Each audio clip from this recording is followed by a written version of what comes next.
Marshall Peak, Chapter 5673, Prepare for Battle.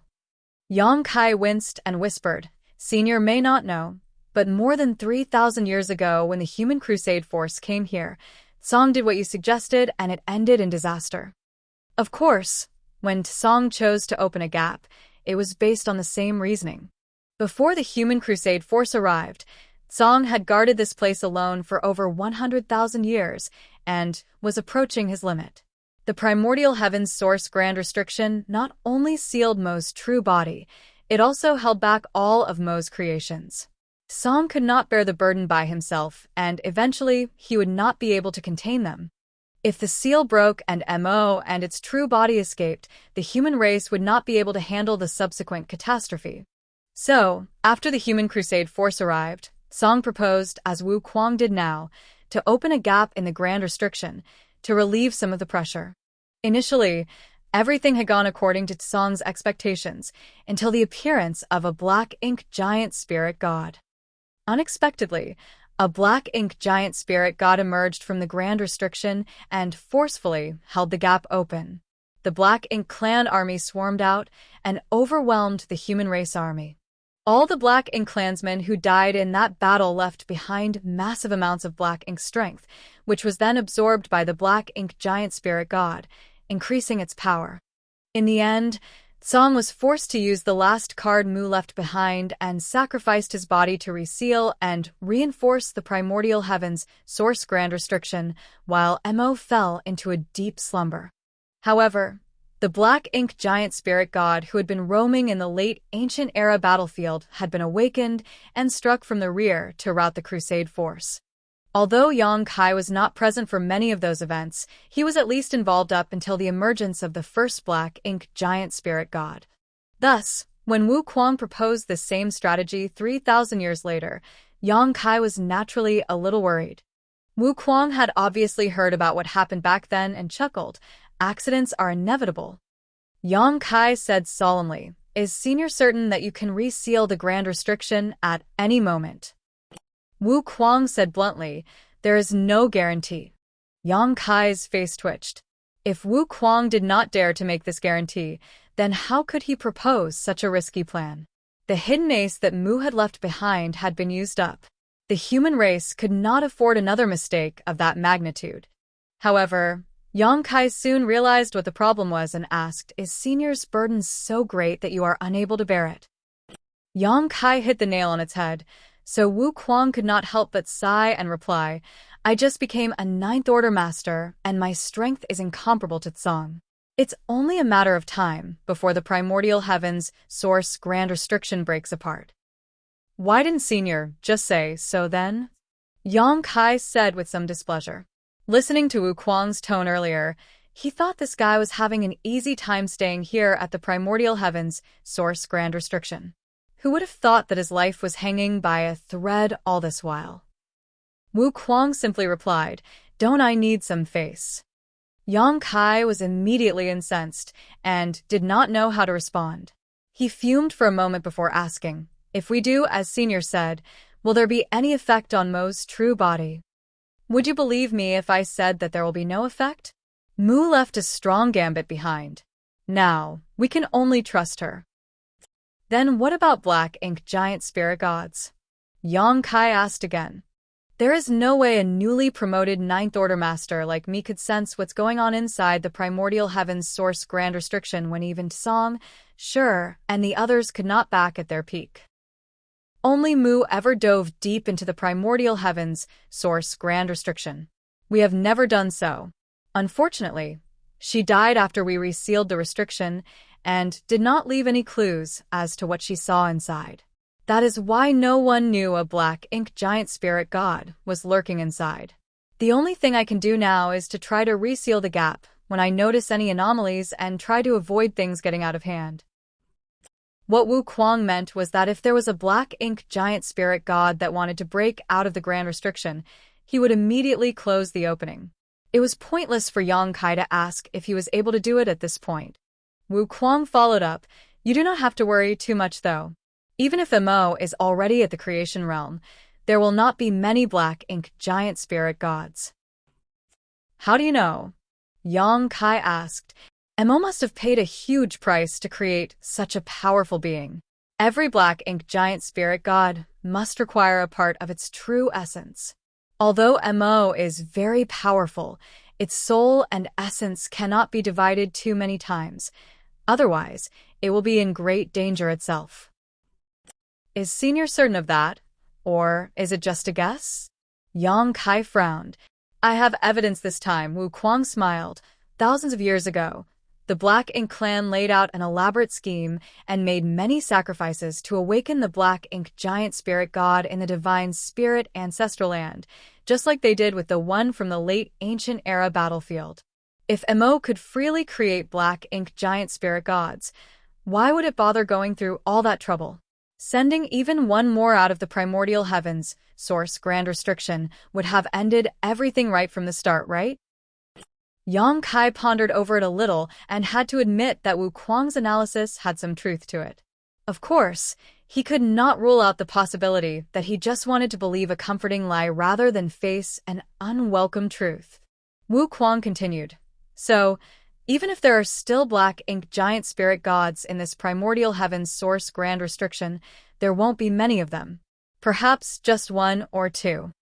Yang Kai pondered silently before exhaling a long sigh. In that case, we can only act and see what happens.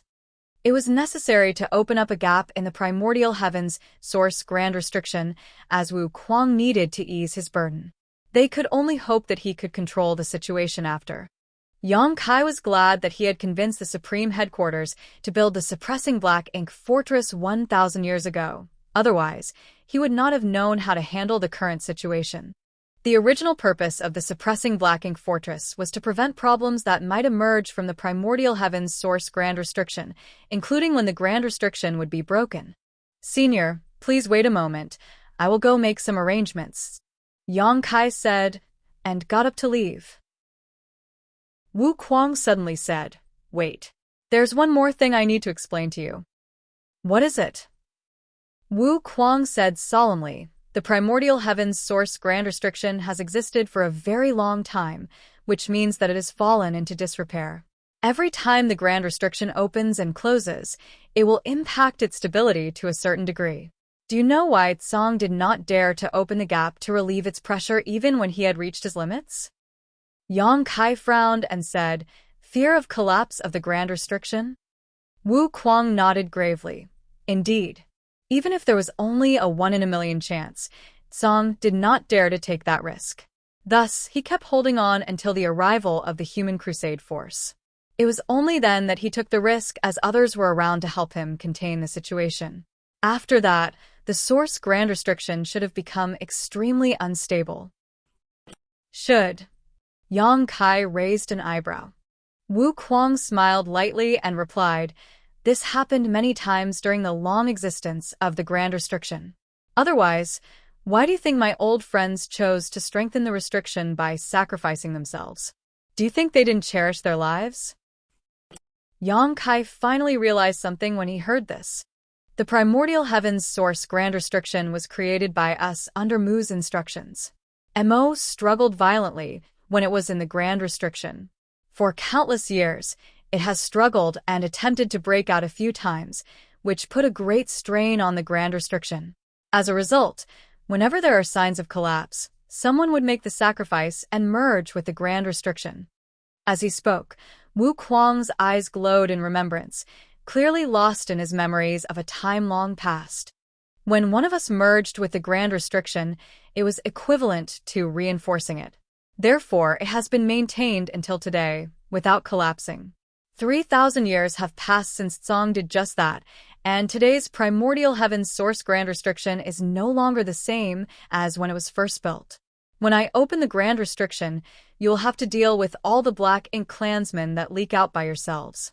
I won't close it unless a Black Ink giant spirit god is trying to break out. Yang Kai nodded lightly and replied, I understand. I will explain this to the army. He knew the reason why Wu Kuang had told him this. It was because he did not want the suppressing Black Ink army to expect any help from him. Wu Kuang could only take care of the opening and be ready to close it at any moment. He could not provide any direct assistance to the suppressing Black Ink Army. He also wanted the suppressing Black Ink Army to be prepared for anything horrendous that may occur. After leaving the primordial heavens source Grand Restriction, Yang Kai returned to the debris of the Great Pass and explained what he had discussed with Wu Kuang. Fu Guang nodded his head and said, "We can only deal with it as it is." Yang Kai continued, "I can't stay for long, so I must ask Senior to take care of things here." Fu Guang smiled and said, "Not a problem. I'll take care of it." Yang Kai looked at the numerous human Eighth Order masters and shouted, "Prepare for battle." Small universe portals opened up and numerous figures emerged from each of them, the soldiers soon assembling according to their divisions and squads. Yang Kai moved away from the debris, and his world force surged to clear space in the void. Afterwards, he took out the orb that contained the suppressing Black Ink Fortress and threw it forward with force. Manipulating space principles, the orb shattered, and space inside expanded rapidly. In the blink of an eye, a large area of space was added to the void, causing ripples in space. Yang Kai rapidly formed a set of hand seals and surged both world force and space principles to smooth the disorder. After everything calmed down, the huge suppressing Black Ink Fortress came into view in all its intimidating majesty. This was a true weapon of war. It sat in the void like a fierce beast, facing the primordial heavens, source Grand Restriction like a tiger that was watching its prey. In the square, Fu Guang raised his brow slightly when he saw this. With such a powerful platform in hand and the 6,000 elites of the suppressing Black Ink Army, they should not have any problems dealing with a few Black Ink clansmen from the primordial heavens, source Grand Restriction. Suppressing Black Ink Army. Fu Guang pointed his hand to the front and shouted, "Assume your positions." "Yes, sir." Under Fu Guang's command, the 10 divisions rapidly entered the suppressing Black Ink Fortress from all sides. Division after division was assigned to each of the artifacts, and everything was ready after just 2 hours. Fu Guang stood proudly in the middle of the void as this huge suppressing Black Ink Fortress came to life and prepared for war. At the suppressing Black Ink Fortress core, 10 Eighth Order Open Heaven Realm Masters sat cross-legged in a circle, ready to activate its power to provide all possible assistance to the soldiers outside. Marshall Peak, Chapter 5674, Shaving Away What's Inside. Yang Kai looked on from afar. The primordial heavens, source Grand Restriction, was the battlefield of the suppressing Black Ink Army. As he told Fu Guang earlier, he could not stay here for long. Thus, he could only observe and did not intend to intervene in this battle. Everything would be fine if the suppressing Black Ink Army and the suppressing Black Ink Fortress could deal with the Black Ink Clan Army that rushed out of the primordial heavens source Grand Restriction. If they could not, then there would be problems. There was another figure standing beside him at this moment. It was Zhang Ruoxi who asked, "Sir, don't I have to go and help?" She thought that she could provide a lot of assistance with her small stone race army, which could form a Fourth Order 9 Palaces formations. Even if she was facing an innate territory lord, she could put up a hard fight. Yang Kai slowly shook his head and said, "Your battlefield isn't here." If his guess was right, then Zhang Ruoxi could play a much bigger role in the future than merely controlling a Fourth Order 9 Palaces formation. Upon hearing this, Zhang Ruoxi felt a bit confused, but she listened to Yang Kai's instructions and watched quietly beside him. For the last few thousand years, she and Yang Kai had barely met, but ever since she was young, she had built an unconditional trust in Yang Kai. Even after growing up and becoming a Seventh Order Open Heaven Realm Master, she would still obey any request Yang Kai made of her. Now, both the suppressing Black Ink Army and the suppressing Black Ink Fortress were ready. Yang Kai looked over at Wu Kuang and said, "Senior, please do your best to control the gap and not put too much burden on the suppressing Black Ink Army." Wu Kuang said, "Rest assured, I have been considering this ever since I first began guarding this place. I will only open the gap wide enough for those weaker than royal lords to smoothly pass through. Perhaps 1 or 2 royal lords might occasionally rush out, but with that dragon here, it shouldn't be a problem." Yang Kai nodded lightly. This was also the reason why he arranged for Fu Guang to come here in advance. As a divine dragon, Fu Guang was significantly more powerful than the average Ninth Order Open Heaven Realm Master, so dealing with one or two royal lords should not be an issue for him. The battle would soon begin. In the endless darkness, a spinning vortex suddenly emerged in front of the suppressing black ink fortress. The initial speed of the vortex was not fast, and its scale was not large. However, as time passed, the vortex gradually began to expand, and the speed of its rotation became increasingly faster. This was obviously Wu Kuang manipulating the primordial heavens source grand restriction to open a hole. Looking at this, Yang Kai felt much more assured. He remembered when Tsong opened the gap in the primordial heavens source grand restriction back then. A huge opening had appeared at that time, and countless black ink clan soldiers poured out of it. It was not that Tsong was not as good as Wu Kuang at controlling the grand restriction, but rather that the situation was vastly different. At that time, the human race had more than 100 great passes, and an army which numbered in the millions. Tsong did not need to be so careful with his control of the gap. However, things were different now. The suppressing black ink fortress was less than 10% the size of a great pass, and the suppressing black ink army was composed of only 6,000 soldiers. Although there were 400 Eighth Order Masters, that was still far fewer than the initial Crusade force. If Wu Kuang did the same as Tsong had, then the suppressing black ink army would be overwhelmed and wiped out in no time. Wu Kuang was undoubtedly far more cautious in his approach than Tsong was back then. Rich black ink strength escaped from the vortex, but there was no sign of the black ink clan, which puzzled the suppressing black ink army soldiers. Soon, the human race masters sensed an anomaly. From within the vortex, a powerful divine sense extended outward, spying on the situation outside. Apparently, after that event 3,000 years ago, the black ink clansmen inside the primordial heavens source grand restriction became more cautious. However, even if they were more cautious, they could not resist the rare opportunity to rush out to the outside world. Thus, it did not take too long before a large number of black ink clansmen charged out of the vortex. These black ink clansmen were on average stronger than those fighting on the Great Territory battlefields. The black ink clan soldiers on the Great Territory battlefields were mostly cannon fodder that any open heaven realm master could kill a swath of in a single blow. However, these black ink clansmen that rushed out from the primordial heavens source grand restriction were all low-rank clansmen at least. In other words, they were equivalent to low-rank open heaven realm masters. This was not surprising as the primordial heavens source grand restriction has been sealed for so many years. Since these black ink clansmen were spawned inside and had nothing else to do, there was plenty of time for them to grow in strength. The last time the Crusade force was here, they were faced with such a situation as well. The first wave of black ink clansmen that emerged numbered less than 300, but everyone knew this was only the beginning. This batch of soldiers immediately rushed in the direction of the suppressing black ink fortress. After this first wave, more batches rushed from the vortex, each one containing a few hundred to 1,000 mixed soldiers. In the blink of an eye, tens of thousands of black ink clansmen had emerged from the primordial heavens source grand restriction, with more still pouring out.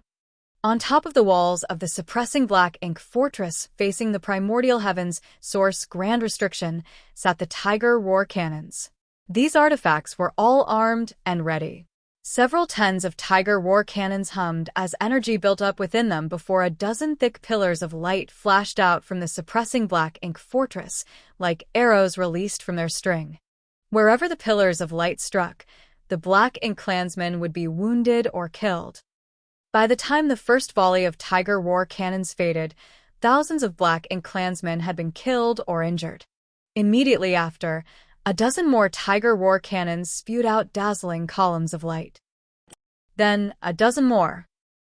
Beams of light from the suppressing black ink fortress shot out continuously.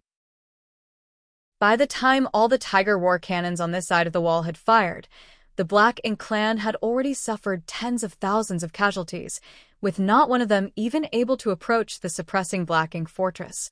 The vortex in the primordial heavens source grand restriction expanded again as Wu Kuang was very relieved to see the immense power of the suppressing black ink fortress. As time passed, more black ink clansmen continued to emerge from the vortex, including feudal lords and territory lords.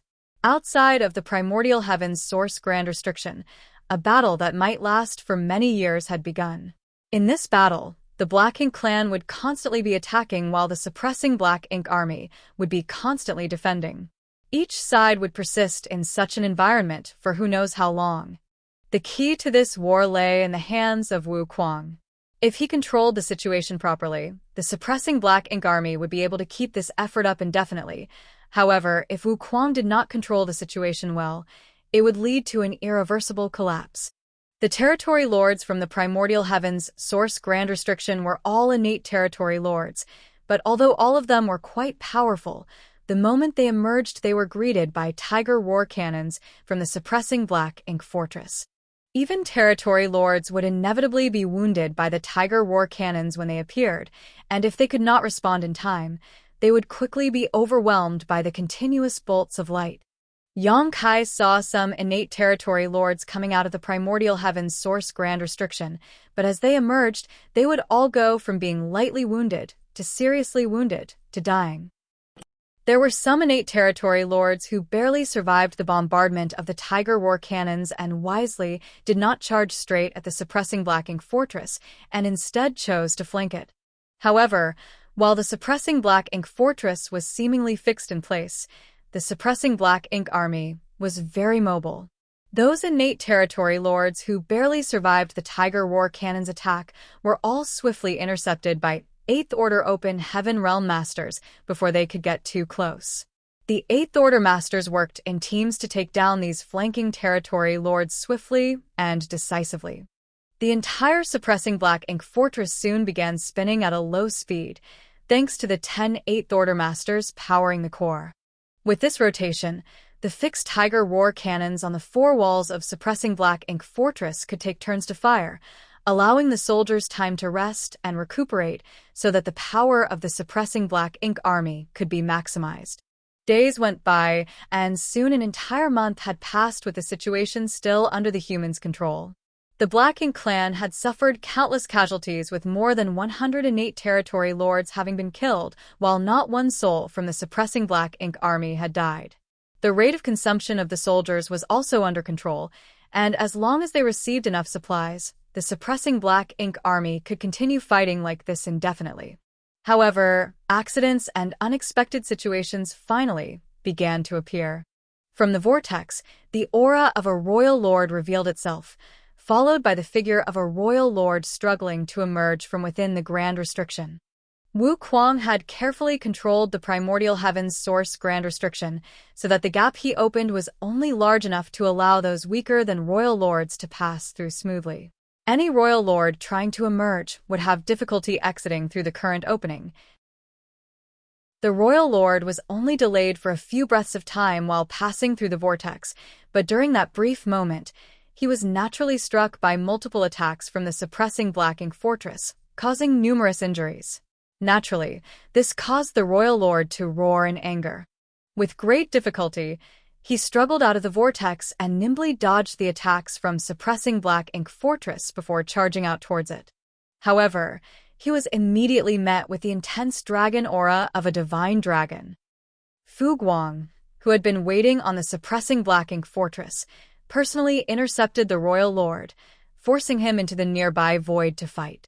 The royal lord was ripped apart by Fu Guang's claws after only half an hour of fighting, his Black Ink strength exploding out like a final desperate gasp before he perished.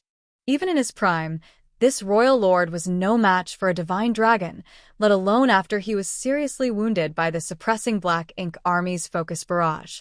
The combination of the suppressing Black Ink army with the suppressing Black Ink fortress and a divine dragon proved to be a solid defense. Of course, the prerequisite was that Wu Kuang maintained proper control of the primordial heavens source grand restriction and that nothing changed within the primordial heavens source grand restriction. Yang Kai was relieved to see this. There was no need for him to intervene in this matter. In fact, He could hardly resist the temptation to join. However, there was truly no need for him to be here, since there was a divine dragon present. Looking at all the familiar faces aboard the suppressing Black Ink Fortress, Yang Kai felt guilty for not participating in the fight, but he could do nothing about it. After taking Zhang Ruoxi into his small universe and transmitting a few words to Fu Guang, Yang Kai connected with the old tree and soon followed its traces to the grand ancient ruins boundary. Marshall Peak, Chapter 5675, Guest. 3 months later, in the desolate and vast void of the chaotic dead territory, the two forces of yin and yang entwined, sparking violent explosions and shaking the universe each time they collided. Even an Eighth-Order Open Heaven Realm Master would not be able to withstand the fallout of such an explosion. This was a sight that had not been seen in the chaotic dead territory for many thousands of years. Such a chaotic and dangerous place certainly had a lot of opportunities, yet the dangers far, far outweighed those lucky chances. If it wasn't for the protection of giant spirit god, Ah-Er, when Yang Kai arrived here the first time, he would have already died many times over with his Sixth Order Open Heaven Realm cultivation. After the Black Ink clan invaded the 3,000 worlds, they had also set their sights on this place, but when they realized how dangerous it was, they gave up on it entirely. They couldn't hold their ground in a place this dangerous. The Royal Lord was previously worried that these two supreme beings would direct animosity towards the Black Ink clan and attack, but after so many years of observation, these two showed no signs of leaving. Subsequently, he discovered from some Black Ink disciples that, though these two had a fierce reputation, they had never left the chaotic dead territory since ancient times, allowing the Royal Lord to breathe a sigh of relief. Yang Kai arrived in this place without difficulty and soon found Big Brother Huang and Big Sister Lan, who were nurturing another small stone race army. Both Big Brother Huang and Big Sister Lan were speechless when they saw Yang Kai again. Ever since Yang Kai gave them these unique creatures, the two of them had been fixated on this type of game-like combat to establish their seniority. However, the last 2 times Yang Kai visited, nothing good happened. In addition to taking away a massive amount of yellow and blue crystals, he also took away their entire army, which they had worked so hard to nurture. It was as if every time Yang Kai appeared, they would be robbed clean of all that they owned. So, seeing Yang Kai appear so soon after his last visit, Big Brother Huang's headache, and he couldn't help grumbling, "Why are you here again?" Big Sister Lan later added, "You can take some yellow and blue crystals, but there are no more forces for you to take. It has only been a short time, and they haven't grown much yet." It had only been a few hundred years since the last time Yang Kai visited, so, naturally, they had yet to recover from the damage he caused last time. Yang Kai cupped his fist with a smile and bowed to the two in front of him. "Little brother greets Big Brother Huang and Big Sister Lan. You two seem to have some misunderstanding about this little brother." Big Brother Huang snorted sarcastically. Seeing this, Yang Kai hurriedly explained, "The reason this little brother came this time is not to ask for anything. Instead, I am purely here to visit you both. Of course, if you have anything to give—" "No, if you were to give me anything, I would not dare to refuse." "No." Big Brother Huang shook his head like a rattling drum. "There's nothing for you here. Now that you visited us, you can go." Yang Kai suddenly felt a little heartbroken. "Big Brother Huang, why are you treating me like an outsider?" If the names Big Brother Huang and Big Sister Lan felt like a joke before, after seeing records of the primordial light and uncovering the truth of what happened in the past, Yang Kai no longer felt any reservations about addressing them as such. Big Brother Huang and Big Sister Lan really were the big brother and big sister of the Divine Spirit family. Big Brother Huang sighed, looking a little exasperated and helpless. "If I don't treat you like an outsider, I'm afraid you'd really take away everything we own." Despite having a thick skin, Yang Kai couldn't help but flush. He certainly did go overboard the last 2 times he visited. "All right, why did you come this time?" Big Sister Lan empathetically questioned. Now that the Black Ink clan had invaded their land and the human race was in a dire situation, how would Yang Kai come here to chit-chat with them for no particular reason? Yang Kai's expression turned serious. Indeed, I have something to discuss. Do Big Brother and Big Sister remember the primordial light I mentioned the last time I came to visit you? Big Brother Huang couldn't help but look up at him. Did you discover something? The primordial light was also related to Big Brother Huang and Big Sister Lan's origins, thus they were naturally concerned about it. It was simply that despite having lived for so long, they had no clue about it and didn't even know where to go for information, leaving them with no choice except to place their hopes in Yang Kai. Yang Kai nodded and said, "By coincidence, I happened to see the primordial light when I experienced the events of the past." Following, he narrated all the things he experienced in the divine spirit ancestral land, including the blurry human figure that emerged when the primordial light first arrived there. Everything I saw should be the events that occurred in the ancestral land during the primordial era, and these memories were born by the ancestral land itself. When this little brother was cultivating, I resonated with the ancestral land itself and got a glimpse of the mysteries of the primordial era. But from what I saw, before the primordial light hit the ancestral land, it was not as stable and powerful as it should have been. It undoubtedly separated its yin and yang components from it. This little brother believes that before the primordial light arrived at the ancestral land, it had already separated from Big Brother and Big Sister in the chaotic dead territory.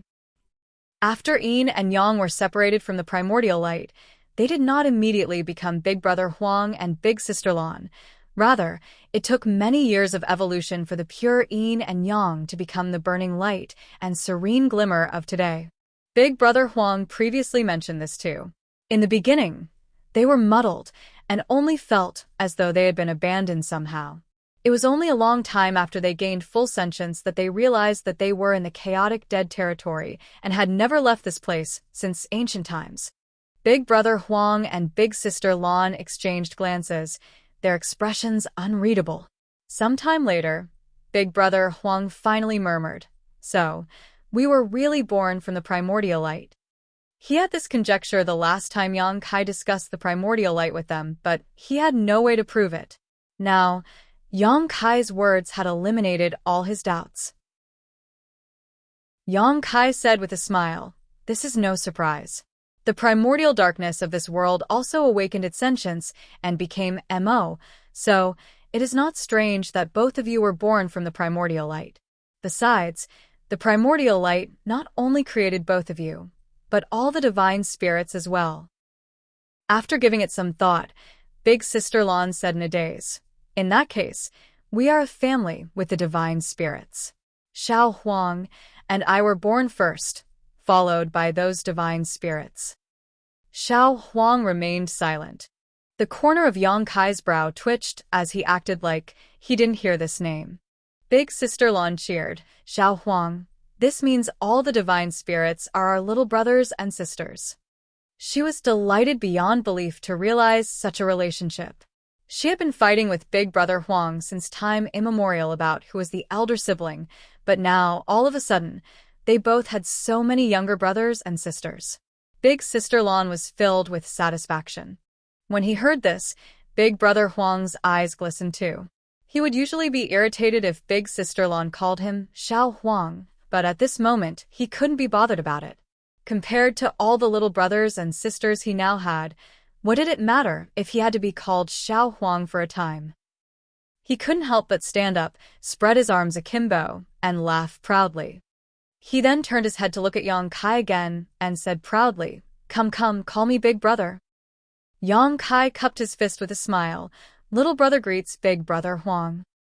Not forgetting Big Sister Lan, who was looking at him eagerly from the side, Yang Kai paid his respect to her as well. Previously, when they were addressed in this manner, the two of them were secretly on guard, wondering whether Yang Kai had any other intentions. However, at present, the same way of addressing and greeting sounded much more comfortable. Yang Kai felt a little sentimental at this moment. Although these two were supreme beings with great seniority and profound strength, something as simple as having little brothers and sisters actually brought them such joy, showing their innocence and cuteness, the polar opposite of how ferocious they were reputed to be outside. The only thing of concern now was how these two would react if they discovered that they still had another divine spirit who might have higher seniority above them. Considering all this, Yang Kai quickly remarked, "Big brother and sister, little brother brought a guest for you this time." With his brows lifted, Big brother Huang asked, "Oh, is it a divine spirit?" Yang Kai nodded, "Yes. Strictly speaking, Heaven's Order could be considered a divine spirit too. However, her divine spirit bloodline wasn't exactly the same as the others. That being the case, let me see which little brother it is." He was already thinking about the greeting gift he should give to this new younger sibling. Since they all originated from the primordial light, and he and big sister Lan were the firstborn, he shouldn't be too stingy with the gift as the big brother of the family. In response, Yang Kai opened up his small universe right away, and a figure emerged. When he decided to bring Zhang Ruoxi to the chaotic dead territory to meet big brother Huang and big sister Lan, Yang Kai imagined many different ways this first contact would go, but nothing could have prepared him for what happened next. Just as Zhang Ruoxi stepped out of his small universe, she sensed a peculiar aura and looked over at big brother Huang and big sister Lan. A different kind of smile appeared on big brother Huang's face all of a sudden as he stared straight at Zhang Ruoxi. Though it was their first time meeting each other, he felt incredibly warm and close to this person in front of him, like a long-lost child finally meeting a family member. Big sister Lan tilted her head as she gazed at Zhang Ruoxi, her eyes somewhat lost. Like big brother Huang, she felt at home with this person. This overwhelming feeling filled her with a sense of anticipation, even though she had no idea what she was anticipating. This feeling was seemingly reciprocal. Yang Kai had not told Zhang Ruoxi where they were heading or who she was about to meet. She only stayed in Yang Kai's small universe and waited for his instructions. The moment Zhang Ruoxi stepped out of the Yang Kai's small universe, she was attracted to the two tiny children in front of her. Maternal love flooded her heart as she reached out and stroked big brother Huang's hair and patted big sister Lan's head. Yang Kai felt chills all over his body and secretly thought that women were definitely bolder than men. No one other than Zhang Ruoxi in this universe would dare act so intimately with the burning light and serene glimmer. Immediately after, something much more terrifying happened though. Ruoxi seemed to have misunderstood something as she asked, "Are these your children, sir? They're so adorable." "I don't dare. I don't have one." Yang Kai screamed in his heart. "They are the sun's burning light and moon's serene glimmer. Never mind about you patting their heads, you even dare to say such things in front of them. If this angers them both, how can the chaotic dead territory contain their rage?" Martial Peak, Chapter 5676, Small Universe Imbalance. Big brother Huang and big sister Lan didn't show any signs of irritation, however. In fact, the two appeared incredibly at ease when Zhang Ruoxi stroked their heads. Big brother Huang even squinted his eyes slightly, while big sister Lan made soft sounds like a cat purring. Then there was a sudden change. Incredibly pure and rich yin and yang power emerged from big brother Huang and big sister Lan's bodies, pouring freely into Zhang Ruoxi and flowing into her small universe. This was the most primitive and pure yin and yang power in the universe. Theoretically, yellow and blue crystals were condensed from their powers as they originated from the same source. However, in reality, no matter if it was the yellow crystals or the blue crystals, both were just remnants of the clash between yin and yang. In terms of quality, they were simply incomparable to the true power of the sun's burning light and moon's serene glimmer. If they were solely distinguished according to the open heaven order, then this kind of power definitely surpassed the ninth order. In addition to that, big sister Lan and big brother Huang Yin's and yang powers were extremely abundant. Though only a small part was poured into Zhang Ruoxi, her aura instantly soared, causing her seventh order open heaven realm cultivation to reach its limit and even show signs of breaking through. Ruoxi had already reached the peak of the seventh order open heaven realm, or else she wouldn't be able to realize the anomaly of the lock of shackles on her small universe. If she continued to cultivate normally, she would have had a chance to ascend to the eighth order within 300 years. Taking her potent bloodline into account, the time she needed might even have been shorter. However, this unexpected incident hastened her cultivation breakthrough enormously. She wasn't totally unprepared for this eventuality. Since realizing that her small universe might not be restricted by the innate shackles of the open heaven method, she had already made preparations for her ascension to the eighth order open heaven realm. Even so, this incident was still exceedingly risky because the sudden surge of power had instantly disrupted the balance of her small universe. Strictly speaking, a small universe was no different from a real universe world. The balance between yin, yang, and the five elements was essential to maintaining the foundation of any universe. Once this balance was disrupted, there would be a risk of the universe rupturing. The most common method for human masters to enhance their cultivation was to consume open heaven pills, which contain the power of the seven elements in perfect balance. There was no risk in consuming such pills as they could not lead to an imbalance in one's small universe. A faster method was to refine cultivation materials directly. Compared to consuming open heaven pills, the benefits of refining a set of cultivation materials were far greater. Of course, this method was much more expensive as acquiring materials of high enough order was by no means easy. Additionally, in order to maintain the balance of their small universe, a cultivator had to refine a complete set of cultivation materials, with each of the seven elements of the same order. Because only in this way could they maintain balance in their small universe. During Yang Kai's years of cultivating, this was his most common method of cultivation.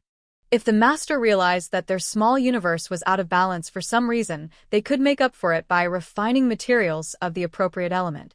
Due to their strict requirements for materials, it directly led to the rarity of the yin and yang element materials. Yin and yang element materials were far less common than the five elements materials. While there were sufficient materials of the lower orders, as the order increased, less and less yin and yang element materials were available. Before Yang Kai obtained a large amount of yellow and blue crystals from the chaotic dead territory, even the cave heavens and paradises lacked such materials above the fifth order. It wasn't until the appearance of yellow and blue crystals that this issue was solved. Big Brother Huang and Big Sister Lan did not intend to pour their strength into Zhang Ruoxi's body. Rather, it was drawn out by her mysterious bloodline power, causing Zhang Ruoxi to unintentionally devour their power. This surprised both of them greatly. Zhang Ruoxi did not anticipate such a thing to occur either, nor did she intend to devour these two's powers, but everything happened so seamlessly after just a moment of contact. Immediately, Zhang Ruoxi's world force soared and her aura rampaged as the imbalance of her small universe shook and violently impacted her.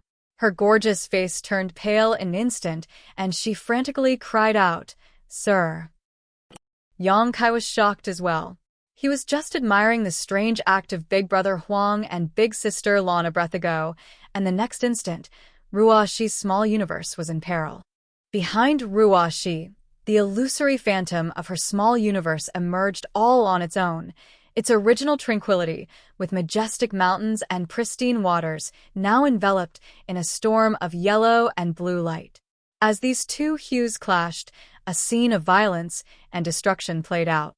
It was similar to what the chaotic dead territory looked like before Yang Kai first came here.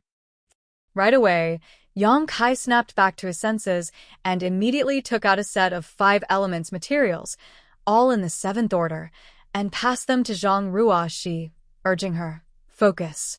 Concentrate on holding together your small universe, and quickly refine these."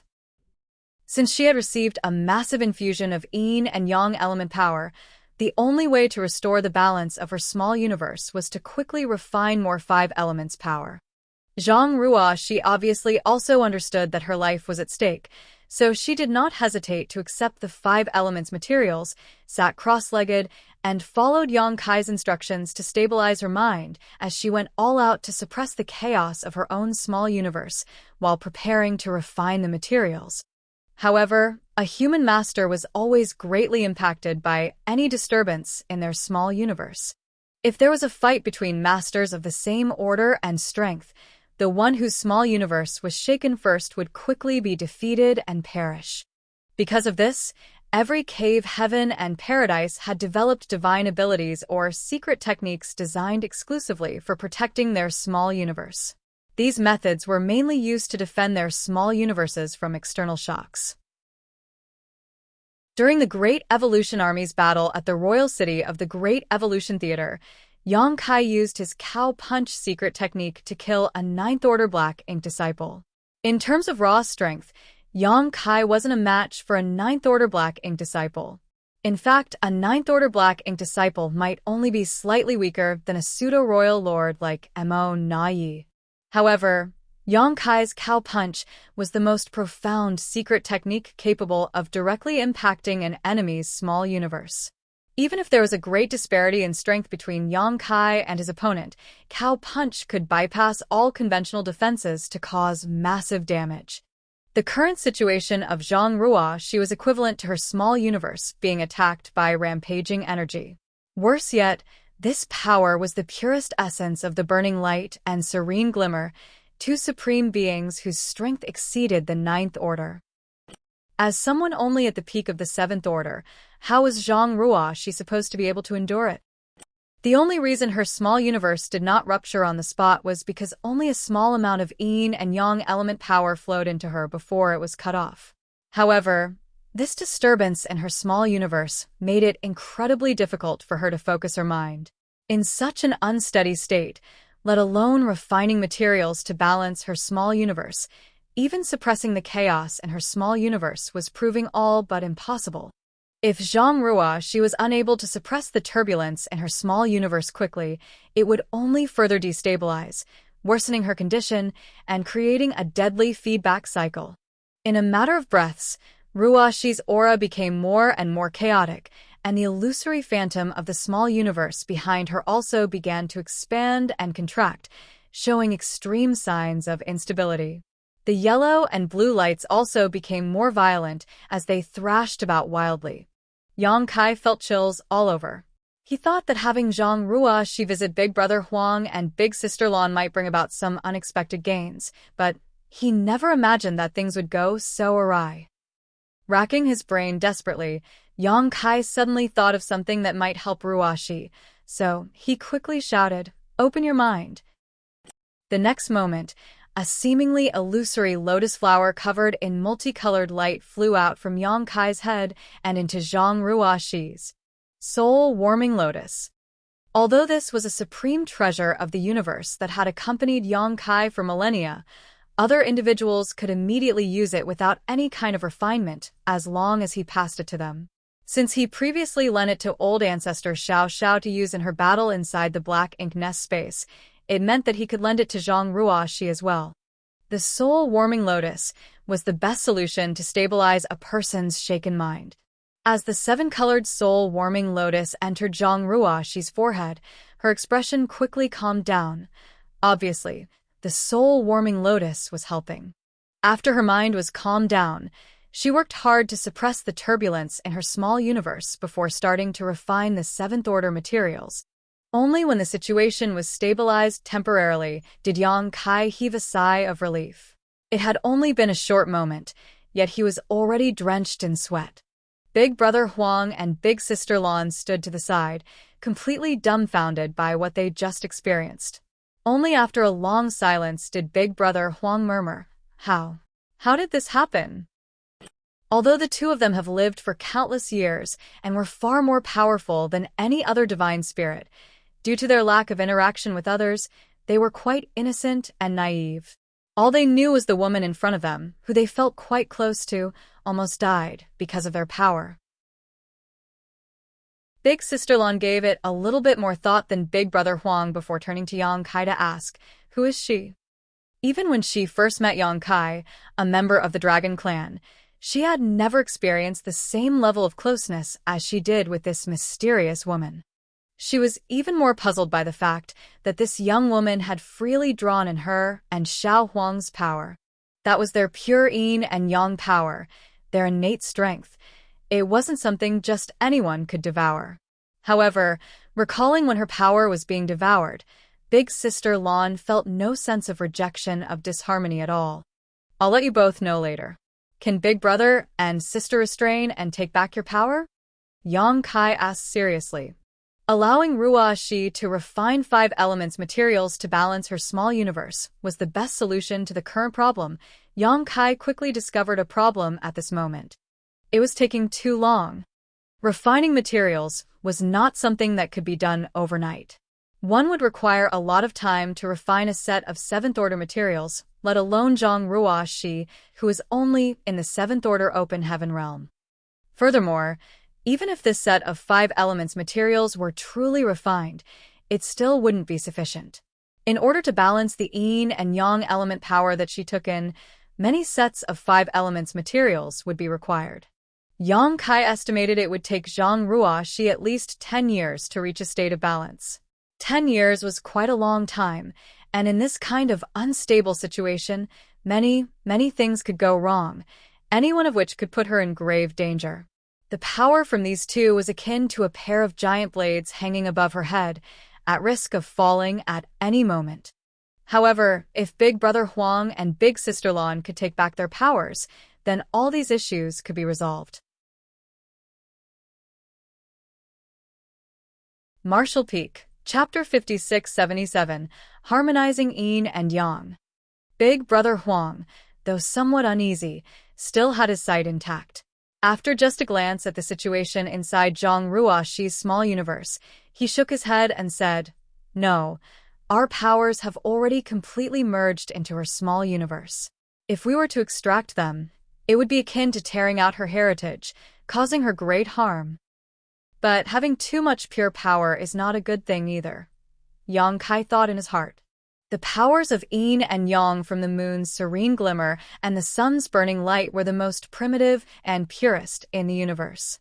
Because of their purity, they did not need much refining, so the moment they flowed into Zhang Ruo Shi's small universe, they immediately merged with it, breaking the balance and leaving Big Brother Huang helpless.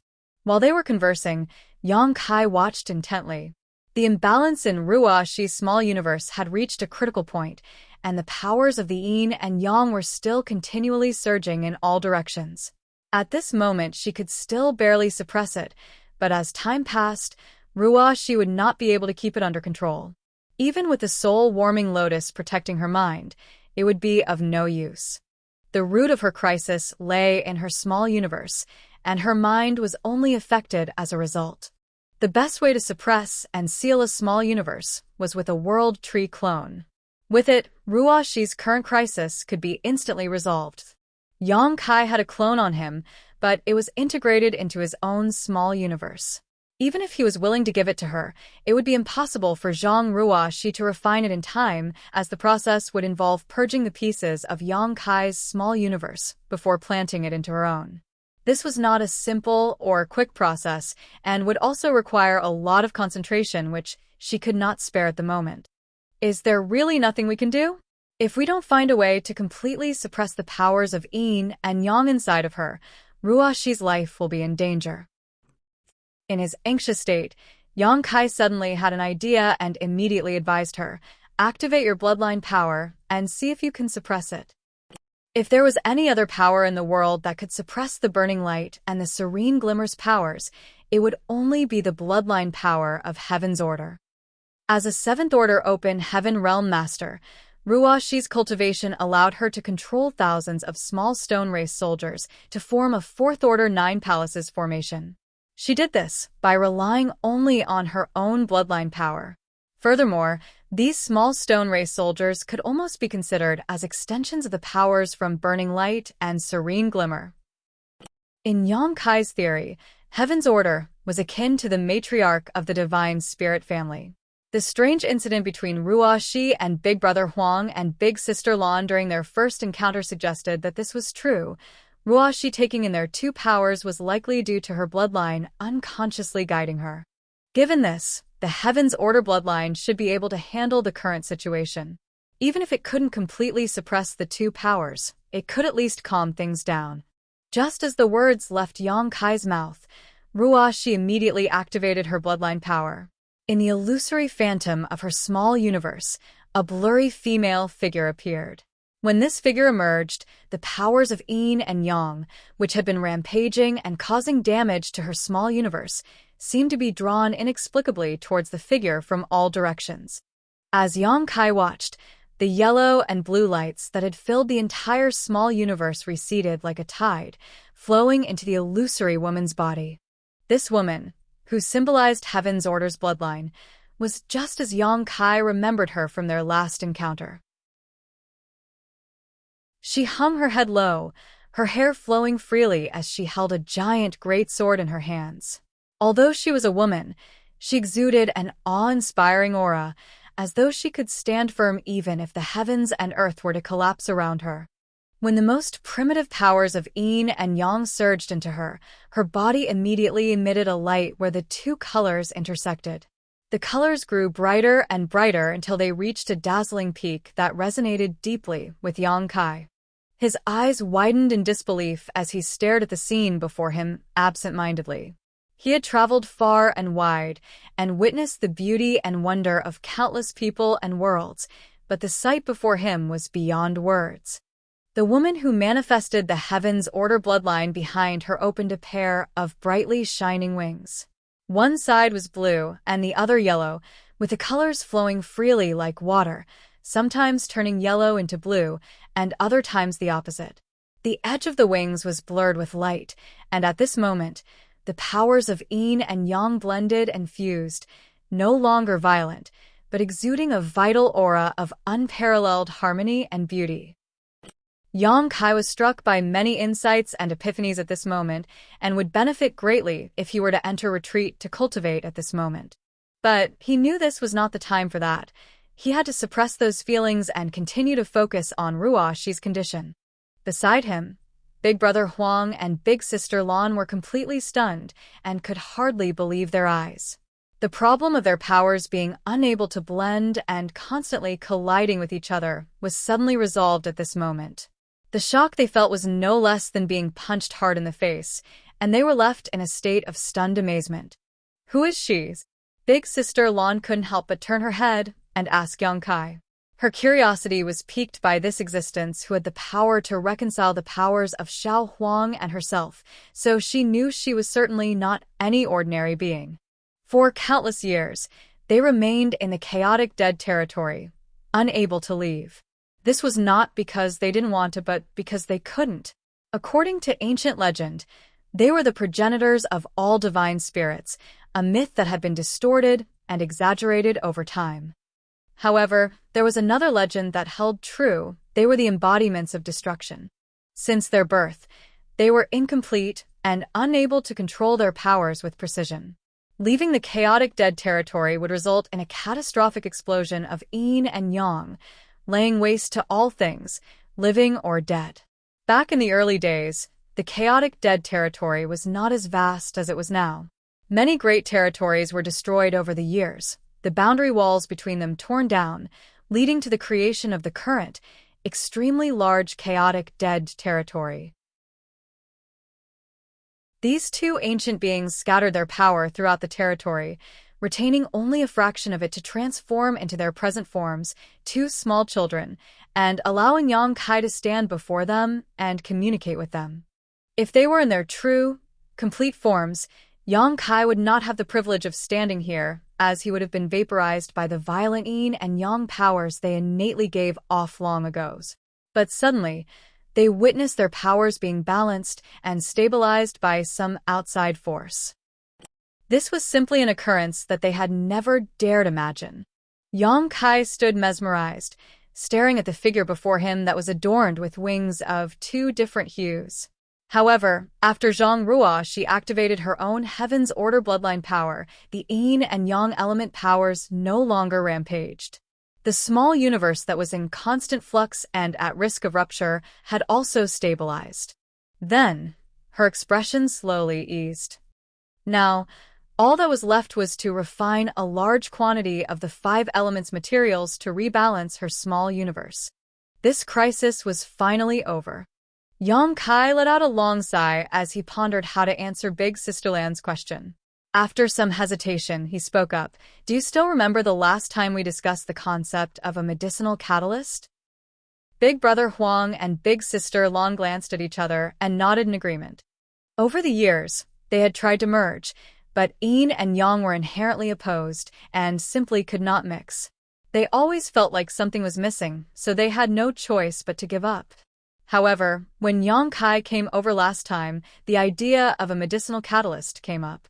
In alchemy, herbs of opposing nature could be combined in a furnace and refined into a spirit pill by using an appropriate catalyst that could reconcile the incompatible properties.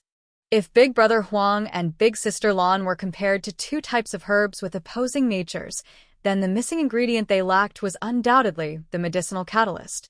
Zhang Ruoxi's Heaven's Order bloodline was the catalyst that could harmonize their opposing forces. This was not surprising, as the Heaven's Order bloodline was descended from the matriarch of the Divine Spirit family. Even though Big Brother Huang and Big Sister Lan had extremely high status in that family, they still couldn't resist the guidance of the matriarch. Big Brother Huang immediately caught on, and his eyes lit up. She's the catalyst? Yang Kai nodded. Big Sister Lan, on the other hand, was extremely puzzled. What kind of bloodline does she possess? Why have I never heard of her before, and how is she able to do this? Upon hearing that, Yang Kai explained, I mentioned the primordial light earlier. After stripping you two away, the primordial light crashed into a barren land, and its radiance dispersed, evolving into countless divine spirits. That piece of land became the ancestral land of the divine spirits. However, after the primordial light dissipated, there was still a blurry figure left behind. This little brother was unable to tell what that figure was at the time and could not judge what it represented, but that blurry figure resembled a human. Somehow, that figure must have merged with the human race. Thus, the human race inherited its bloodline from generation to generation. This bloodline has experienced countless years of inheritance, gradually becoming thin and weak. The later generations have long forgotten the glory of their ancestor, until Ruoxi's generation, when this bloodline began to gradually awaken. This bloodline is called the Heaven's Order bloodline, and in the primordial light, it undoubtedly holds a special position. The divine spirits were the scattered light that evolved from the collision of the primordial light with the ancestral land. Even the burning light and the serene glimmer were just the powers stripped from the primordial light at an earlier time. In comparison, the appearance of that figure after the collision with the ancestral land was no small matter.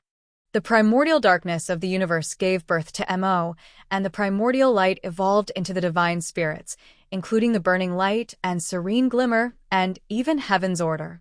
If the primordial light were to be divided into 10 parts, the divine spirits would account for 3 parts, the burning light and the serene glimmer 3 parts, and Heaven's Order 4 parts.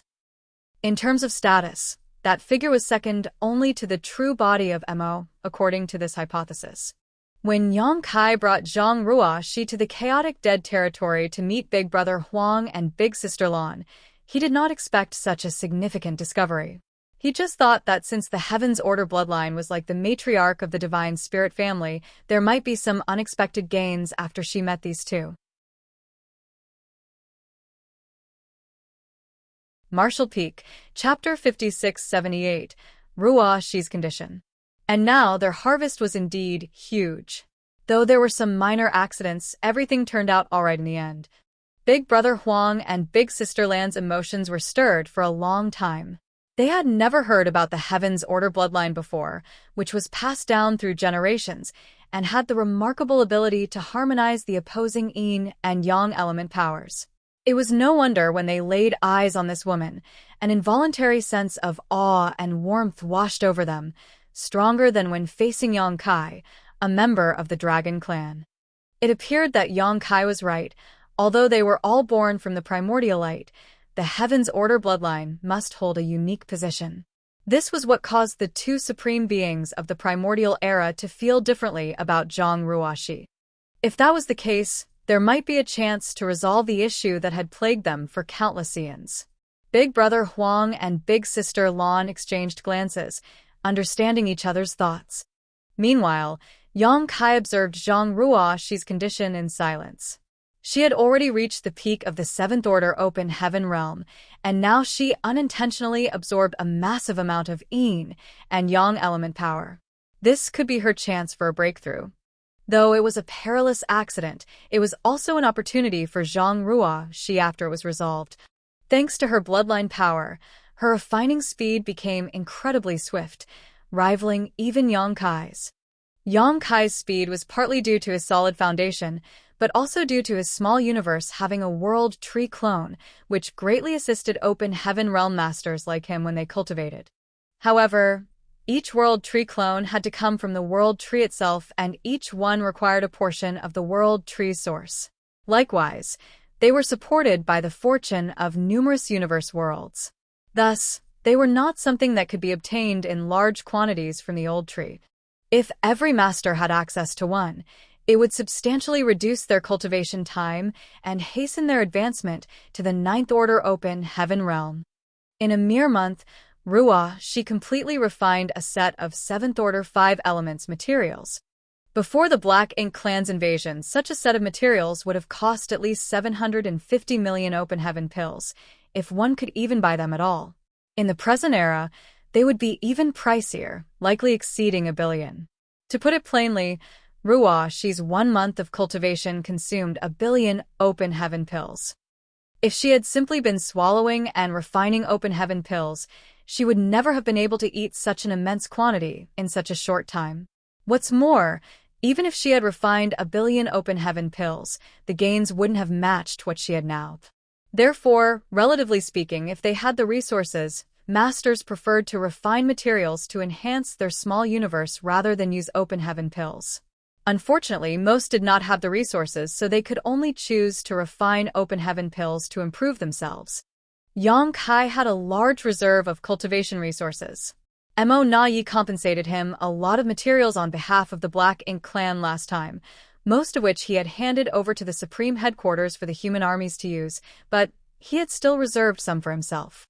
With his cultivation reaching the peak of the 8th order realm, Yang Kai no longer needed to deliberately cultivate. Technically, these resources were useless in his hands right now, so he was more than willing to use them to resolve Ruoxi's current crisis. After Ruoxi finished refining a set of 7th order materials, Yang Kai took out another set and handed it to her, allowing her to continue. With the increase in 5 elements powers, the imbalance of Ruoxi's small universe was gradually fixed. The most obvious indication was the 2 colored wings behind the Heaven's Order figure gradually dimming. It was a sign that the powers of Yin and Yang had been completely absorbed and merged into Ruoxi's small universe. As her small universe's heritage increased, its boundary walls also showed signs of reaching their limit. Once this limit was broken through, it would be time for Ruoxi to advance to the 8th order open heaven realm. At that time, her entire small universe would greatly expand, and Ruoxi's heritage would also increase significantly. 12 years passed by in a flash. The Heaven's Order figure in Ruoxi's small universe had all but faded away, and the 2 colored wings behind it had almost disappeared. By refining a large amount of 5 elements materials, her small universe was once again balanced. In it, wind and clouds stirred. Ruoxi was surrounded by an extremely strong world force, and her own aura had already heightened to its peak, a sign of an impending breakthrough. Sir, Ruoxi suddenly opened her eyes and looked at Yang Kai for help. You will advance to the 8th order today. Just calm your mind and break through. I will stand guard for you. Yang Kai comforted her. And Zhang Ruoxi nodded gently, and her uneasy mood immediately calmed down, allowing her to focus on dealing with the changes in her small universe. A few days later, with a final infusion of 5 elements power, the powers of Yin and Yang were devoured completely, and the Heaven's Order figure disappeared. Zhang Ruoxi had increased her small universe's heritage greatly and finally crossed the threshold. From the depths of her soul, there seemed to be a cracking sound. Ruoxi's body trembled slightly, and her peak 7th order aura suddenly soared. At the same time, the original boundaries of her small universe broke, and the already maximized territory quickly expanded like a blown-up balloon. Within the small universe, The sky trembled and the wind and clouds swirled in constant transformation. Large swaths of new territory began to appear, at first chaotic, but gradually evolving and harmonizing with the powers of the seven elements, becoming part of her small universe. Yang Kai remained vigilant, but he wasn't worried. Zhang Ruoxi's breakthrough was a seamless and stable process, devoid of any signs of instability. As long as she remained focused, her breakthrough posed no real risks. Advancement in the open heaven realm carried a certain degree of danger. Without a sturdy foundation, rushing a breakthrough could lead to unforeseen complications during the expansion of one's small universe. For example, some of the newly formed territory might not have fully evolved and instead retain their initially chaotic state. Such an occurrence would undoubtedly have a profound impact on a person. It could cause anything from minor damage to total collapse of their small universe, which would end in their demise. Ruoxi did not face such risks as she had a solid foundation, coupled with her unique bloodline. As a result, the new territories swiftly evolved into thriving lands. Yang Kai had undergone numerous breakthroughs in the past, but he had only sought to enhance his strength without paying much attention to the process itself. However, this time, as Ruoxi's protector and witnessing the various transformations of her small universe, he experienced a unique sense of enlightenment. It was commonly believed that Mo had reached the creation realm that stood above the Ninth Order open heaven realm. However, no one could adequately explain what the creation realm was, not even Tsang nor Wu Kuang. It wasn't that they didn't want to, it was rather that they did not know how, for they had never reached that realm. Yang Kai used to believe that the creation realm referred to the ability to create life from nothing. The Black Ink clan was a creation of Mo, who was capable of producing such terrifying existences, such as the Black Ink giant spirit gods. The title of creator was certainly well-deserved. For all Black Ink clansmen, Mo was their creator. Throughout the universe, the only existence of a similar level of power as Mo was the primordial light. The primordial light had stripped itself of its yin and yang elements to create the serene glimmer and burning light. Its innumerable points of light produced countless divine spirits. In other words, it possessed the power of creation. But was that really the power of the creation realm? At a fundamental level, the Black Ink clan was merely a peculiar extension of Mo's power, which meant Mo did not truly create life from nothingness. Whether it was the Black Ink clan soldiers or the Black Ink giant spirit god, without Mo's power, they had no basis for existence. Are the divine spirits not technically an extension of the power of the primordial light? Is that all there is to the creation realm? Or am I misunderstanding something? According to this logic, when a cultivator reached the peak of the Emperor realm, they would begin to condense their own grand Tao into a Tao seal, refine the power of the seven elements, and use that as a foundation to split heaven and earth apart within their bodies, creating their own small universe. So, in a way, didn't every open heaven realm master have creation force? However, those small universes were truly born out of nothingness rather than the extension of the master's power. It was created by the harmonious balance of yin, yang, and 5 elements. Didn't this mean that all open heaven realm masters possess the means of using creation force? Where did this power come from, and what distinguished reaching the open heaven realm from the creation realm? Yang Kai suddenly found himself deeply lost in thought, questioning his own grand Tao and exploring an unknown domain. When one's strength was meager, it was difficult to ponder over these things, as their sole focus was to advance to a higher realm and get stronger. But when one had reached their pinnacle and stood at a lofty height, many doubts involuntarily arose. Yang Kai had a vague feeling that if he could understand the answers to these questions, he might discover something incredible. However, his deep contemplation bordered on questioning his very existence. Though he remained standing in the same spot, it was as if he had entered another universe. Big Brother Huang and Big Sister Lan immediately noticed something was amiss and turned their heads towards him. Big Brother Huang even called out to him a few times, finally allowing Yang Kai to be jolted back to reality, where he promptly broke out into a cold sweat.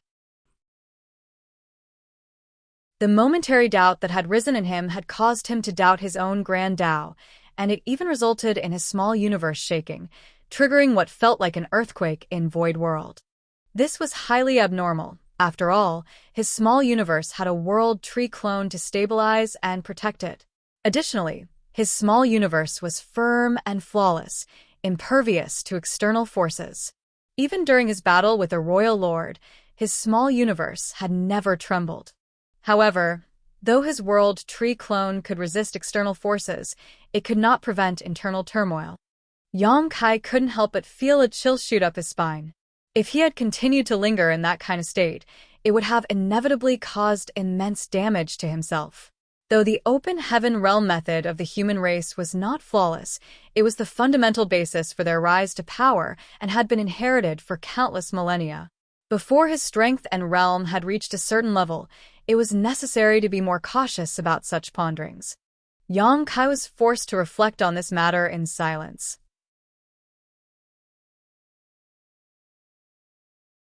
Martial Peak, Chapter 5679, Consideration. After several more days, Zhang Ruoxi's small universe finally settled, and she succeeded in her breakthrough. Her small universe had grown significantly in both volume and territory, and her aura had reached the esteemed level of an 8th-order open heaven realm master. It was a sight that left Yang Kai in awe, marveling at the unique wonder of her Heaven's Order bloodline that allowed her to overcome the innate limitations of the open heaven realm method. Without this exceptional gift, Ruoxi's martial Tao would have hit a ceiling at the peak of the 7th order. This realization stirred up a twinge of envy in Yang Kai, who was still struggling to ascend to the 9th order realm. However, he needn't worry about what came next for Ruoxi. With her successful ascension to the 8th order, all she needed to do was to enter retreat for a period to consolidate her newfound strength. As she continued to cultivate, her small universe's heritage would grow stronger, and its territory would expand endlessly until it reached another limit. By then, she should be able to break through once again. Only then would she be able to enter the 9th order realm. Yang Kai turned to the two others and said, "I too must enter retreat for a while. Please look after Ruoxi while I'm gone." Big Brother Huang nodded and replied, "There's no need for you to worry." After bowing to them in gratitude, Yang Kai left a vast amount of 5 elements materials for Ruoxi to use. She no longer needed yin and yang element materials, after all. With Big Brother Huang and Big Sister Lan here, how could she possibly lack them? After settling everything with Ruoxi, Yang Kai manipulated space principles and left to find a broken universe fragment in the void far away, where he sat cross-legged and began to meditate. Ruoxi's breakthrough had given him much to ponder over, and he needed to enter retreat to reflect on what he witnessed. But, with the lesson from before, he had to pay more attention and care to himself. This retreat wasn't just about improving his cultivation, but also a moment for him to explore his own grand Tao and ponder over the mysteries of the creation realm. Time flew by quickly in the desolate void. After a few years, Zhang Ruoxi awakened to find her new 8th order open heaven realm cultivation had barely stabilized. Upon discovering that Yang Kai had also gone into retreat, she couldn't help feeling a sense of disappointment.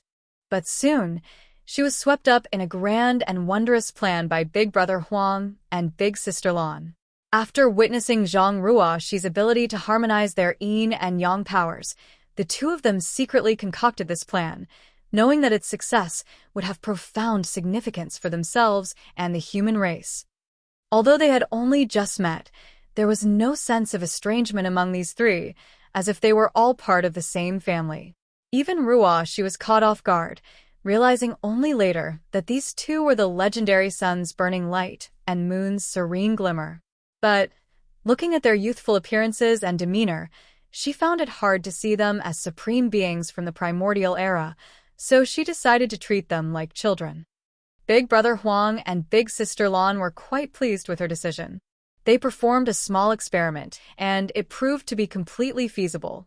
Big Brother Huang and Big Sister Lan were so happy that they almost shed tears of joy. But although the plan was workable, it was difficult to implement at the moment because Ruashi's strength was still lacking. She needed to become much stronger before they could perfectly execute their idea. So, the two primordial era supremes urged her to cultivate. Fortunately, before Yang Kai went into retreat, he left behind a lot of 5 elements materials. Ruashi had some reserves of her own as well, which prevented her from being in the embarrassing situation of not having enough resources. Ordinary masters usually cultivated by building up the heritage of their small universe, and even if they chose to refine materials, they needed to consume complete sets of 7 elements. But in the chaotic dead territory, with the assistance of Big Brother Huang and Big Sister Lan, Ruashi did not need to go through this trouble. She only needed to refine materials of the 5 elements. As for the yin and yang element powers, it was easy to draw them from Big Brother Huang and Big Sister Lan. It was the utmost primal and pure power that was difficult for anyone in this world to resolve and harmonize, but that issue was completely resolved thanks to her Heaven's Order bloodline. This meant that Zhang Ruashi had to refine 2 fewer materials than other masters, saving her nearly 30% of her cultivation time. That was a terrifying improvement in efficiency. To advance from the 8th order to the 9th order required on average 10,000 years of accumulation, so a 30% reduction could easily save some 3,000 years of arduous effort. In the chaotic dead territory, while Yang Kai was in retreat to reflect on his various epiphanies, Ruashi also entered retreat to cultivate. Meanwhile, Big Brother Huang and Big Sister Lan took turns infusing her small universe with their power. They were careful not to overdo it, so that Zhang Ruashi would not be overwhelmed again. In their spare time, they also trained a large army of small stone race soldiers for Yang Kai. Previously, they had only trained them to pass the time. From the primordial era to the present, this was the only game that relieved their boredom. But now that they had Zhang Ruashi, they had something to look forward to, a hope for the future. Time passed by quickly, and soon an entire century had gone by. In the void, Yang Kai opened his eyes with a look of confusion. The more he pondered, the more he found himself unable to grasp the essence of the Grand Tao. He couldn't help but feel nostalgic for the days when he was not as powerful, when all he had to do was focus on increasing his strength. But now, he had to embark on a quest to uncover the true nature of the Grand Tao and Heavenly Way, and on this slow and arduous path of the martial Tao, the higher he stood and the more he saw, the more lost he felt. Letting out a light sigh, Yang Kai ceased his ruminations. He knew that his confusion stemmed from not standing high enough. Perhaps after ascending to the 9th order, things would change for him. After spending 100 years in retreat, he had some gains. He had contemplated much about his own Grand Taos and the creation realm, but for now, those insights were of no use. Yang Kai, come over here. Big Brother Huang's voice suddenly sounded in his ear. Clearly, he had sensed that Yang Kai had ended his retreat. Feeling his urgency, Yang Kai's heart skipped a beat, fearing that something might have happened to Zhang Ruashi.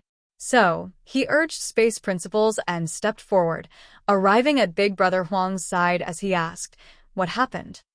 Before his eyes, Ruashi sat cross-legged, refining materials to enhance her small universe heritage. Her aura was calm, and there was no trace of abnormality.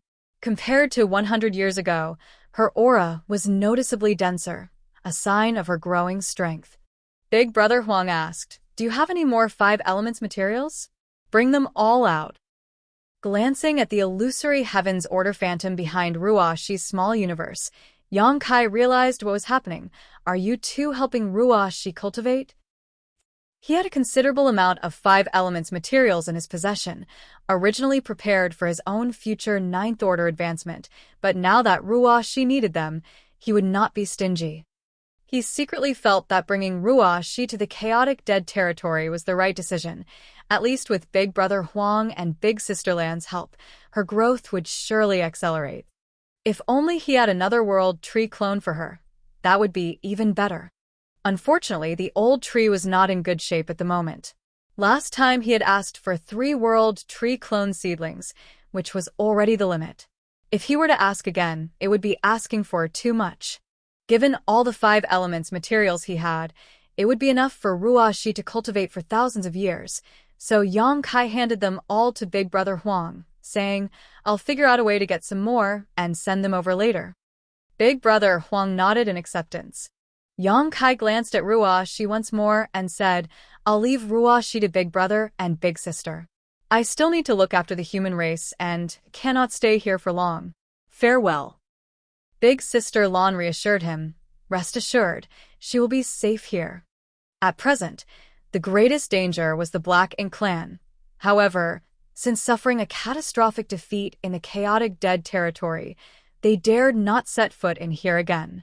Under normal circumstances, they would not even approach the chaotic dead territory for fear of provoking the 2 supreme beings inside. Yang Kai responded with a nod.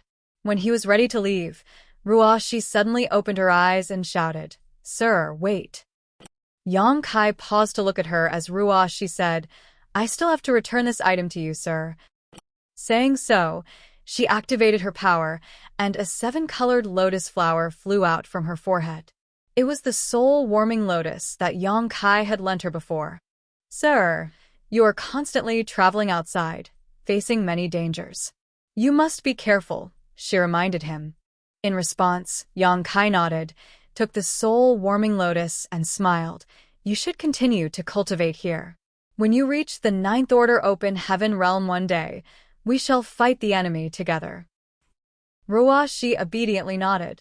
After a moment of watching Yang Kai leave, Ruashi sat down cross-legged again and continued to refine 5 elements materials to enhance herself.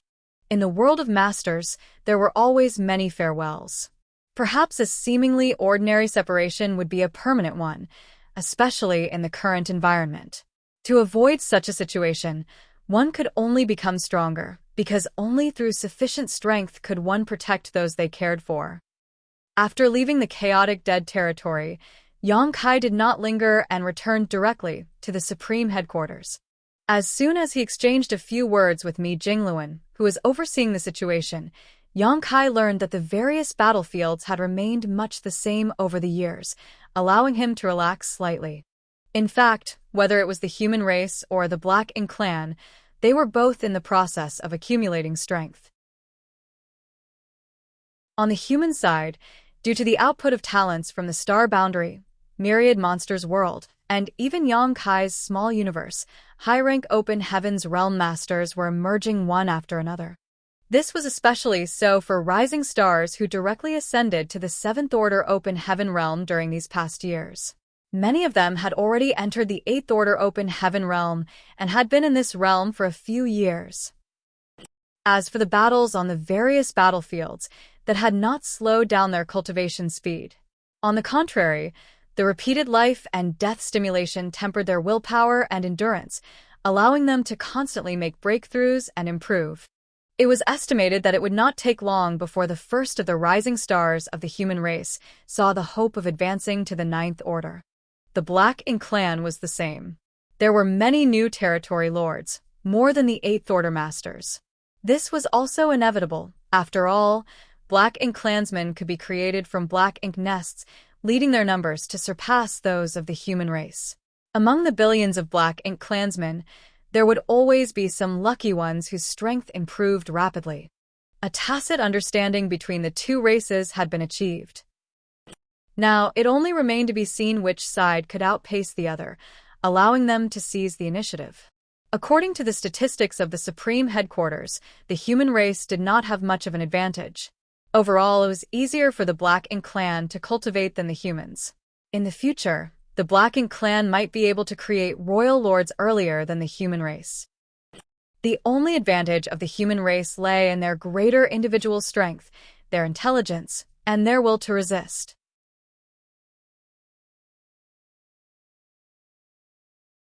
Marshall Peak, Chapter 5680, Finally Free. In the Grand Hall of the Supreme Headquarters, Mi Jingluan let out a deep sigh as he spoke. "Our most pressing concern, Junior Brother, is the scarcity of resources. Despite the accumulation of the cave heavens and paradises over the years, our people are trapped in just a handful of great territories now. Our access to essential resources has been severely limited, especially now with the explosive increase of open heaven realm masters. Their cultivation demands an abundance of resources that our stockpiles simply cannot sustain. Even with all the things you brought back last time, it barely made a dent in the shortfall needed to construct the suppressing Black Ink Fortress. The problem of resource scarcity can only be solved by either increasing our resources or reducing our consumption. But we are cultivators. Our cultivation and healing require resources. So, how can we reduce our consumption? If we were to do so, how could we expect our soldiers to fight fiercely on the battlefield? We must devise alternative strategies. Over the years, the military merits required by the Army's supply department to exchange for resources have been increasing every year. Take the simplest fourth-order materials, for example. The military merits required to exchange for one have increased by 20% compared to a millennium ago. To make matters worse, some ignorant fools, the managers and commanders, are unaware of the high cost of goods and come to me, their senior brother, at the Supreme Headquarters to clamor for a reduction in price for them. Yang Lai was the one he was referring to, and Yang Kai knew about this matter as well. Yang Lai even sent someone to relay a message to him, saying that the prices for resources in the Army's supply department were abnormal and requested that he talk to Mi Jingluan about it. HAAA. Mi Jingluan sighed again. Do you think I don't want to reduce the prices? I just can't simply do so. The military merits that our soldiers earn are priceless, paid for with their own lives. If there was a possibility, how could we, the Supreme Headquarters, do such a thing? We just can't achieve two opposing goals at the same time. As for increasing our resource sources, there are only two ways for our human race to do so. One is to mine them from the new Great Territory, and the other is to loot the Black Ink clan. But the resources in the new Great Territory are also limited. After so many years of mining, they may not last much longer. Although looting the Black Ink clan's convoys is a profitable enterprise, it also entails enormous risks, and the amount we can get each time is not stable. In the past, although there were many open heaven realm masters in the 3,000 worlds, there were not many in the high rank. They were always exclusive to the cave heavens and paradises, and those who had successfully cultivated to the high-rank open heaven realm were sent generation after generation to the Black Ink battlefield to fight against the Black Ink clan, resulting in countless casualties. Overall, the resources flowing through the market in the 3,000 worlds were more than sufficient for humans to use. But now, the situation had changed. The human race was confined to just a dozen or so great territories, and the channels for obtaining resources had decreased greatly, while the number of high-rank open heaven real masters had increased exponentially. This increase in demand and decrease in supply resulted in a substantial deficit in resources. Although the various cave heavens and paradises had offered up their reserves, they would not be able to sustain themselves for much longer. After hearing Mi Jingluan's complaint, Yang Kai realized the gravity of the situation. Though the issue of materials had long plagued the human race, he had never given it much thought until now that it had become a pressing matter that demanded immediate attention. If one day the humans were to run out of supplies, the consequences would be dire. Senior brother, if I may ask, do you have a solution? Yang Kai asked solemnly. Mi Jingluan replied, I've given it some thought. The only way to resolve this is to seek resources outside. You have a direct route to the Black Ink battlefield, right? I'd like to request that you send some people there to gather resources. The resources on the Black Ink battlefield were abundant. Within the countless dead universe worlds lay many precious resources waiting to be extracted. If they could successfully harvest them, it would greatly ease the pressure on the humans' demand for supplies. I can do that. Yang Kai nodded in agreement. It's settled then. I'll send people over when the time comes.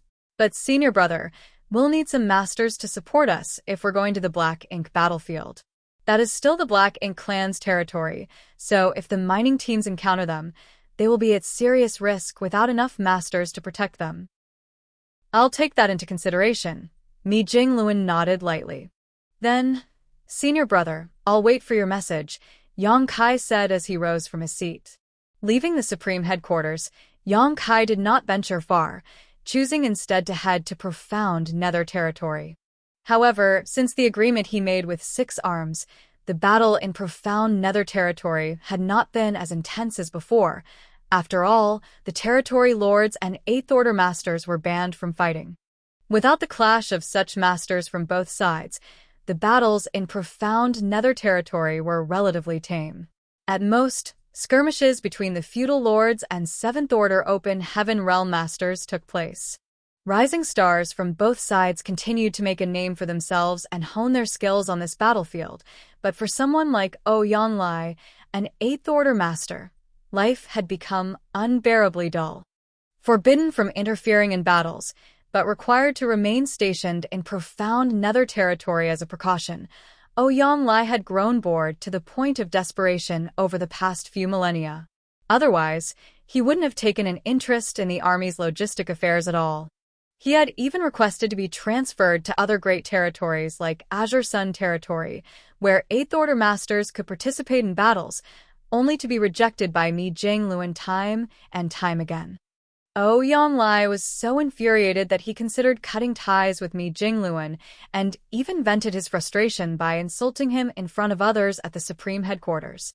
When he saw Yang Kai coming, Ouyang Lai's eyes filled with tears as he clamored for Yang Kai to leave his seal on the transfer order. The main reason Ouyang Lai hadn't been transferred from profound Nether territory for all these years was that Yang Kai was like an elusive dragon, appearing and disappearing unpredictably. Yang Kai, as the army commander of the profound Nether army, had Ouyang Lai as his subordinate general. Even if the Supreme Headquarters wanted to mobilize manpower from the profound Nether army, they would need to go through Yang Kai. Otherwise, what would be the point of having an army commander? Mi Jingluan had previously told Ouyang Lai that as long as he could receive Yang Kai's seal on the transfer order document, the Supreme Headquarters would have no objections. But where and how could Ouyang Lai find Yang Kai? Previously, Yang Kai had been in retreat at the World Tree, so it was not convenient to disturb him.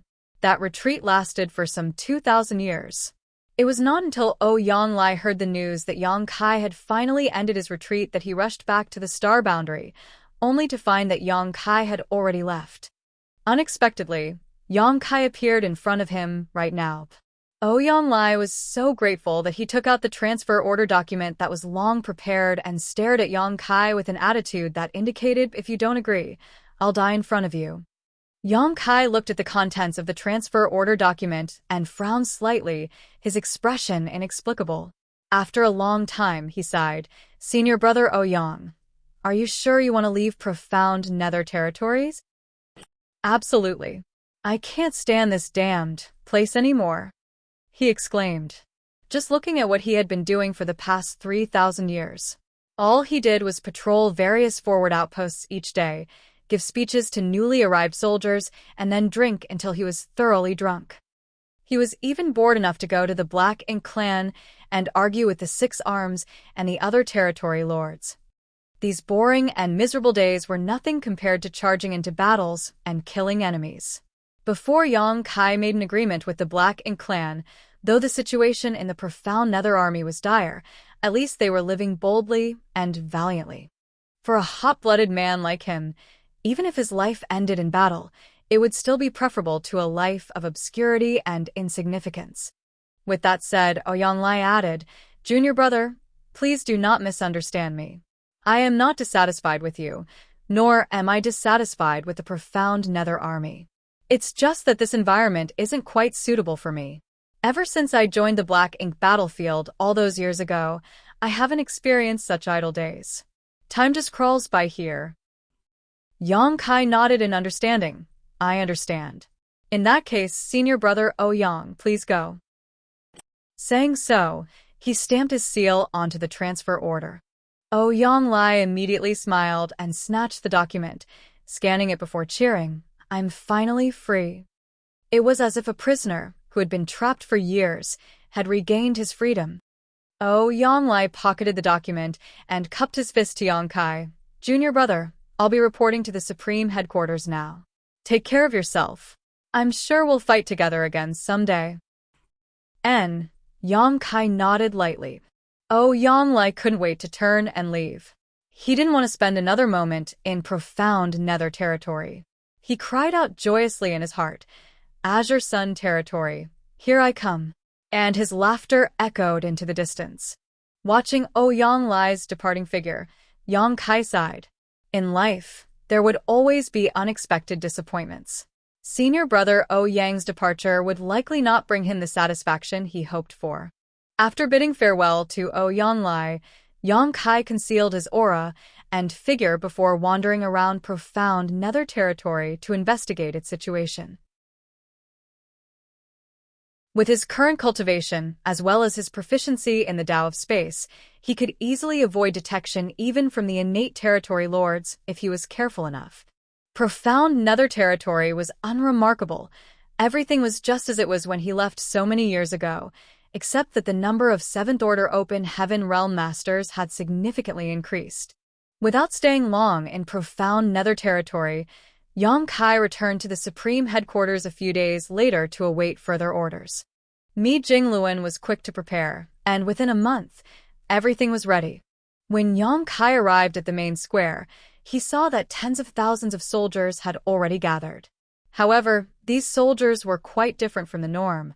Many of them had either gray or white hair, and although they didn't look particularly old, they certainly weren't young. Their cultivation levels were also generally low, with most of them at the 4th or 5th Order Open Heaven Realm, some even at the 3rd Order. Yang Kai understood immediately that these were the Open Heaven Realm Masters who were born in the early days, and their current cultivation had already reached their innate limit. Such a cultivation would be ineffective on the various battlefields, as they would be very vulnerable to corruption from the black ink strength. Thus, they were typically assigned to logistics roles. This group of people would have limited usefulness in combat. However, if they were brought to the black ink battlefield to mine resources, that wouldn't pose any hindrance. It was clear that Mi Jingluan had considered this issue thoroughly, which was why he had summoned this group of people, wanting Yang Kai to escort them to the black ink battlefield.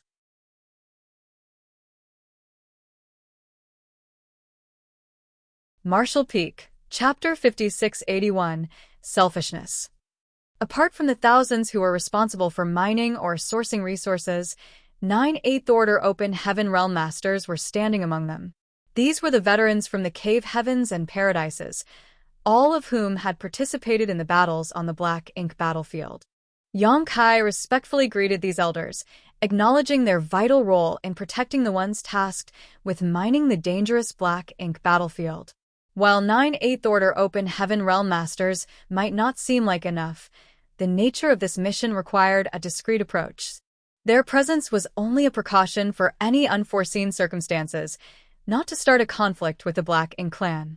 Too large and powerful a force would draw unwanted attention, and it would also affect the deployment of the human race army on the various other battlefields. Junior Brother Yang, we're counting on you, Mi Jingluan nonchalantly instructed. Senior Brother may rest assured. With a nod, Mi Jingluan turned to address the thousands of low-rank cultivators. They knew their mission, and even though they had never set foot on the Black Ink battlefield before, they had heard of it and understood that it was a place where the blood of their ancestors had been shed in defense of their people. While this was not a crusade, how successful they were in amassing resources would play a big role in determining the fate of the human race. Thus, there was no killing intent, but there was still a heavy solemnity in the air. In a sense, going to the Black Ink battlefield to gather resources was another kind of battle, and the stakes were just as high. Soon enough, Yang Kai and the 9 8th Order veterans opened their small universes, allowing the thousands of cultivators to enter in an orderly fashion. As the preparations were finalized, Mi Jingluan quietly informed Yang Kai of a separate mission. Junior Brother, Brother Yang has already gone ahead to the Black Prison. When you meet him there, you don't have to say too much, just take him to Black Ink battlefield and the others will explain the situation to him. Yang Kai was taken aback as he commented, I thought Senior Brother Yang had already gone to Azure Sun territory. He hadn't seen Yang Lai in the square just now, but it seemed his guess from before was wrong. Mi Jingluen had obviously arranged for Yang Lai to be part of this operation without giving the latter any prior information. Of course, if Yang Lai knew about the mission beforehand, he probably would have refused. He had left the profound Nether Army because he was tired of the dull and boring days and he craved excitement and battle. Guarding profound Nether territory was not fundamentally different from watching over the teams extracting resources on the Black Ink battlefield.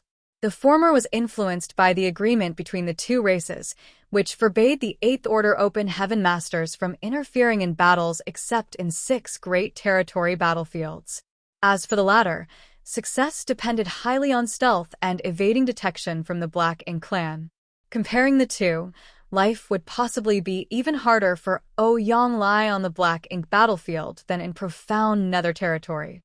Mi Jingluen let out a sigh. I know what his thoughts are, but after thousands of life and death battles, he has accumulated too many dark injuries that can't be healed. If he could advance to the Ninth Order, it would be all right, but he has no hope of doing so in this lifetime. Those hidden wounds are constantly sapping away his vitality, so he shouldn't participate in fights against the masters of the Black Ink clan anymore. Yang Kai fell silent for a moment before saying, Senior brother Yang will definitely blame you later. In response, Mi Jingluen smiled wryly. Let him blame me all he wants.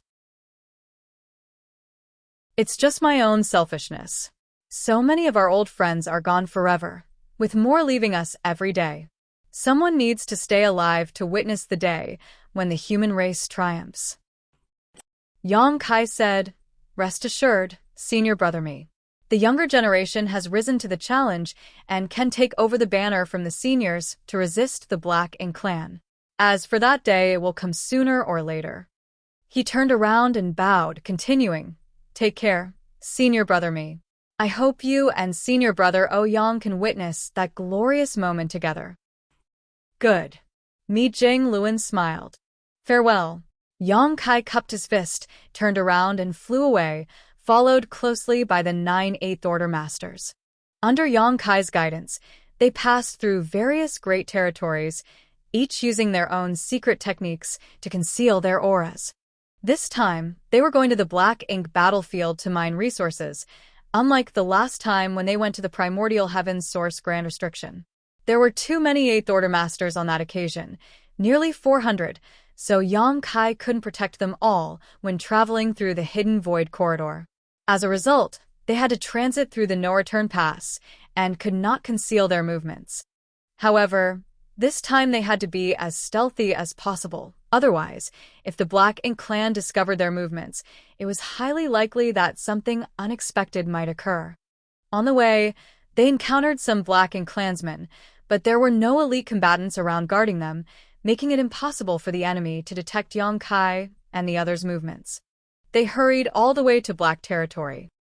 Currently, apart from High Heaven Territory controlled by the human race, the New Great Territory, and the Great Territory where the Supreme Headquarters was located, there were Black Ink clansmen in essentially every other Great Territory in the 3,000 worlds.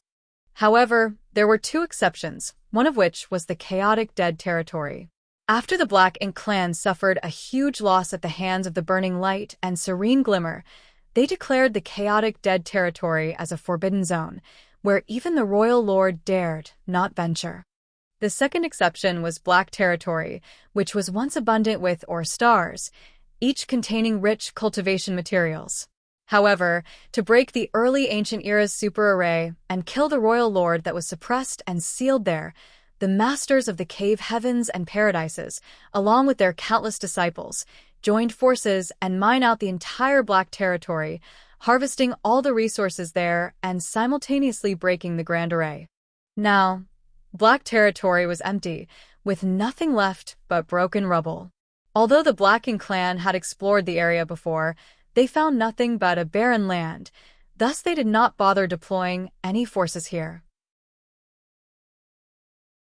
But this worked out well for Yang Kai and his companions. Once they entered Black Territory, they no longer needed to hide. Under Yang Kai's lead, they rushed towards the entrance of the secret passage. Finally, after a couple of days, they arrived at their destination. Yang Kai scanned his surroundings with his divine sense and spotted an asteroid floating nearby before calling out, "Senior brother, O Yang." Oh, Yang Lai leaped out from behind the asteroid and approached Yang Kai with a grin. "You've got sharp eyes, brat. I thought I had hidden well, but you still found me." He was clearly in a good mood. Ever since he left profound nether territory with his transfer order in hand, he had been feeling quite content. When he noticed the 9 Eighth Order Masters behind Yang Kai, Yang Lai's eyes lit up as he greeted them warmly. They were all old acquaintances who had fought alongside each other on the Black Ink battlefield against the Black Ink clan. Their friendship stretched back to the days when they were cultivating in their respective sects. After some heartfelt conversation, Yang Lai eagerly asked Yang Kai, "Junior brother, why are we going to the Black Ink battlefield this time? Are we going to attack the no-return pass?" Having arrived here at Mi Jingluan's instruction and seeing Yang Kai lead 9 veteran 8th Order Masters over, Yang Lai guessed they were up to something big. This stirred up his battle instincts that had been dormant for over 2,000 years. "I have no issue if we were to attack the no-return pass, but it seems like we are short on manpower." Yang Lai began to worry. A royal lord was guarding at the no-return pass, along with a pseudo-royal lord and many territory lords. It was going to be difficult for them to make any headway with just these few people. However, considering Yang Kai's many achievements in the past, the situation suddenly became clear to him. "I know. We're going to launch a quick raid to destroy those Black Ink nests." He was obviously excited and had a lot to say. Yang Kai did not know how to explain the situation to Yang Lai, but luckily, an old veteran who had a close relationship with Yang Lai pulled him aside and said, Yang, don't ask too much. You'll know when we get there." Yang Lai nodded vigorously like a chicken pecking rice. Good. Let's go." Yang Kai nodded and looked around. "Please connect your auras to mine for this journey. I will do my best to protect all of you. However, this void corridor is highly turbulent.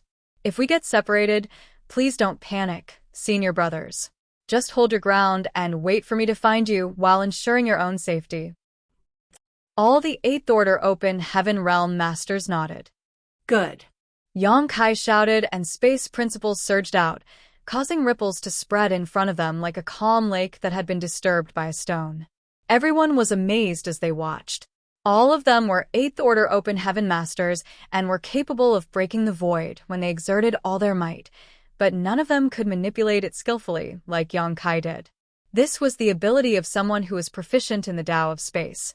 As the ripples spread, a noticeable difference in the void appeared ahead. With Yang Kai's continuous manipulation of space principles, a certain spot ahead of them slowly revealed the illusory phantom of a portal. Looking up, the portal looked like an abyss, chaotic and terrifying. "Stay close to me," Yang Kai urged while taking the lead to step into the portal. Following him were the 10 8th Order Open Heaven Realm Masters, steadily connecting their auras with Yang Kai's.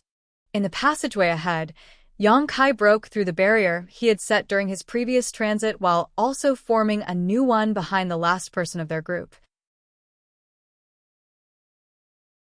If he was alone, or even with 2 or 3 people, it wouldn't have been very difficult for Yang Kai to accomplish this.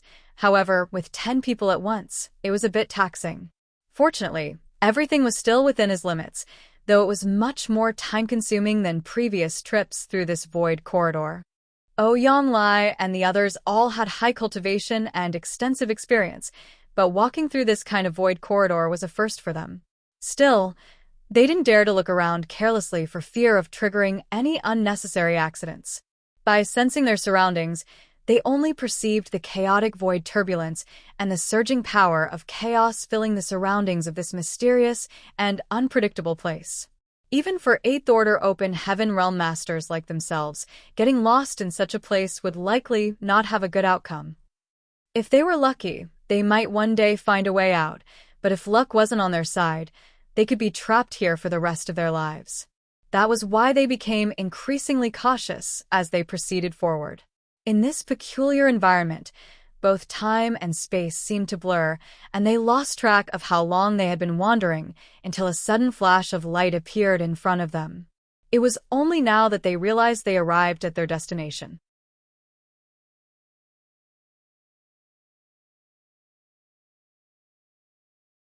Marshall Peak, Chapter 5682, Furious Ouyang-Lei. The void rippled, and with each expanding wave, a portal gradually revealed itself. Soon after, figures emerged from the portal, one after the other. Yang Kai quickly sealed it up again, making it appear as though nothing had happened. Ouyang-Lei took out a universe chart of the black ink battlefield and, after a few comparisons, he determined that they were standing somewhere in the area of the Blue Sky Theater that was once occupied by the Black Ink clan. It was quite far from where Blue Sky Pass was originally positioned, much closer to the royal city. It was at Blue Sky Pass where Yang Kai had risen to prominence, bringing purifying light to the human race and designing the purifying black ink battleships, turning what had once been an ordinary great pass among many into a shining beacon of hope. Besides that, Yang Kai's presence allowed Blue Sky Pass to establish the first forward outpost outside of a royal city. Using the numerous universe paradises and universe cave heavens nearby, Blue Sky Pass set up numerous traps that inflicted heavy losses upon the Black Ink clan, severely damaging the latter's foundation in the Blue Sky Theater. This victory set the stage for a crusade, with the Blue Sky Army becoming the first to conquer part of the Black Ink clan's territory, earning it a reputation that echoed through the ages. Yang Kai also took out his universe chart and identified the direction they needed to go in, then led his 10 companions towards the depths of the void. Ouyang-Lei followed behind him, completely puzzled, so he asked, "Junior brother, aren't we going in the wrong direction? The no-return pass is that way." The direction they were taking was completely different from where the no-return pass was located, leaving Ouyang-Lei confused. Although Yang Kai was tempted to explain everything to him, he chose to hold his tongue, fearing the consequences. "Senior brother, please be patient. I'll explain everything once we arrive." Upon hearing that, Ouyang-Lei suppressed his doubts and followed silently. Along the way, Yang Kai left several space beacons behind to be used as waypoints, knowing he would have to come back once he had escorted Ouyang-Lei and the others to their destination. They passed by the royal city that was once magnificent, but was now ravaged by the previous wars. The entire universe world was in shambles and broken into numerous fragments, faintly showing the devastation from the battle millennia ago. When the Blue Sky Army had set forth on their crusade, the Black Ink clan's forces in the Blue Sky Theater had not fully recovered, so they were left defenseless against the formidable might of Blue Sky Pass. In the end, the royal city was reduced to rubble and their army was decimated. The old ancestor of Blue Sky Pass, aided by some of the strongest Eighth Order masters, had beheaded the royal lord in that battle. The royal lord's demise marked the complete defeat of the Black Ink clan in the Blue Sky Theater. But that was all in the past now, and Yang Kai had long since left Blue Sky Pass. When Blue Sky Pass went on its crusade, Yang Kai was leading his comrades into battle as part of the Great Evolution Army.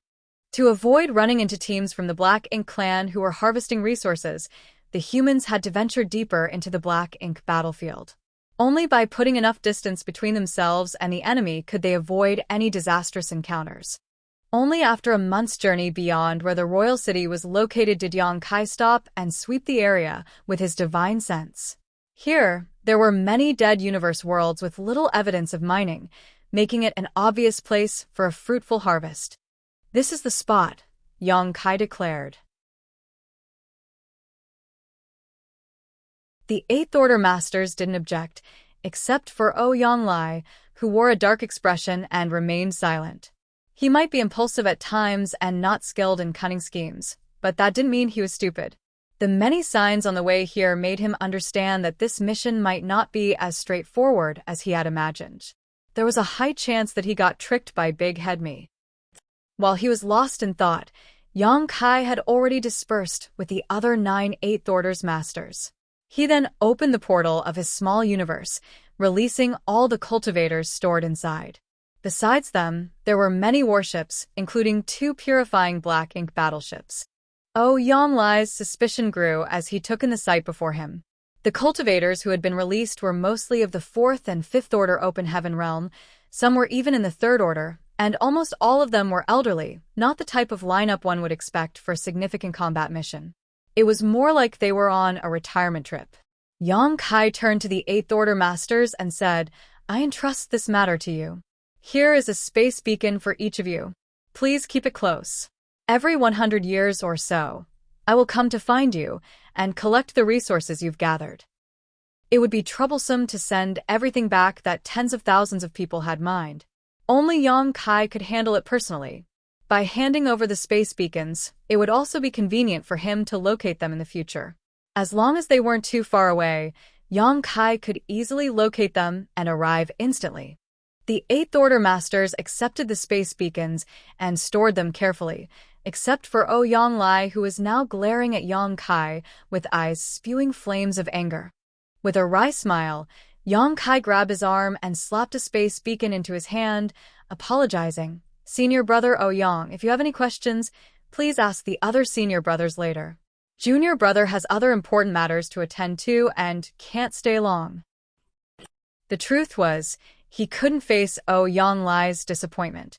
Turning his head, he reminded other Eighth Order Masters, "If you encounter any danger that cannot be resolved, please lead everyone to the Primordial Heavens Source Grand Restriction, where the Suppressing Black Ink Army is stationed and Dragon Clan Senior Fu Guang is assuming command."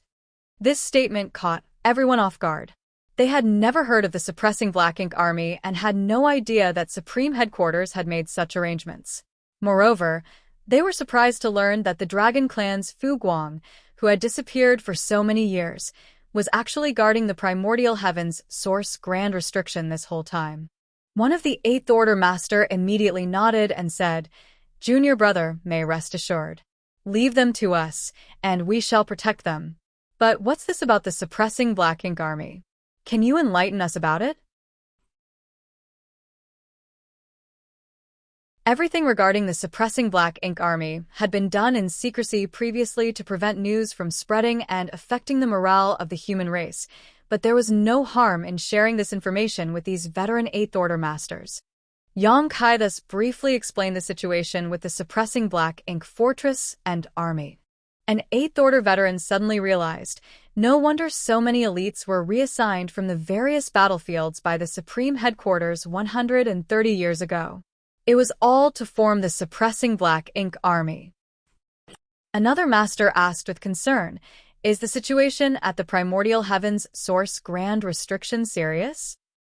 "It's still within a controllable range, and Senior Fu Guang is personally guarding that place, so there's no need to worry," Yang Kai replied. With these words, everyone was relieved. Apart from Giant Spirit God Aer, who is still fighting the Black Ink Giant Spirit God in the Barren Territory, Divine Dragon Fu Guang was currently the strongest master on the human race's side. Having such a master guarding the Primordial Heavens Source Grand Restriction was indeed reassuring. A moment later, under the gaze of the Eighth Order Masters, Yang Kai took a step forward, and his figure gradually faded away. Ouyang Lai didn't stop him, but turned to the other Eighth Order Masters and asked through gritted teeth, "Shouldn't you all give me an explanation now?" One of the Eighth Order Masters who had a good relationship with Ouyang Lai sighed and stepped forward to explain the mission they were tasked with. Learning that this trip was not for any major battle, but just to oversee the gathering of resources, Ouyang Lai furiously exclaimed, "Big head me, I curse you and your ancestors." The master quickly advised, "Junior brother Ouyang, calm down. Although there is no war here, this place is still of great significance to the human race. Our soldiers need resources for cultivation and healing, and with the current shortage, we can only resort to such measures. Even compared to killing enemies on the battlefield, our mission is no less important. We are all working for the future of the human race." Right, another master went along. "Right, my foot." Ouyang Lai exploded, his red hair blazing like fire and his whole body seeming to be burning up. He had left profound nether territory for one reason, to kill the enemy on the battlefield, not to come here and babysit these third, fourth, and fifth order cultivators tasked with mining resources. In a fit of rage, he strode towards the depths of black ink battlefield. "Where are you going, Brother Ouyang?" The Eighth Order Master, who tried to calm him down, called out in alarm. "I'm going to Primordial Heavens, Source Grand Restriction. I'm joining the suppressing black ink army to kill the enemy." His voice echoed as he flew off into the distance. The other 9 masters looked at each other, unsure of whether to stop him or not. In the end, Ouyang Lai disappeared without a trace. After a while, one of them finally said, "Thank goodness he didn't go to the no-return pass impulsively." Going to the no-return pass alone was a death sentence, but going to Primordial Heaven's Source Grand Restriction and joining the suppressing black ink army was still acceptable. "Don't worry, he'll come back," another Eighth Order Master said. "How do you know?" "Brother Ouyang may not be from Great Battle Heaven, but ever since he ascended to the Sixth Order Open Heaven realm, he has fought on the black ink battlefield. He has long become accustomed to military life, and he's a true soldier. Although he has a foul temper, he won't act recklessly in defiance of orders. Otherwise, he wouldn't have stayed in profound nether territory for so many years just to get his transfer order stamped," the master explained. Everyone felt that what he said made sense. Ouyang Lai's behavior was indeed like this. If he was someone who truly acted on impulse, he wouldn't have stayed in profound nether territory for so long. As expected, half a day later, Ouyang Lai appeared from the depths of the void, still a little mad, but his fury somewhat subsided. An Eighth Order Master welcomed him back personally, patted his shoulder, and laughed. "Ouyang Lai, just accept it. Isn't this me Jingluan's favor to us old friends?" Everyone understood why they were sent here to look after the mining team. Each of them had experienced countless life and death crises, and each had accumulated many hidden injuries.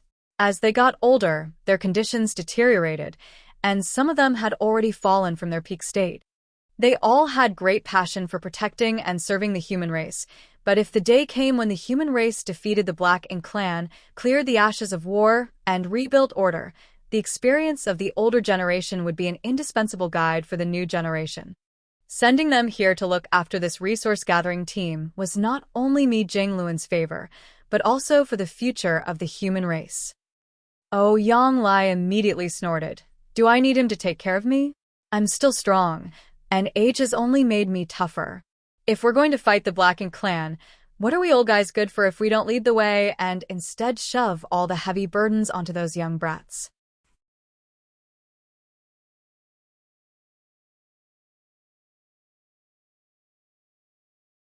Marshall Peak, Chapter 5683, The Black Ink Clan's Good News. Indeed, we old fogies are still as sharp as ever, but those little brats still have much room to grow. We need to give them a chance to shine. The Eighth Order Open Heaven Realm Master knew well that Ouyang Lai was a stubborn mule and wouldn't challenge him. Ouyang Lai remained silent for a long time, then finally spoke with a harsh tone. "When I return home someday, I'll twist Big Head Me's head off and use it as a chamber pot." He then thought of Yang Kai and added, "And that young boy, he's not a good thing either. He dared to trick me like this. I'll give him a beating when I see him." "Good. Us fellow brothers will help you." The Eighth Order Master responded with a big smile. "With our combined strength, that brat won't stand a chance." Ouyang Lai looked at him and sighed heavily, his face full of sadness. It had come to this, and there was nothing he could do about it. Soon, tens of thousands were dispersed by the Eighth Order Masters to explore the area nearby for resources. Meanwhile, Yang Kai had already used the space beacons to return to the Blue Sky Theater, still feeling guilty. He could understand Ouyang Lai's mood, but this was Mi Jingluan's arrangement, so he could not intervene. Moreover, he hoped from the bottom of his heart that veterans like Ouyang Lai could retire from the battlefield. The number of Eighth Order Open Heaven Realm Masters was now significant, and many rising stars were active on various battlefields. It was no longer a time when veteran warriors with countless scars had to bear the brunt of the harsh conditions. The younger generation was now capable of taking on the heavy responsibilities of the seniors. However, as Mi Jingluan worried, the problem that plagued human development was still the resources. The emergence of a large number of high-rank open heaven realm masters meant a massive demand for resources. Sending some manpower to the Black Ink battlefield to mine resources was one way to solve the problem, but exploration and extraction always took time, so Yang Kai planned to look for solutions elsewhere. Resources were something that the Black Ink clan did not lack. After his last experience at the No Return Pass, Yang Kai was well aware of this fact, as they didn't even hesitate to hand over a massive amount of materials as compensation. Since the Black Ink clan didn't lack resources, Yang Kai decided to just steal some. Yang Kai decided to become a hunter. Ever since he heard about the hunters, he had been fascinated by their existence. If he was still a 6th or 7th order open heaven realm master, he would have immediately become one and lived a carefree life raiding enemy convoys. However, he was no longer the insignificant person he once was. His strength and status had both elevated him to a position where each of his words and actions had a significant impact on the overall situation. While Yang Kai still yearned to become a hunter, he couldn't risk the unpredictable consequences of such a move. But on this Black Ink battlefield, he did not need to worry at all. When the Black Ink clan and the human race signed their peace agreement years ago, it only applied to the 3,000 worlds. It did not include the Black Ink battlefield. Hunting was also a time-intensive activity that often required patience and careful planning, but since Yang Kai had nothing else to do and was free from the need to cultivate, he could use this time to accumulate resources for the human race. Months later, inside the main hall of the No Return Pass, the royal lord sat on the throne of bones, with Mo Nayi seated to his left. Territory lords lined both sides of the hall, with their eyes fixed on the royal lord. They were all confused, and even Mo Nayi was puzzled as well. Due to Yang Kai's existence, the Black Ink clan could not afford to let their guard down, even with a new pseudo-royal lord on their side. Mo Nayi could not leave the No Return Pass at will, lest Yang Kai found an opportunity to destroy more Black Ink nests here. Since the royal lord could not protect everything on his own, they could only ensure the safety of the Black Ink nest by joining forces. That was why the royal lord had been staying here all these years, rarely making an appearance. Even when he did come out, he looked gloomy, obviously still upset about Yang Kai's last visit. But with Mo Nayi as a capable assistant, the royal lord completely became an arm-flinging shopkeeper, leaving all major and minor matters of the Black Ink clan war effort to be handled by him, so he was able to relax. However, at this moment, the royal lord's expression looked exceptionally joyful. It was unclear if something had happened on the Great Territory battlefields, or if there had been some breakthrough development in the Black Ink clan. Then, as they recalled the tone in which the royal lord summoned them to this conference hall earlier, the Black Ink clan elites secretly anticipated good news. The royal lord remained silent, and the territory lords dared not speak without permission either. Instead, it was Mo Nayi, a pseudo-royal lord, who smiled and asked, "Sir Royal Lord, is there good news you have to share with us today?" The royal lord chuckled and looked approvingly at Mo Nayi. Although he had many loyal followers, only Mo Nayi was quick-minded and able to read his intentions. This was also why he was willing to delegate power to Mo Nayi. There was no possibility of a power struggle in the Black Ink clan, as Mo Nayi's pseudo-royal lord status meant that he could never surpass the real royal lord's authority, so there was no concern over infighting even if so much power was given to Mo Nayi. After nodding in approval at him, the royal lord announced the great news. There is news from the primordial heavens, source grand restriction. With that announcement, the room erupted in surprise. The territory lords widened their eyes in excitement, while Mo Nayi jumped up from his seat, exclaiming, "Sir, has the primordial heavens source grand restriction been broken?" Since the battle outside the primordial heavens source grand restriction and its subsequent sealing and most slumber, the Black Ink clan had been unable to contact them. However, now the royal lord claimed that there was news from the primordial heavens source grand restriction, indicating that the Supreme One had awakened and the grand restriction had been broken. If this was true, the day when the Black Ink clan would rule all under the heavens would soon arrive. Even Mo Nayi, who was usually calm and composed, was overcome with excitement and could not help but shed tears. But the royal lord waved his hand and said, "It's not what you think. The primordial heaven's source grand restriction is still there, and the Supreme One is still asleep." The excited territory lords were suddenly silenced like a bucket of cold water had been thrown on them. Then Emo-Nai asked, "If that's the case, how did news come from the other side?" "I'm also unsure, and due to the interference of the primordial heaven's source grand restriction, the message is not very clear. All I know is that the humans still have some control over that place, and that someone deliberately opened a gap, like before," the royal lord replied. "Someone is controlling the primordial heaven's source grand restriction. But it can't be Tsang, can it? How can anyone control the primordial heaven's source grand restriction? Who is this person?" The territory lords were clamoring and asking questions. They were all innate territory lords who came from inside the primordial heaven's source grand restriction, so they knew about the situation there very well. They knew that Tsang was the last human race master who could control the primordial heaven's source grand restriction, and after his death, no one should be able to do so. But now, the royal lord was saying that someone was in control of that place. If this message did not come from the Black Ink clan inside the grand restriction, they would never have believed it. While the territory lords were concerned about who was controlling the restriction, Emo-Nai picked up on a different piece of information and asked, "Sir, when was the gap opened?" The royal lord answered, "It should have been some 100 years ago." Emo-Nai murmured with a frown, "Around 100 years ago, sir. Back then, Yang Kai led several hundred Eighth-Order Open Heaven Realm Masters of the human race through the No-Return Pass and into the Black Ink battlefield. Considering the timeline, could it be that the person who controls the primordial heaven's source grand restriction now is Yang Kai?" This was not a wild guess, as Yang Kai often accomplished things that others couldn't. If he was really the one controlling the primordial heaven's source grand restriction, Emo-Nai wouldn't be surprised. The royal lord, however, shook his head and said, "It's not him. Although the information from the grand restriction is not complete, I've inquired carefully. The person who controls the grand restriction now does not resemble Yang Kai at all. It must be someone we don't know about." Emo-Nai didn't doubt him and only sighed. The human race still has such a heritage. After Tsang's death, it was assumed that there would be no one who could control the primordial heaven's source grand restriction again.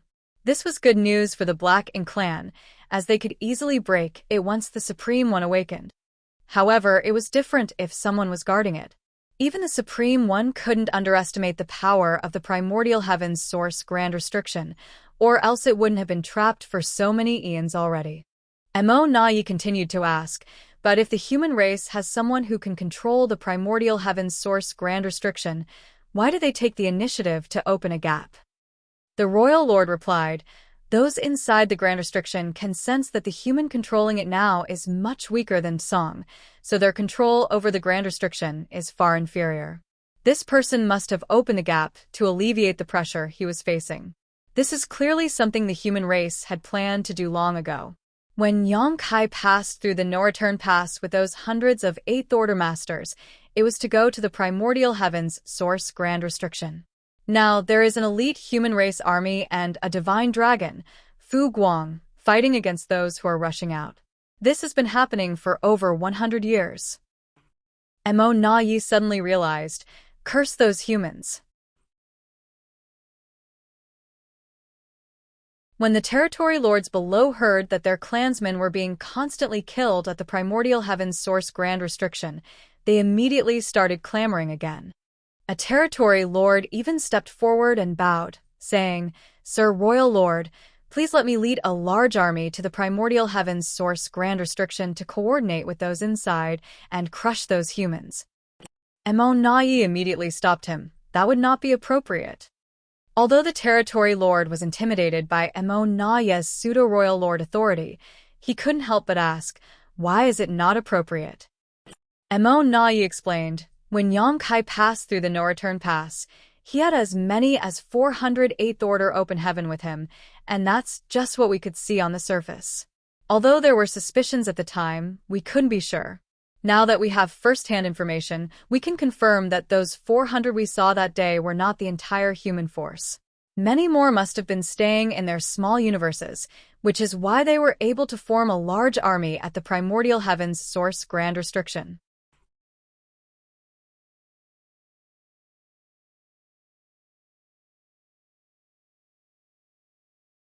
Marshall Peak, Chapter 5684, How Despicable.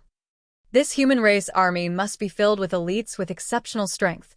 Otherwise, they wouldn't have been able to ambush and kill the clansmen who broke through the primordial heavens source grand restriction. Furthermore, there is also a divine dragon on their side. If we want to go against such an army, we can't afford to send in too few masters from our side, or we will just be sending them to their deaths. However, if we draw too many of our forces away from the front lines, how can we stabilize the situation on the various battlefields? The humans will inevitably seize the opportunity to attack and break through our defenses. Saying so, Emonayi then looked at the royal lord and asked, "Do you know how many people are in that army?" There shouldn't be more than 10,000 in total, which isn't a lot, but each individual is quite strong, especially those 400 8th Order Open Heaven Realm Masters. Additionally, they seem to have a large-scale artifact similar to a Great Pass with them. A Great Pass. Emonayi furrowed his brow, and the territory lords all became fearful. Although all of the Great Passes that still survived were abandoned around the No-Return Pass and were now occupied by the Black Ink clan, it had cost them a massive price to capture them. If it weren't for the 2 Black Ink giant spirit gods aiding them at the time, the Black Ink clan would not have been able to conquer the No-Return Pass. Now, with an elite army stationed at the primordial heavens source grand restriction and a Great Pass-like artifact assisting them, it was no wonder they had the confidence to open a gap in the grand restriction to alleviate the pressure. Emonayi couldn't help but sigh deeply. The human's heritage remains as powerful as ever. Just from the fact that the humans were able to withdraw so many elites to the primordial heavens source grand restriction without any impact on the situation in the various battlefields was enough to prove that the human race of today was not the same as the one from 3,000 years ago. After the war in the Barren Territory, the human race had sunk to its lowest point. The Great Territory battlefields were all in a passive state of defense, and profound Nether Territory was almost conquered by the Black Ink clan. If it weren't for Yang Kai's sudden appearance at the critical moment, profound Nether Territory would have fallen into the hands of the Black Ink clan. Yes, it was all because of Yang Kai. Since Yang Kai appeared in profound Nether Territory, the human race's plight had gradually been reversed. How did he even manage to accomplish such things? After careful observation, Emonayi realized that Yang Kai didn't do much. Although he had killed many innate territory lords, it hadn't significantly impacted the balance of power between the two races. No matter how powerful he was just a single individual and could not wipe out the entire Black Ink clan. The true root of the matter lay in the peace agreement between the two races. The constraints of the peace treaty had provided a relatively safe training space for the younger generation of the human race. While this alone might not seem significant, what was crucial was that the human race had the Star Boundary and the Myriad Monsters world, 2 open heaven realm cradles. The combination of such a relatively stable cultivation environment and a continuous influx of talented successors had shaped the human race's formidable heritage over thousands of years. It was a pity that when Yang Kai's reputation was at its peak, and all the innate territory lords trembled at the mere mention of his name, he proposed the peace agreement. Who would dare to reject him at that time? Looking at the current situation, this was all Yang Kai's cunning plan. Even if the Black Ink clan had seen through it at the time, though, they could only accept it. Emonayi also caught on at this point. He thus grew more afraid of and suspicious of Yang Kai since he not only possessed incredible combat power, but also had a far-seeing perspective. He was a great threat to the Black Ink clan. The Black Ink clan had naturally thought about how to deal with this issue and concluded that the best course of action would be to destroy the Star Boundary and the Myriad Monsters world, the places that contributed to the continuous enhancement of the human race's heritage. They were just 2 trivial universe worlds. If given the chance, any territory lord or Eighth Order Black Ink disciple could easily deal with them. However, the Black Ink clan simply could not find the opportunity to do so, as every soldier that had been recalled from the front lines had to pass through a grand array filled with purifying light. Even if a Black Ink disciple had impure intentions, the purifying light would cleanse and dispel any Black Ink strength within them. Moreover, both the Star Boundary and the Myriad Monsters world had multiple powerful masters stationed there all year round, standing guard. The voice of the Royal Lord came through, bringing Mo Nai back to focus.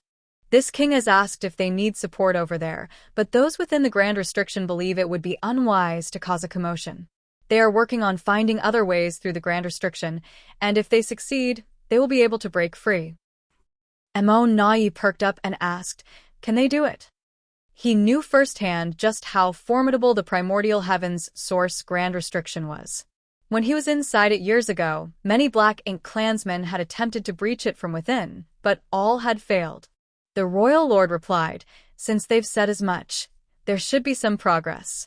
Although we do not know who the person overseeing the Primordial Heavens Source Grand Restriction is now, their strength is far inferior to Tsong, so their control is obviously not as good either.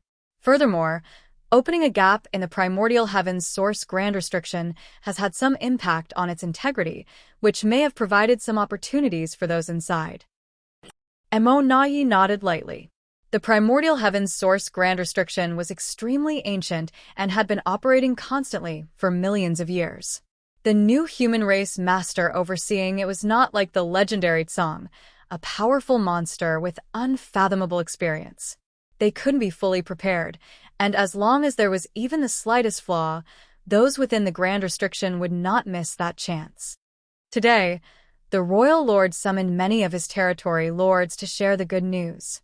He wasn't worried about any territory lord leaking the information because the Black Ink clan was not the same as the human race. If a human was corrupted by Black Ink strength, they would tell everything they knew to the Black Ink clan, but the Black Ink clan would never leak critical information to the humans.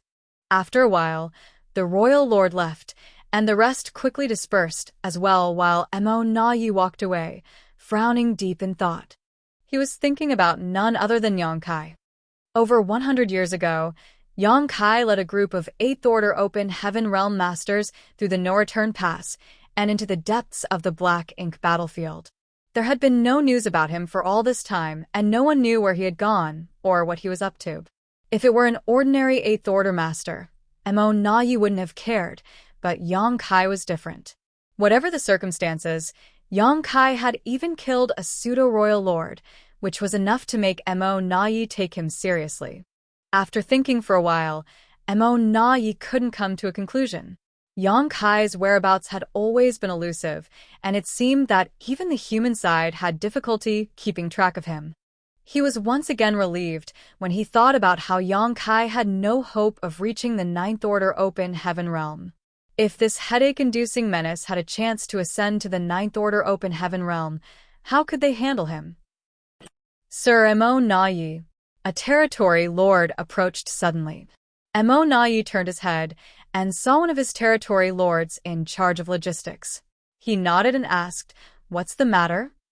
The territory lord replied, "Sir, several squads that were supposed to return with resources have not returned yet."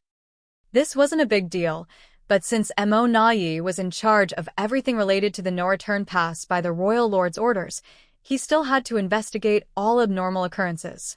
The territory lords had also become accustomed to his meticulous style, so they would come to him with any matter, big or small. "How long are they overdue?" Mo Nai frowned, feeling that something was off. The territory lord replied, "The earliest squad was supposed to have returned a month ago, while the latest should have arrived at the no-return pass 5 days ago." "Have you sent anyone to investigate?" "Yes, a team has been sent, and we should receive a report in a few days." Mo Nai nodded. "Notify me the moment you have answers." "Yes." A few days later, the feudal lord in charge of gathering news sent a message to the no-return pass using his Black Ink nest. The teams responsible for transporting materials had already set off for the no-return pass, but mysteriously disappeared halfway. When the news reached Mo Na Yi, he immediately realized the problem. The teams transporting resources disappeared without a trace, but the human race had no presence on the Black Ink battlefield other than at the Grand Restriction. Over the years, the Black Ink clan had been constantly mining resources from the Black Ink battlefield and transporting them to the front lines without any issues. However, recently, several squads transporting resources disappeared for no reason. Someone must be causing trouble. The first person that came to Mo Na Yi's mind was Yang Kai. Only Yang Kai could do such a thing. Considering that he had gone deep into the Black Ink battlefield over 100 years ago and had not been seen since, it was almost certain that Yang Kai was now camping near the no-return pass, waiting for the Black Ink clan's resource teams to appear so he could rob them. Shameless. Mo Na Yi immediately took out a communication bead and transmitted a message using his divine sense. This communication bead was left to him by Yang Kai the last time they met when he needed to hand over a batch of resources. Mo Na Yi hadn't thrown it away, thinking that he might be able to use it to probe Yang Kai's location in the future. He didn't expect it to be useful so soon. After a while, the communication bead in his hand trembled slightly, causing Mo Na Yi's brow to twitch.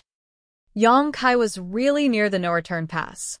The movement of the communication bead was undoubtedly a sign that the message had been successfully transmitted. 10 million kilometers outside of the no-return pass, on a lone universe fragment, Yang Kai hid his figure and surveyed the surroundings with his divine sense.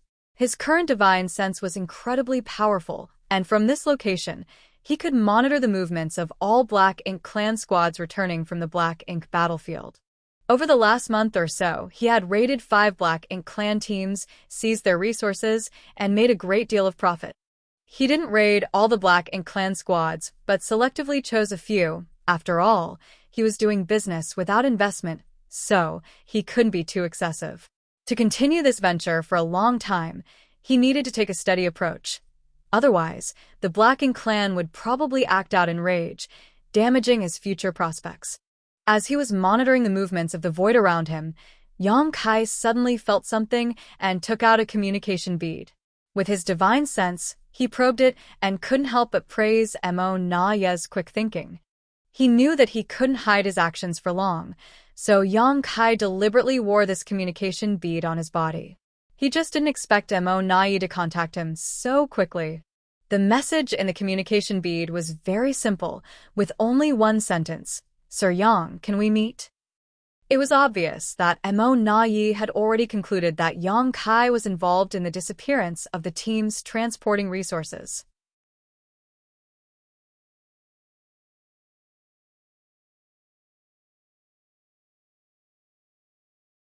Marshall Peak, Chapter 5685, Wanting the Lion's Share.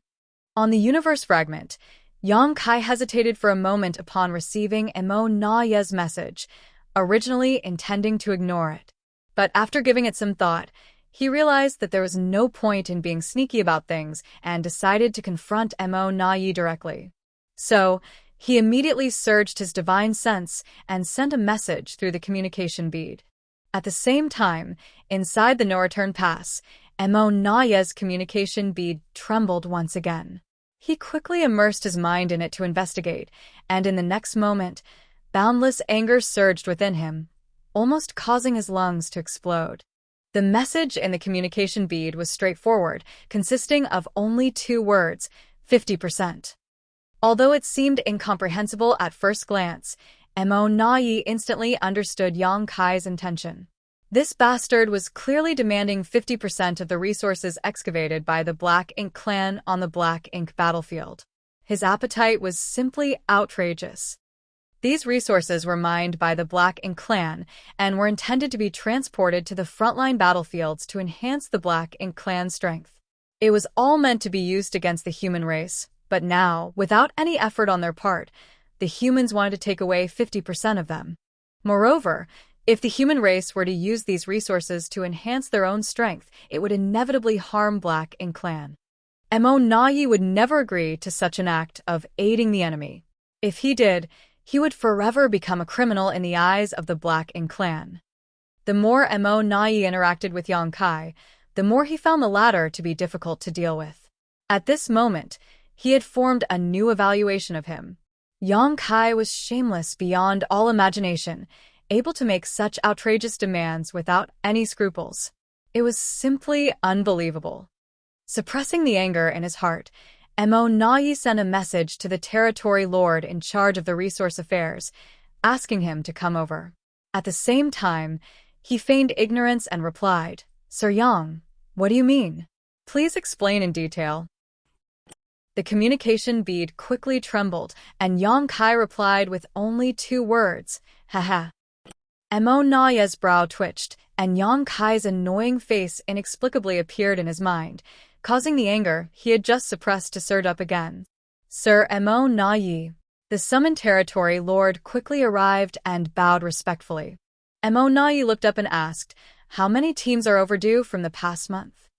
"5, sir," replied the territory lord. "And how many have returned?" "Also 5. 5 teams had disappeared, and 5 had returned." This was precisely 50%. Mo Nai knew that this was no coincidence, but rather Yang Kai's intentional doing. His meaning was evident. The Black Ink clan could refuse his offer, but he would still be able to take 50%. In fact, if Yang Kai wanted to, there was a good chance he could take the other 50% as well. This was open bullying.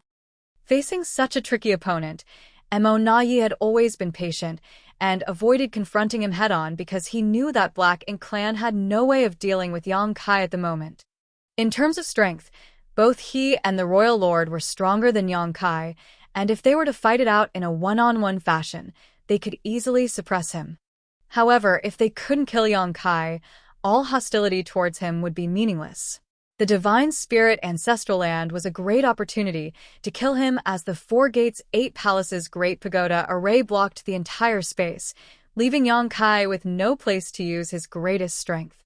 It was the best opportunity the Black Ink clan had to kill him. It was a pity that Diwu had messed things up.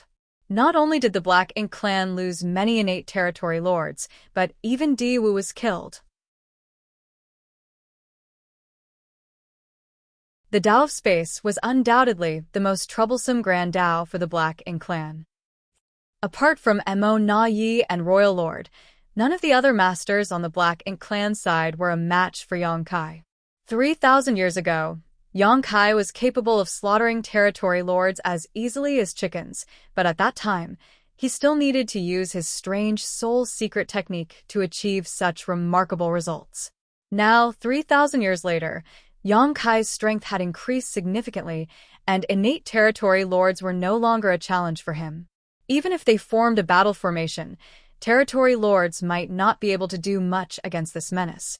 How could Mo Nai not be cautious in the face of such an opponent? The whole reason why they had made peace with the human race back then was also because of this. In the current situation, Yang Kai's had become a nightmare that the Black Ink clan could not contain.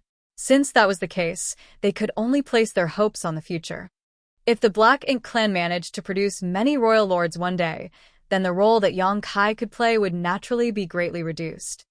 Over the years, Yang Kai had been traveling around, his whereabouts elusive, and his reasons unknown.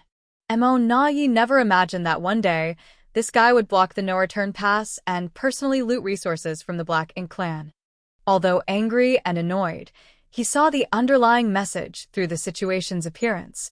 The human side must be running out of resources.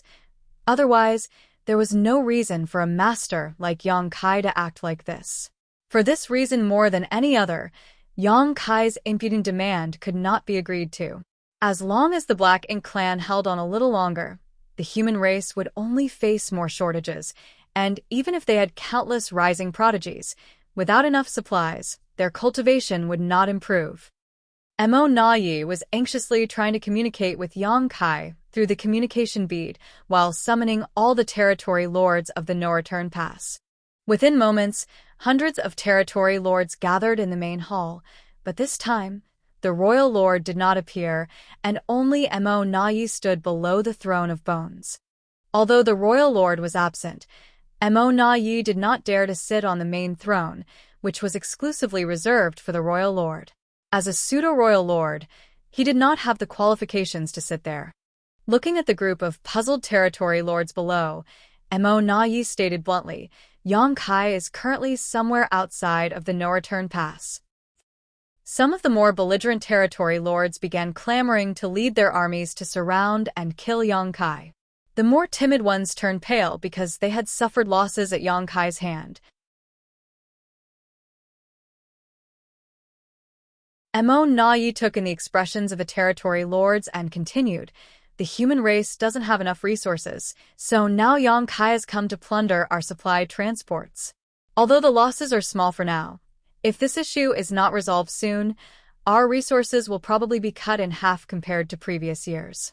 This will inevitably affect our plans for conquest. The noisy territory lords instantly quieted down, while a particularly sturdy-looking one cupped his fist and asked, How should we solve this problem, Sir Mo Na Yi?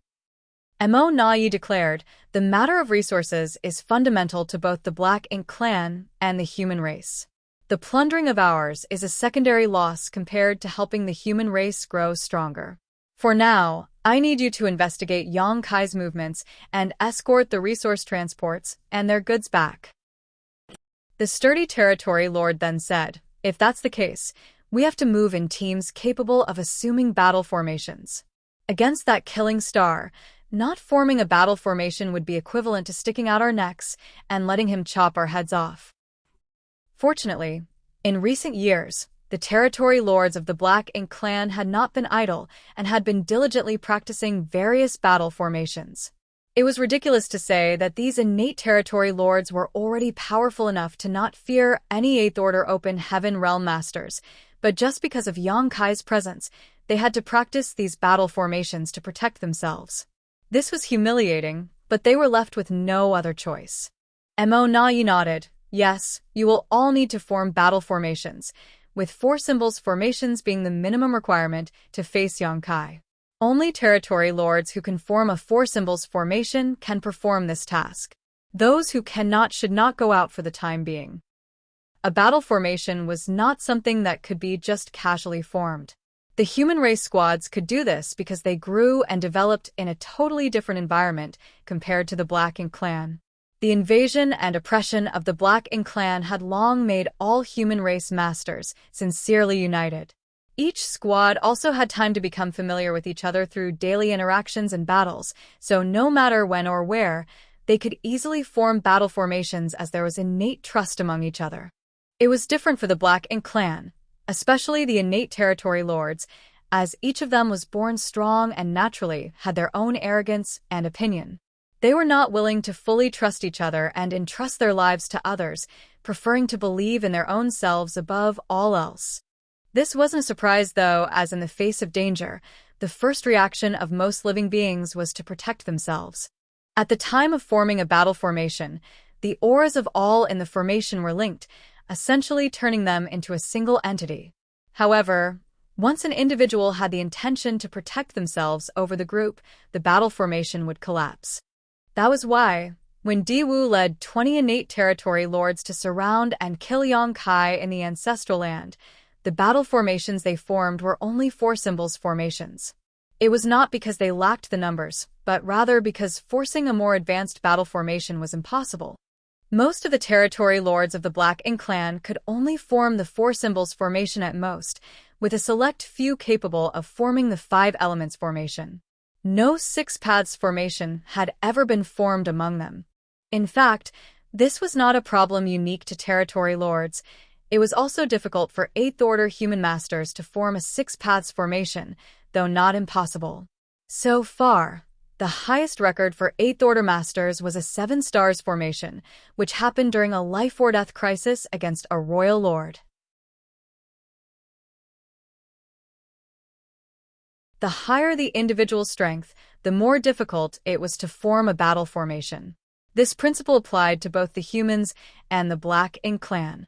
For example, back when Yang Kai was squad leader of Dawn, he led his squad members to kill many enemies and once formed a 9 palaces formation. However, if he were to try to form such a formation with other Eighth Order Masters now, he would not be able to do so. With the command from Mo Na-yi given, a few territory lords relaxed because they could not form a battle formation with other territory lords at all. Unexpectedly, this lack of competence had allowed them to avoid a potential crisis. Mo Na-yi then deployed all the territory lords who could form battle formations into two groups. One group was responsible for searching for Yang Kai's whereabouts outside the no-return pass, with the other was responsible for protecting the squads returning from gathering resources in the depths of the Black Ink battlefield. He then said, "The objective this time is not to kill Yang Kai. If you encounter him, prioritize self-preservation." After speaking these words aloud, Mo Na-yi could not help but feel a sense of helplessness deep down in his heart. Faced with a master like Yang Kai, he actually unconsciously gave up the idea of killing him. Now, he only hoped that the acquired territory lords would grow up soon. As long as more royal lords appeared in the Black Ink clan, the threat that Yang Kai posed to the Black Ink clan would be greatly weakened. The territory lords then dispersed quickly, following Mo Na-yi's previous assignments. They dared not be careless, forming 4 symbols and 5 elements formations immediately after leaving the no-return pass, and quickly dispersing as they headed towards the depths of the Black Ink battlefield. Back in the main hall, Mo Na-yi looked at the more than 10 territory lords who remained, furrowing his brow slightly before waving his hand. "Be vigilant against any potential attacks from Yang Kai." "Yes." The territory lords then left with their orders.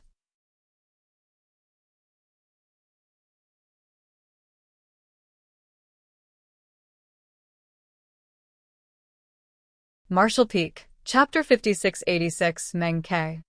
After leaving the main hall, Mo Na-yi headed straight towards the high-rank Black Ink nest belonging to that royal lord. Ever since Mo Na-yi had been entrusted with the affairs of the no-return pass and the entire Black Ink clan after his ascension to the rank of pseudo-royal lord, the royal lord frequently stayed inside this Black Ink nest and rarely ventured out. It was only because he had received the news from the clansmen inside the Primordial Heavens Source Grand Restriction a few days ago that the Royal Lord made an appearance to deliver good news to the many territory lords. Standing before the Black Ink nest, Mo Na-yi sighed inwardly. Despite having arranged for clansmen to track Yang Kai's movements and protect the teams carrying resources, their enemy was Yang Kai. No matter how meticulous the arrangements were, they were simply not secure enough. In front of the territory lords, Mo Na-yi pretended to be resolute and unwilling to give up anything, but he knew that if Yang Kai really had his sights set on Black Ink clan's resources, they would not be able to stop him. At present, the Black Ink clan seemed to be flourishing, but there was a simmering danger as the human race grew stronger bit by bit, gradually narrowing the gap in power between the two sides. Mo Na-yi had long felt a strong sense of crisis brewing in his heart. He could only hope that there would be some pleasant surprises from the Primordial Heavens Source Grand Restriction soon. Meanwhile, a female feudal lord, who was a personal attendant to the royal lord of relatively low cultivation, came out of the Black Ink nest and greeted Mo Na-yi. "Sir Mo Na-yi, please come in." Mo Na-yi nodded and followed the feudal lord into the Black Ink nest. Soon, they saw the royal lord using the Black Ink nest to communicate with the outside world. Mo Na-yi waited quietly without disturbing him, knowing that the royal lord was probably speaking with those inside the Primordial Heavens Source Grand Restriction. After a while, the royal lord withdrew his consciousness from the Black Ink nest space, and Mo Na-yi noticed a hint of joy in his expression. He understood instantly that there might be some pleasant surprises from the Primordial Heavens Source Grand Restriction. He didn't ask too much, as the royal lord would say if he wanted to. Instead, he just respectfully bowed. The royal lord sat down and asked, "What's the matter?" He knew Mo Na-yi wouldn't come to see him without a specific reason. Since Mo Na-yi was here, it must be a matter of importance. Mo Na-yi immediately summarized Yang Kai's raid on the Black Ink clan's resources outside of the no-return pass and told the royal lord about Yang Kai's demand for a 50% share. Hearing this, the royal lord was infuriated, and his good mood was instantly ruined. Impudence! How dare he make such a request? We already compensated him with a large amount due to the ancestral land incident, yet he is still not satisfied? Mo Na Yi understood that the human race was lacking in resources while the Black Ink clan had plenty, so naturally, Yang Kai came to Black Ink clan to take advantage of them. After allowing the royal lord to vent his anger for a while, Mo Na Yi continued, "Sir Royal Lord, I have ordered the territory lords to search for Yang Kai's whereabouts and also ordered escorts for the transport teams. However, Yang Kai is proficient in the Tao of space and his combat strength is extremely high. Even if the territory lords form battle formations, they may not be able to match him if they encounter him." The royal lord pondered for a moment before saying, "You must personally take action and find an opportunity to kill him." Mo Na Yi shook his head and replied, "I have considered this option, but if I leave the no-return pass, Yang Kai may find an opening to infiltrate. What if he comes to the no-return pass and targets the Black Ink nests?" These words made the royal lord's face darken. 3,000 years ago, with him standing guard, the Black Ink nests in the no-return pass would still be safe, but after Yang Kai emerged from his long retreat and revealed his strength, the royal lord knew that he alone could not protect all the Black Ink nests in the no-return pass. During these 3,000 years, Yang Kai's strength had increased that much. Furthermore, Mo Na Yi considered and said, "Due to the ancestral land incident, our Black Ink clans suffered significant losses. If we anger him again this time, the situation may be difficult to contain." They would know how many resources they would have to offer up if the situation reached that point. Upon hearing this, the royal lord abruptly turned his head and glared at him. "Our Black Ink clan has so many rising talents, yet we can't even deal with one damn human?" The wrath directed at him frightened Mo Na Yi, who immediately lowered his head and replied, "It is all due to my incompetence." The atmosphere in the Black Ink nest became tense as Mo Na Yi suppressed his aura, while the attendants who lived in the Black Ink nest also held their breaths. After a while, the royal lord said, "Create another pseudo-royal lord and let him secretly guard the no-return pass with me while you deal with Yang Kai." Create another pseudo-royal lord? But, sir, the number of our innate territory lords has decreased greatly. If we create another pseudo-royal lord, Mo Na Yi was startled by the suggestion. In fact, he had discussed this matter with the royal lord before. Although the creation of a pseudo-royal lord represented the loss of more than 10 innate territory lord and a high-rank Black Ink nest, as long as it was for an appropriate purpose, it would still be useful for the Black Ink clan. However, as Mo Na Yi said, after thousands of years of battles, the number of innate territory lords in the Black Ink clan had decreased sharply and was now quite low. Not to mention that every high-rank Black Ink nest sacrificed was a heavy blow. In the grand scheme of things, it was not suitable to create too many pseudo-royal lords. Both Di Wu and Mo Na Yi were pseudo-royal lords created because of Yang Kai's existence. Unexpectedly, because of this killing star, the royal lord actually had the idea to create another pseudo-royal lord. If this continued, the number of innate territory lords in the Black Ink clan would continue to decrease sharply. "Rest assured, it won't cause any major problems if we only create one more," said the royal lord calmly. Mo Na Yi was initially stunned, as this was different from the royal lord's previous attitude towards creating pseudo-royal lords.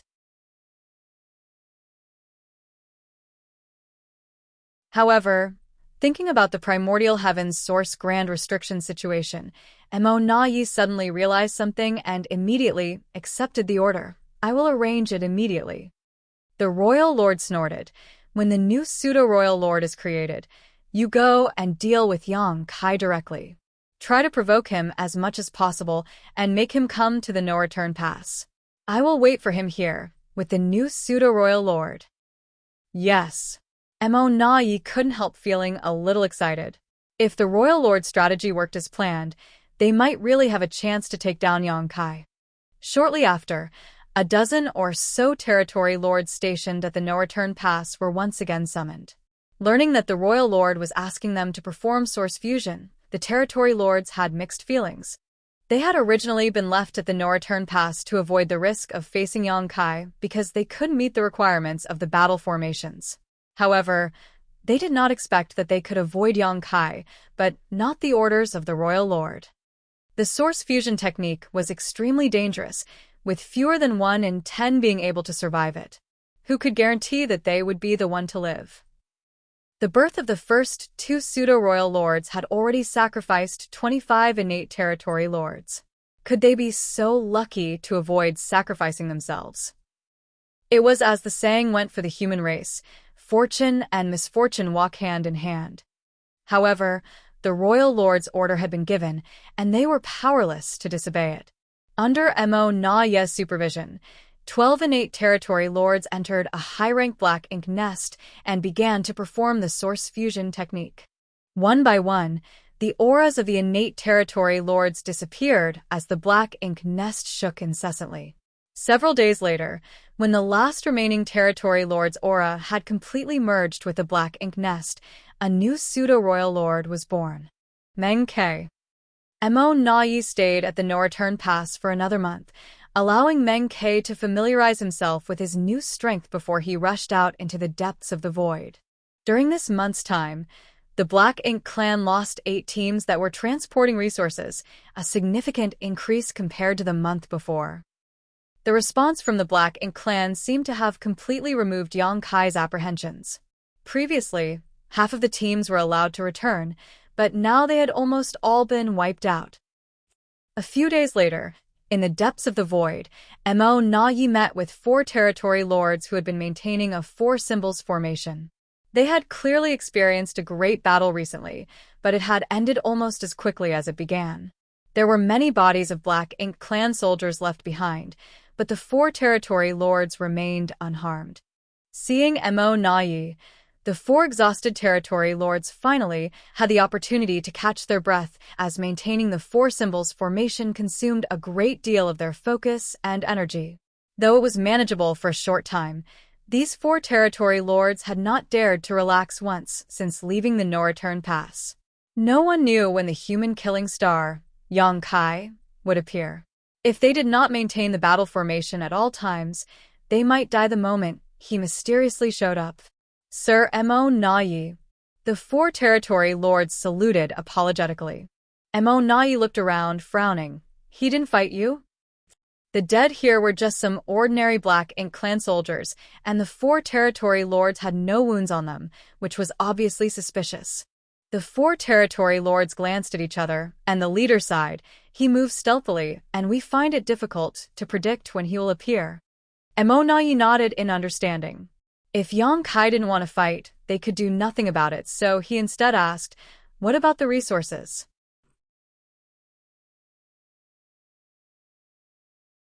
The territory lord who had spoken before looked even more ashamed. It was originally with me.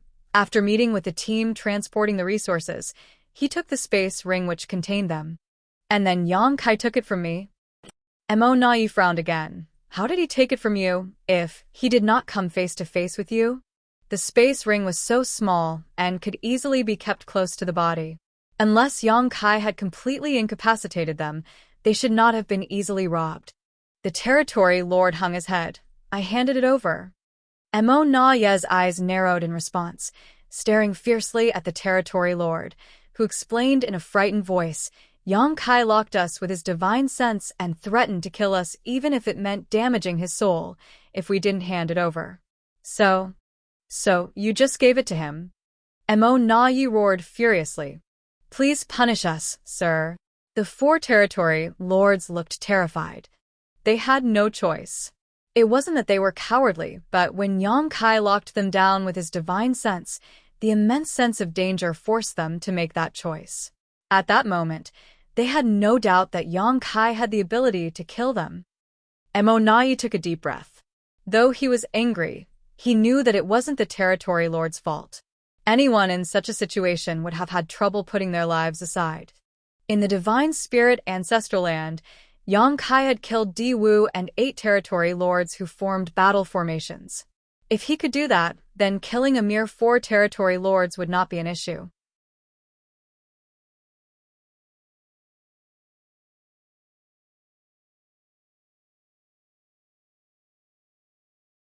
Marshall Peak, Chapter 5687, Sincere Cooperation.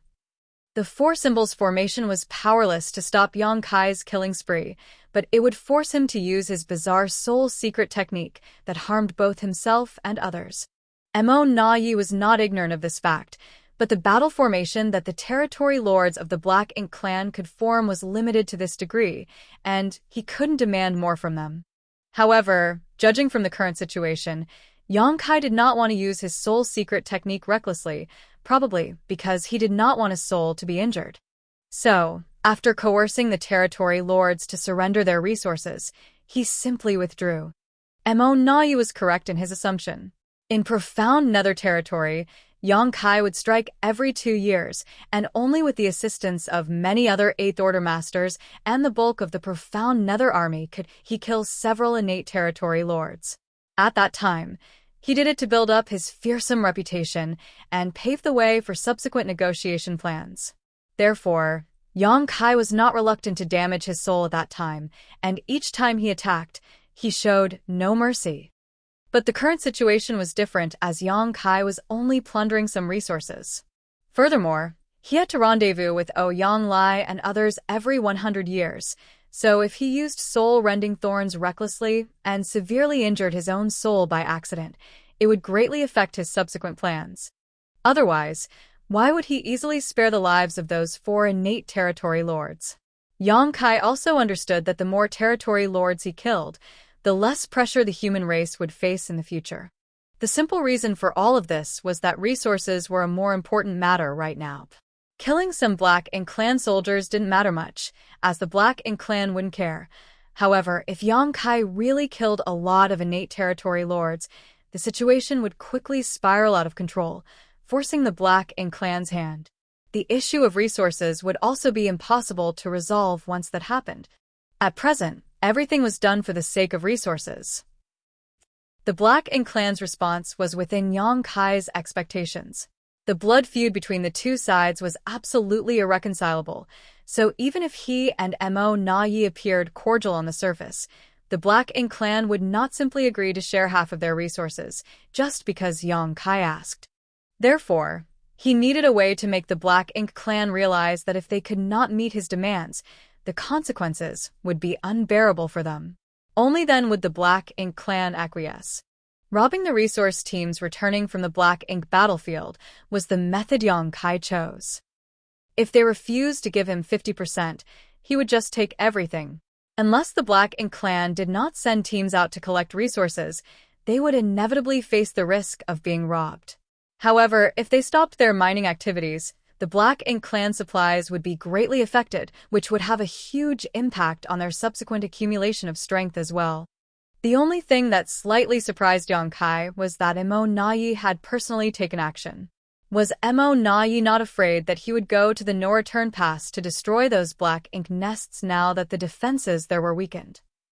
In the void, Mo Na Yi sent the 4 territory lords away to continue escorting other supply teams, holding the communication bead in his hand and transmitting his thoughts to it. However, every attempt was like a stone sinking into the sea, without any response. This made Mo Na Yi grit his teeth in frustration, thinking Yang Kai, that bastard, probably put the communication bead into his small universe, a sign he did not want Mo Na Yi to contact him again. As time passed, messages from various directions deep within the void arrived one after another.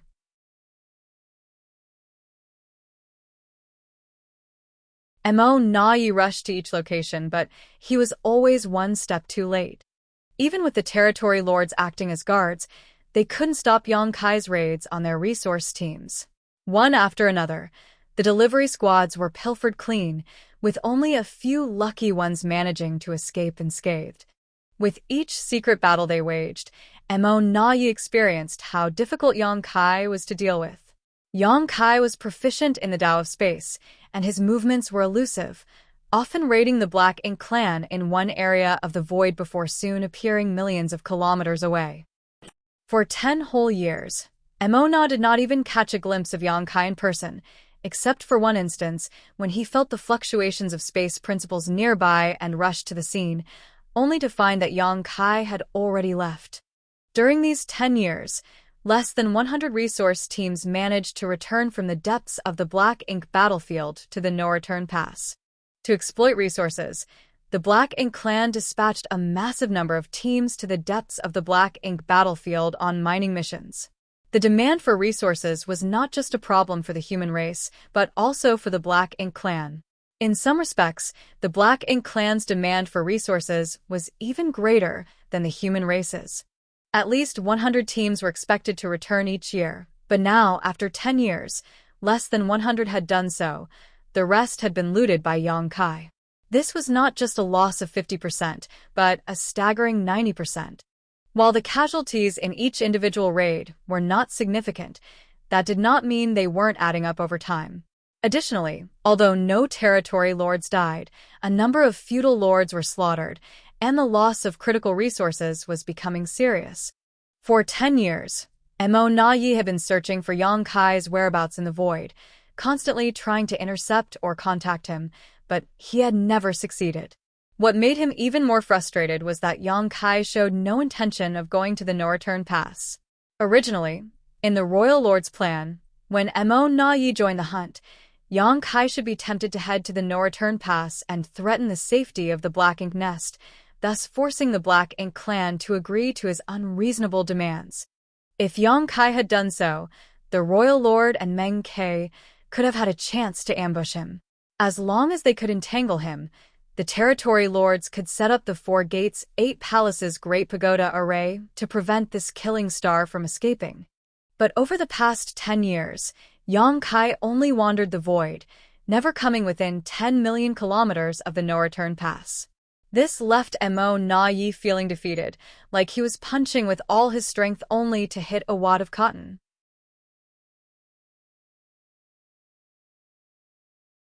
If Yongkai never went to the no-return pass, what was the point of sacrificing a dozen territory lords and a high-rank Black Ink nest to create Meng Ke, the new pseudo-royal lord? Faced with such a cunning and cautious opponent, who also possessed extraordinary strength and means like Yongkai, Mo Na-yi felt incredibly frustrated. Deep within the void, Yongkai concealed his aura and manipulated space principles, almost merging his body with the void. The demon eye of annihilation penetrated through space as he silently observed the scene a million kilometers away, where a squad transporting goods had just been plundered by him and 4 territory lords forming a battle formation were stationed. Shortly after, Mo Na-yi arrived in a hurry and asked about the situation, his face dark and gloomy.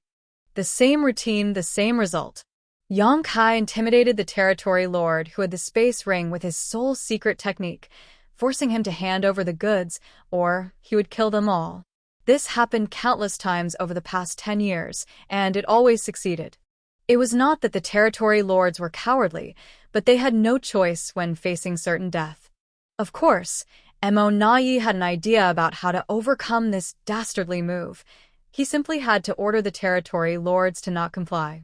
If Yongkai really used his sole secret technique and killed the territory lords, he would not be better off. He would have to find a place to heal for the next 2 or 3 years. But this approach was only a temporary solution. Sacrificing territory lords would not solve the problem, and when Yongkai recovered, he would surely come back again. There were not many innate territory lords in the Black Ink clan to sacrifice, so it was better to let them use the source fusion technique. At least they could contribute to creating a pseudo-royal lord. In other words, this solution simply wasn't feasible. Mo Na-yi felt completely defeated. He was stronger than Yongkai, and in terms of intelligence and cunning, he was not inferior by much. However, he was still forced to dance to the opponent's tune as Yongkai's space secret techniques were an insurmountable obstacle. At this moment, Mo Na-yi suddenly brightened up and quickly took out a communication bead. As he felt a slight vibration from this little bead, he almost cried out. For 10 years, he had been trying to contact Yongkai, but had never received a response. Unexpectedly, today, exactly 10 years later, Yongkai contacted him. Mo Na-yi's divine sense surged as he checked the message transmitted through the communication bead. It was a simple message, 50%. Mo Na-yi's anger rose rapidly, but He forcibly suppressed it and tried to reply calmly, "Sir Yang, you are too greedy." Yang Kai's response came quickly too, and it made Mo Na feel uncomfortable. Over the past 10 years, what % of your mind resources made it back to the no-return pass? Mo Na roared inside. Aren't you the one who knows that best? Less than 100 out of roughly 1,000 teams have returned, so, at best a paltry 10%. This had made it so that those currently sourcing for resources outside dared not easily send resources back and could only stay at the mining sites and wait for the no-return pass to resolve Yang Kai's matter before making further arrangements. This king does not want to cut off all diplomatic ties. Over the years, I have never laid a hand on any of the territory lords, only taking a few meager resources. I hope that the Blacking clan can also understand the greater good and the overall situation. Only through sincere cooperation between the two sides on this matter can there be mutual benefit and mutual gain. Looking at the words transmitted through the communication bead, Mo Na's face twitched uncontrollably.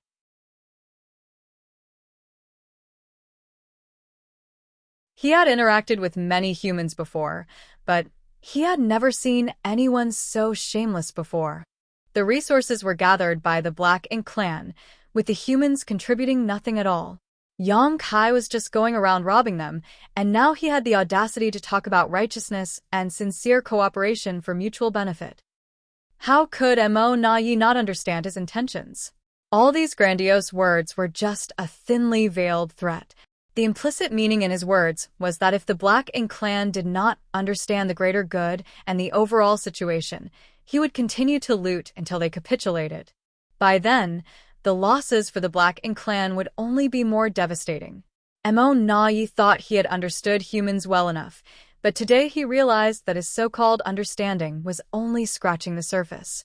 A human race master with such a formidable reputation could be shameless to this degree. It was truly eye-opening. Mo Na was so angry that he actually threw his head back and laughed out loud. He wanted to say something cutting, but was afraid of provoking Yang Kai, so he did not know how to respond. While he was hesitating, Yang Kai sent another message, "Sir Mo Na, this king has already been benevolent towards the Black Ink clan. Please don't force my hand. These years, I have never gone to the no-return pass.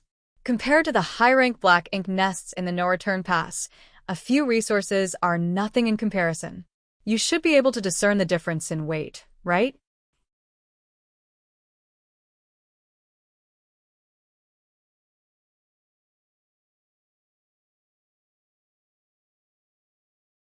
Marshall Peak, Chapter 5688, The One Who Keeps Thinking About Stealing. Faced with such an open and blatant threat, Mo Na not only did not get angry, but instead felt a sense of relief that Yang Kai had finally taken this step. The reason he left the no-return pass was to give a false impression to Yang Kai that there was only one royal lord on guard now, and he had a chance to destroy the Black Ink nests. Unfortunately, for the past 10 years, Yang Kai had never appeared outside of the no-return pass and had been constantly looting the resource squads, causing the royal lord's initial plan to fail. It wasn't until today that Yang Kai finally revealed intentions of using the Black Ink nests to threaten the Black Ink clan. Mo Na was secretly delighted and quickly replied, "Yang Kai, some things can be done once or twice, but not thrice. You have trespassed into the no-return pass twice and destroyed many Black Ink nests, but if you dare try this again, I, Mo Na, will never let you go." The message was sent out, but there was no response after a long time of waiting. 1,000,000 kilometers away, Yang Kai carefully observed each change in Mo Na's expression and began making plans in his heart. He had thought about going to the no-return pass to threaten to destroy some Black Ink nests and force the Black Ink clan to meet his demands, and had even taken action for this purpose. Over the past 10 years, he had secretly investigated the no-return pass several times. However, with his increasing mastery of the Tao of Time, his sensitivity to future crises had become much higher. This sense had helped him avoid some dangers during his last rampage in the no-return pass, and it was the same now. Every time he approached the no-return pass, The idea of destroying black ink nests would unconsciously bring a sense of peril, as if there was a great danger hidden within the no-return pass that could threaten him. This puzzled Yong Kai greatly.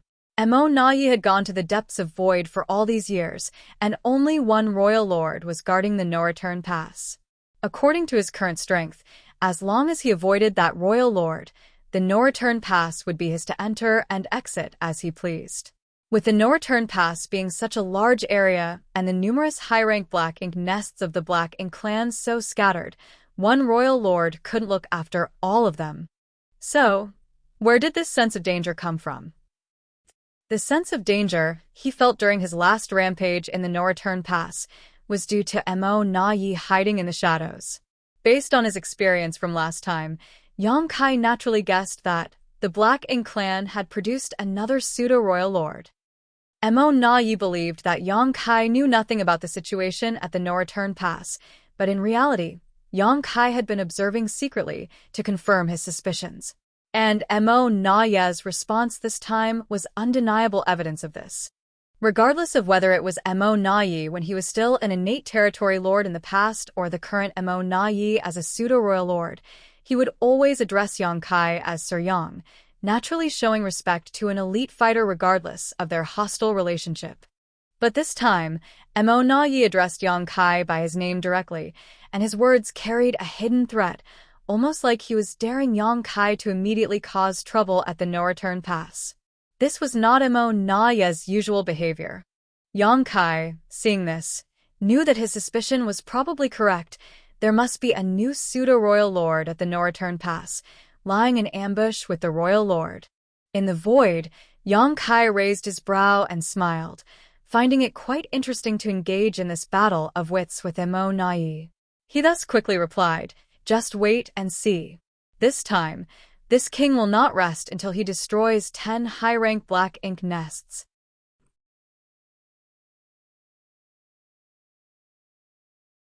After transmitting the message, Yong Kai put away his communication bead and disappeared from sight. In the distant void, Mo Nai also hurriedly put away his communication bead, raised his palm, and a surge of thick black ink strength rushed out, quickly forming a vortex in his palm. Within the vortex, a very delicate and small black ink nest appeared. This was a low-rank black ink nest which was not yet matured. Such a black ink nest was not very useful to the Black Ink clan, but it was perfect for transmitting messages. Now, the territory lords who were searching for Yong Kai's whereabouts and escorting the supply teams almost all had such a miniature black ink nest, just to facilitate rapid communication with each other. By summoning this small black ink nest, Mo Nai sent a message to the no-return pass, informing the royal lord about Yong Kai's imminent arrival and telling them to prepare. After doing so, Mo Nai also hurried towards the no-return pass, secretly praying for a swift victory.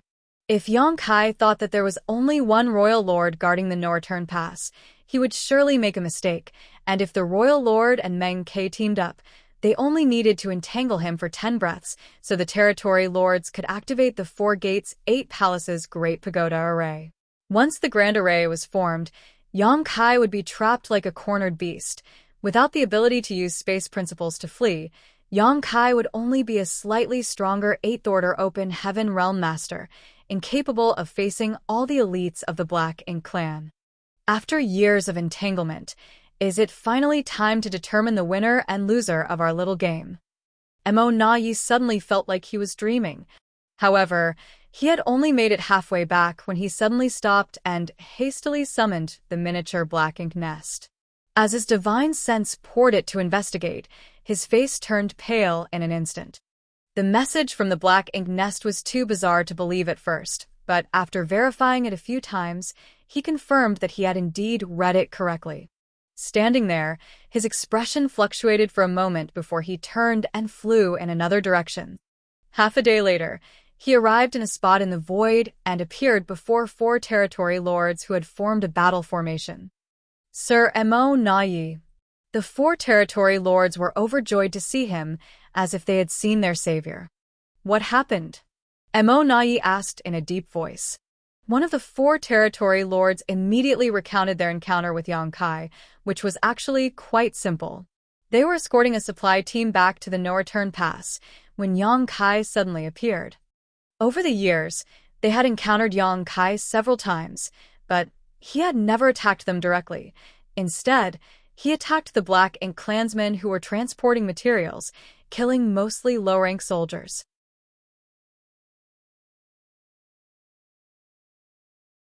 For the four territory lords, Yang Kai mainly used his soul secret technique as a threat, forcing them to compromise and hand over the resources. Under threat of imminent death, the territory lords had no choice but to comply. As a result, every time Yang Kai made a move, he was able to gain something. But this time, Yang Kai not only slaughtered the Black Ink clansmen transporting the materials, but also injured the four territory lords, one of whom was seriously wounded. Mo Na Yi was not angry after listening to this, but rather pleasantly surprised. He used his soul secret technique. Yang Kai often used his soul secret technique to intimidate territory lords, but he had never actually activated it before. Mo Na Yi even suspected that Yang Kai was just bluffing this whole time. Mo Na Yi had intended to prevent the territory lords from compromising at all costs, but he knew that even if he issued such an order, the territory lords would find it difficult to hold out in a life-or-death crisis. Losing the materials was a small matter, but losing territory lords was a serious blow. But if Yang Kai had used his soul secret technique this time, it meant that he would enter a period of retreat and recuperation for the next 2 or 3 years. This would undoubtedly be his weakest time, and if they could find his whereabouts, the situation would be promising. However, to Mo Na Yi's surprise, the four territory lords looked embarrassed and shook their heads in unison. The speaking territory lord cried out. He did not. Upon hearing that, Mo Na Yi's joyous expression instantly disappeared, and he frowned. If he didn't use his soul secret technique, how did he manage to injure all of you like this? The four innate territory lords had formed the Four Symbols formation, making it impossible for Yang Kai to pose a substantial threat to them without using his soul secret technique.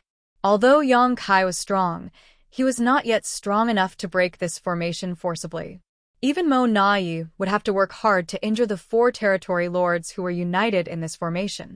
The expressions of the four territory lords became even more embarrassed and they stammered, not knowing how to explain. However, Mo Na Yi had already figured it out at that point and asked with a stern face, "Did you break the battle formation yourselves?" Only then could Yang Kai pick them off one by one.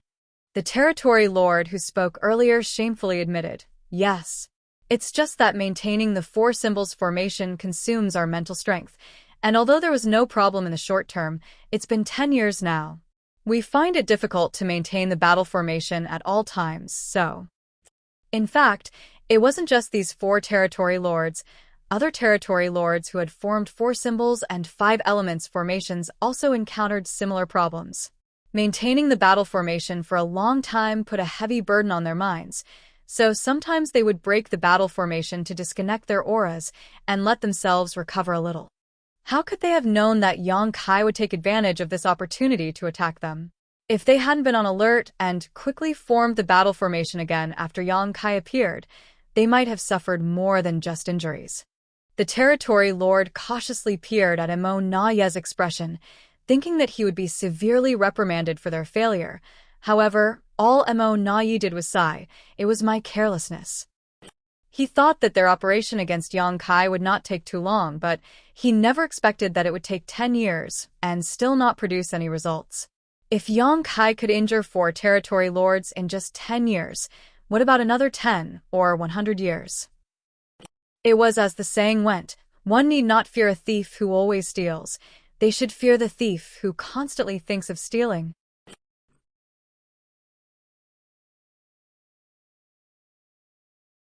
When Mo Na Yi first heard this, he did not understand, but now he finally did. "Yang Kai, that thief. You are truly my eternal nemesis." That bastard even vowed to destroy 10 high-rank Black Ink nests in the no-return pass, but all he did was go against his words and injure 4 territory lords. I was a fool to have believed anything he said. It appeared that Yang Kai had seen through the arrangements at the No Return Pass, which was why he had never gone there, but instead wreaked havoc out here in the void. Send a message to the other squads and tell all territory lords to be careful.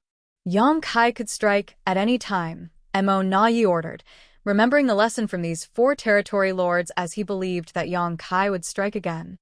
Then, the 4 territory lords followed Mo Na Ye's order and took out their miniature black ink nests to spread the word.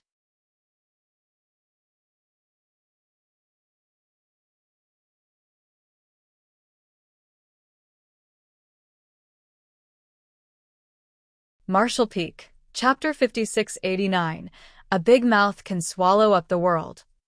To prevent Yang Kai from wheeling around and finishing the job, Mo Na Yi personally escorted these 4 injured territory lords back to the No Return Pass. One of them was severely injured, and even though he could barely manage to maintain the battle formation with the other 3, they were still at risk of being targeted and defeated. For safety reasons, it was best for them to not expose themselves outside anymore. Mo Na Ye's compassion moved the 4 territory lords to tears of gratitude. Only when they arrived at the No Return Pass did they feel safe. Mo Na Yi then went to see the royal lord to share his suspicions. When the royal lord heard that Yang Kai might have already seen through the trap set up at the No Return Pass, his face grew dark and his anger was almost palpable. They had sacrificed a dozen innate territory lords and a high-rank black ink nest to create Meng Ke, a pseudo-royal lord, all to lure Yang Kai to the No Return Pass and eliminate him.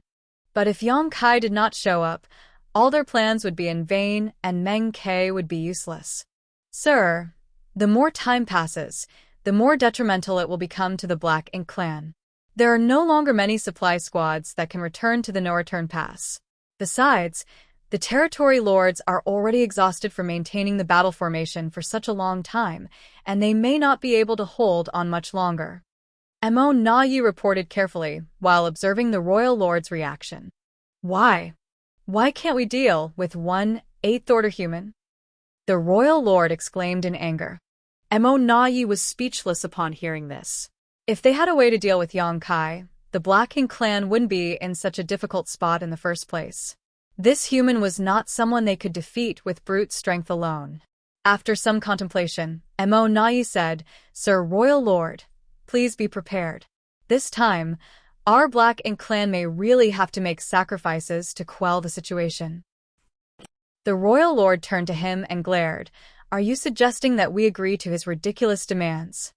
Mo Na Yi shook his head and replied, It's impossible to agree to his demands for 50%.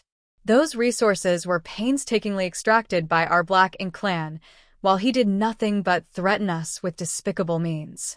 He is out of his mind if he thinks he can take half of all our hard-earned resources. However, if we give him too little, he may not agree either. The royal lord waved his hand impatiently. It's up to you to decide. Don't bother me with this matter anymore. Just hearing Yang Kai's name gave the royal lord a headache. How could a human like him exist? He would rather fight Fu Guang, a real divine dragon, than hear Yang Kai's name ringing in his ears again. Then, Mo Na Yi nodded respectfully before withdrawing in embarrassment. As a subordinate, he should not burden the royal lord, but instead, he felt the humiliation of being incapable of resolving the issue at hand. However, there was no other solution to the current problem. Yang Kai had been causing trouble for the past 10 years, plundering 90% of their resources, while holding the territory lords of the No Return Pass in check. Even Mo Na Yi himself had been running around in circles all these years, with nothing to show for his efforts. If this chaos continued, the territory lords would likely collapse from exhaustion, and once that happened, the losses that followed would far exceed a few measly resources. After some contemplating, Mo Na Yi decided to contact Yang Kai using his communication bead to discuss the matter. However, before he could do so, he summoned his miniature black ink nest and inspected a new message that was just sent to him. Letting out a sigh after seeing this message, he hurriedly rushed towards the depths of the void.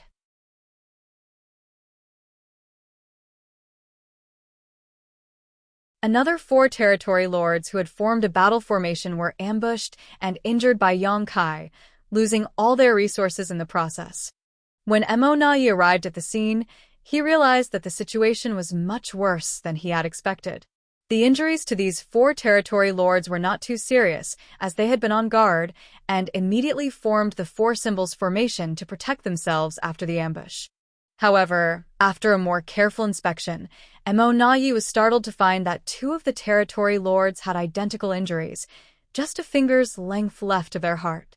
This position was not a fatal wound for a Black Ink clan master, but it still made Emonai frown. Was this intentional, or just a coincidence? If it was unintentional, everything would be fine, but if Yang Kai had done this deliberately, it was a worrying issue. If this was Yang Kai's doing, it was undoubtedly a message that said he could kill one or both of these territory lords, but chose to hold back to not escalate the situation further. This was his way of showing both his sincerity and his determination. Emonai couldn't help a wry grin from appearing on his face. This guy came to the Black Ink clan trying to take the lion's share, plundering the Black Ink clan's resources, and yet he was still showing sincerity. What was he trying to do? Earn profit by being friendly. But the wealth he would be earning belonged to the Black Ink clan. Sir Emonai, a territory lord, walked over and handed him an item with caution. We found this after Yang Kai disappeared. It should be something he left behind on purpose. Emonai turned to look and recognized it as a universe chart from the human race. But why would Yang Kai leave such a thing here? Emonai was puzzled, so he took the universe chart and immersed his divine sense to investigate it. After a moment, he let out a long sigh. Yang Kai deliberately left this universe chart here for no other reason than to further threaten them. When Emonai inspected the universe chart, he easily identified many locations that were highlighted. When he projected this onto the real Black Ink battlefield, it was not difficult to see that all of the marked positions were staging points for the Black Ink clan's mining operations. There were hundreds of these marked positions, which meant that Yang Kai had already found most of the locations where the Black Ink clan was gathering resources. If he wanted to, he could just go to those places directly, wipe out the Black Ink clan soldiers, and take all the resources for himself. If that happened, the Black Ink clan source of resources would be greatly reduced. It should be noted that there were no elites guarding those places. Faced with a killing star like Yang Kai, the low-rank clansman could not resist at all. How did he manage to do all this and still raid so many of our convoys?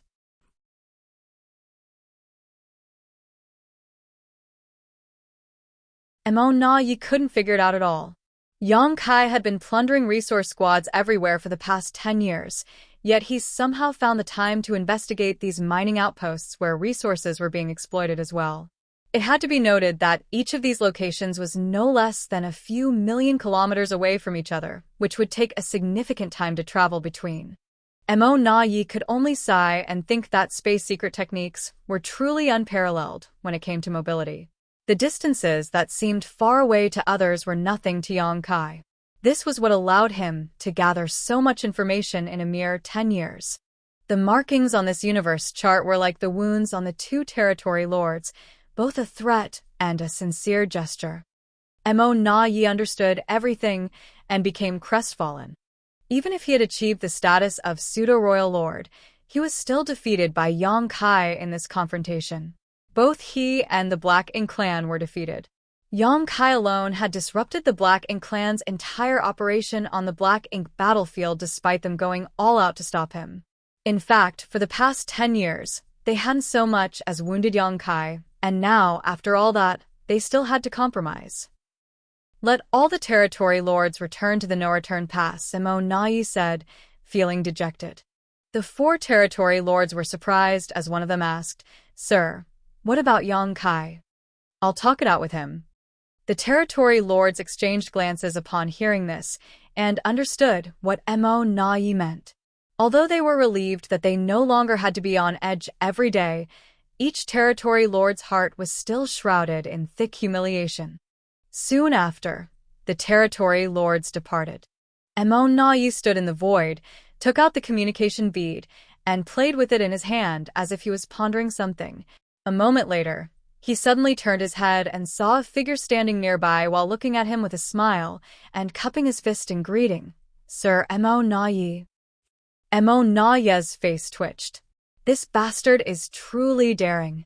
He's actually been hiding nearby all this time and even dared to appear in front of me like this.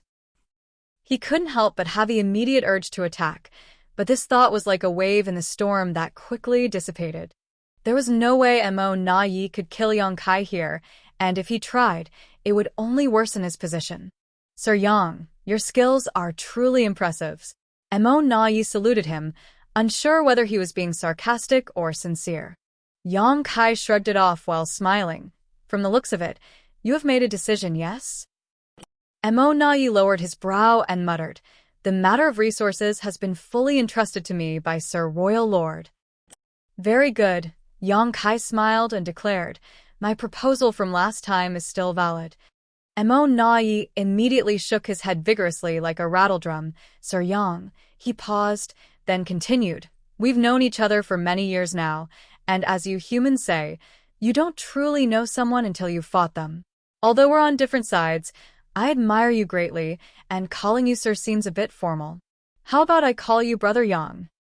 What should I call you then? Brother Mo? Those from the Black Ink clan don't have surnames, right? Mo Na-yi said solemnly, only the Royal Lord has the qualification to use Mo as a surname. For example, our current king is Mou. Those beneath the Royal Lord may use their own names and surnames. Brother Yang can just call me by my name. Yang Kai nodded lightly as he felt like he had heard a piece of news of some importance. The human race had never figured out the name or surname of the Royal Lord and didn't know how to address him. Fortunately, there was only one true Royal Lord in the Black Ink clan right now, so they always addressed him as the Royal Lord.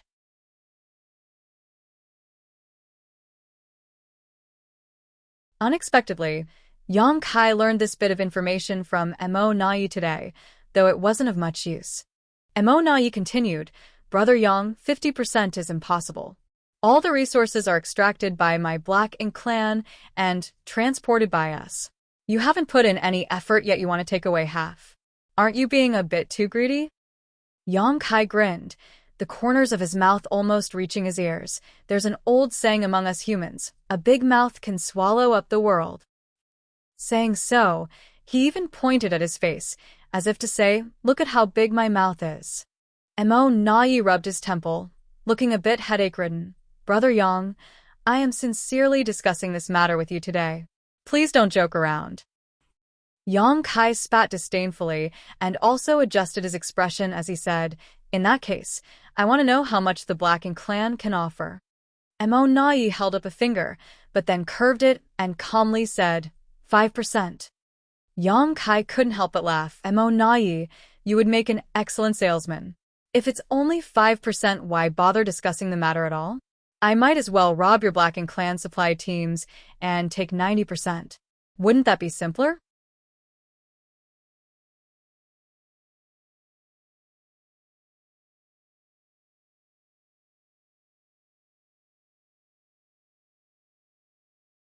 Marshall Peak, Chapter 5690, agreed.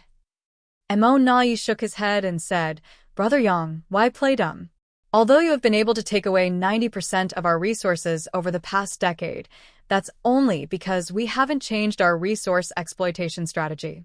But if this continues, we will likely completely give up on the Black Ink battlefield resource extraction. What will you gain then?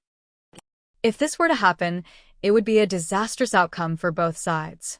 The Black Ink clan would stop extracting resources from the Black Ink battlefield, and Yang Kai would naturally not be able to plunder anything. However, such a situation was impossible. The resources from the Black Ink battlefield were indispensable to the Black Ink clan. They needed these resources to maintain their military advantage and to provide for those within the clan, especially the acquired territory lords. If the supply of resources from the Black Ink battlefield was cut off, there might not be an immediate impact, but over time, the Black Ink clan's overall strength would inevitably decline significantly. This was not something that the Black Ink clan would be willing to accept. On the other hand, the human race would not be affected in the slightest. It was just that Yang Kai would be restricted from acting. However, now that he was unencumbered, being restricted was not a big deal. Yang Kai was well aware of this, so he remained unmoved. As Mo Na Yi realized he couldn't convince Yang Kai, he sighed and put down his raised finger. Good, Brother Yang. You can have 10% of our clan's resources. That should be enough, right? 10% is not small indeed, Yang Kai replied, but it's still not enough. Mo Na Yi frowned. Brother Yang, how much do you want? Please be straightforward. I'll compromise. I won't ask for 50%, and you won't offer 10%. Let's settle on 40%. 20%. Mo Na Yi immediately counter-offered. After some thought, Yang Kai gestured with his hand. 30%. Mo Na Yi, there's no need to haggle further. 30% is my bottom line. If the Black Ink clan can't agree, then there's no need to continue this conversation. Mo Na Yi felt angry at Yang Kai's domineering approach, wondering if he was there to rob them or just looking for trouble.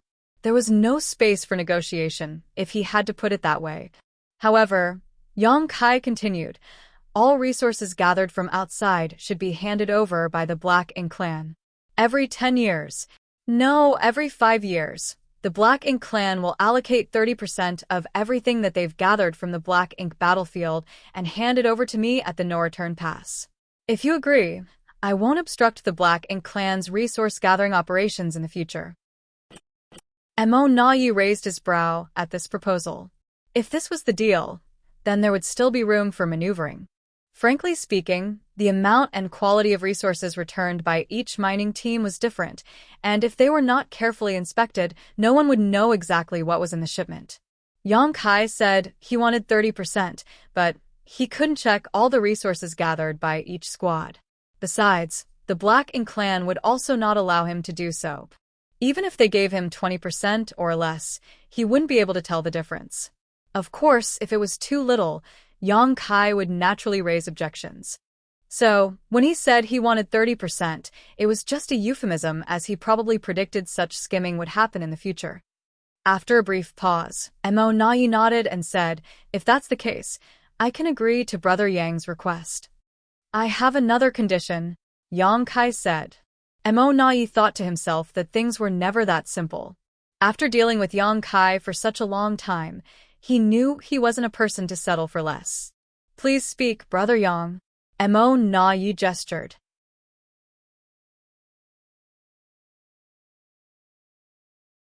Yang Kai looked past him in the direction of the no-return pass and stated firmly, I don't want to see any pseudo-royal lords on any of the Great Territory battlefields. He really guessed it.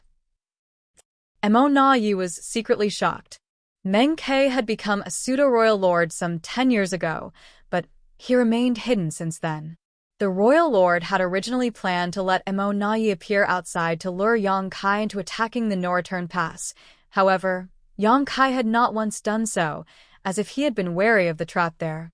Mo Na Yi suspected that Yang Kai had figured everything out, but he had no way to verify this. Now, after hearing Yang Kai's words, he knew that his suspicions were correct. In addition, Mo Na Yi had planned to let Meng Ke continue to lurk after this matter was resolved, working with the royal lord to guard the no-return pass. This way, Mo Na Yi could leave for the front lines, and the addition of a pseudo-royal lord would be enough to shift the tide on the battlefield. However, before he could implement this plan, Yang Kai stopped it with just a few simple words. This should not have been something that could be agreed to easily, but Mo Na Yi did not hesitate at all, and said with a smile, Rest assured, Brother Yang. I have been stationed at the no-return pass for many years. Sir Royal Lord has put me in charge of all battlefield affairs. I do not have the spare time or capacity to head to the front lines. The implication here was that there was only one pseudo-royal lord in the Black Ink clan, which was not the case. Yang Kai didn't point this out, nor did he have any thoughts of verifying it.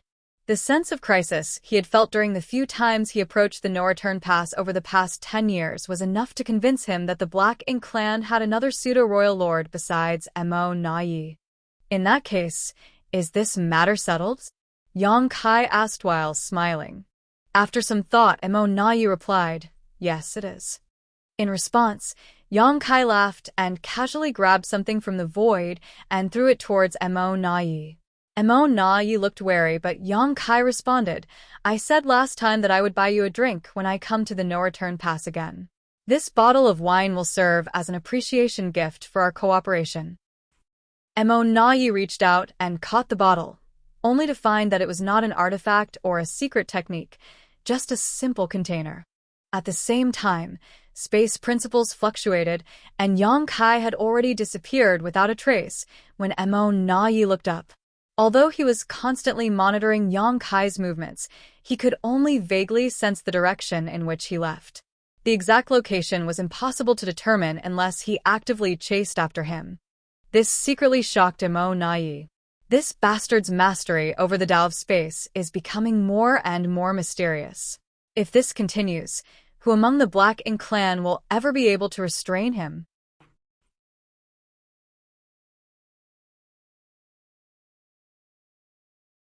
Yang Kai's voice then resounded in his ears. Today marks the beginning. I will notify you of the location for the exchange of resources in 5 years. In addition, I have received a lot of resources from your side over the past 10 years and know exactly how much your clan can collect. When it's time to make the delivery, you better not go too far, or I will find a way to make up the difference myself. Mo Na Yi narrowed his eyes and shattered the wine bottle in his hand, causing it to splash out across the void. With a cold snort, he turned and flew towards the no-return pass. Although the royal lord had entrusted him with this matter, he still needed to report what had transpired. The royal lord would definitely be furious, but at this point, if the Black Ink clan wanted to continue to obtain resources from the Black Ink battlefield, they could only let Yang Kai take advantage of them. In addition, Mo Na Yi had to put his own plan to head to the battlefield on hold for now.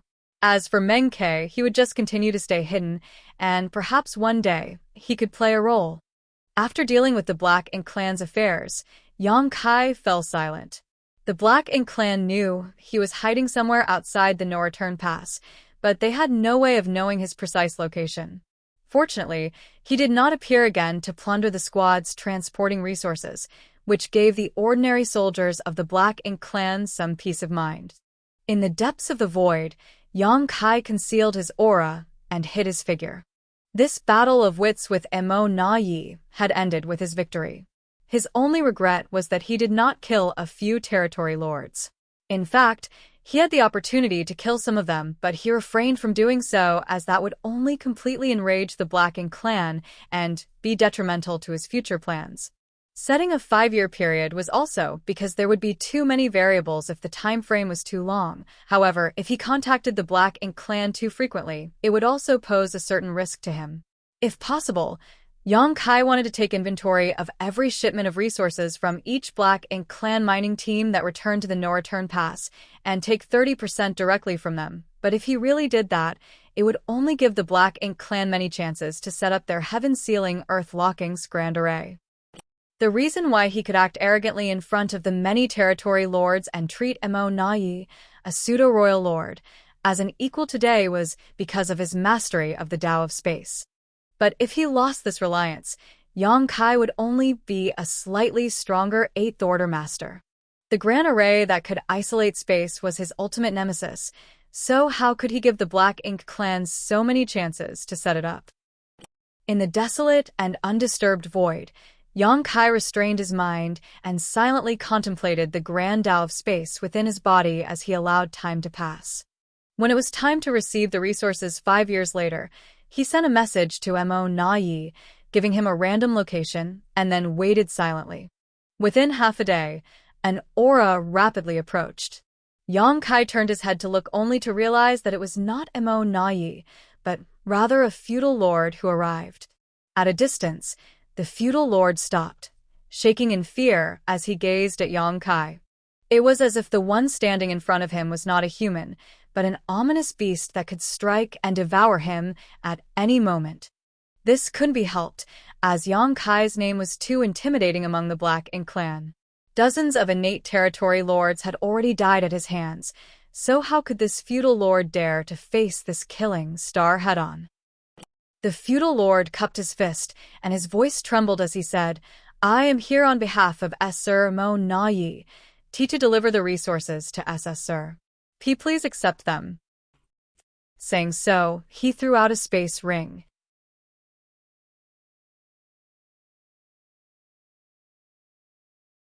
Yang Kai nodded lightly and grabbed the space ring, pouring his divine sense into it to inspect the contents. There were quite a few supplies, but according to Yang Kai's estimation, it should be less than the 30% which was agreed upon. It was certain that they had withheld some, as the Black Ink clan would not be so obedient to hand over the full 30% of resources, as agreed upon. However, the amount withheld was not excessive. There was still probably around 25%, so Yang Kai pretended not to notice, as he had already anticipated this would happen. After waiting for a moment, and seeing that Yang Kai had no further reaction, the feudal lord hurriedly said, If there are no problems, I shall report back now." After stumbling over his words, he immediately turned around to flee, not wanting to stay here a moment longer.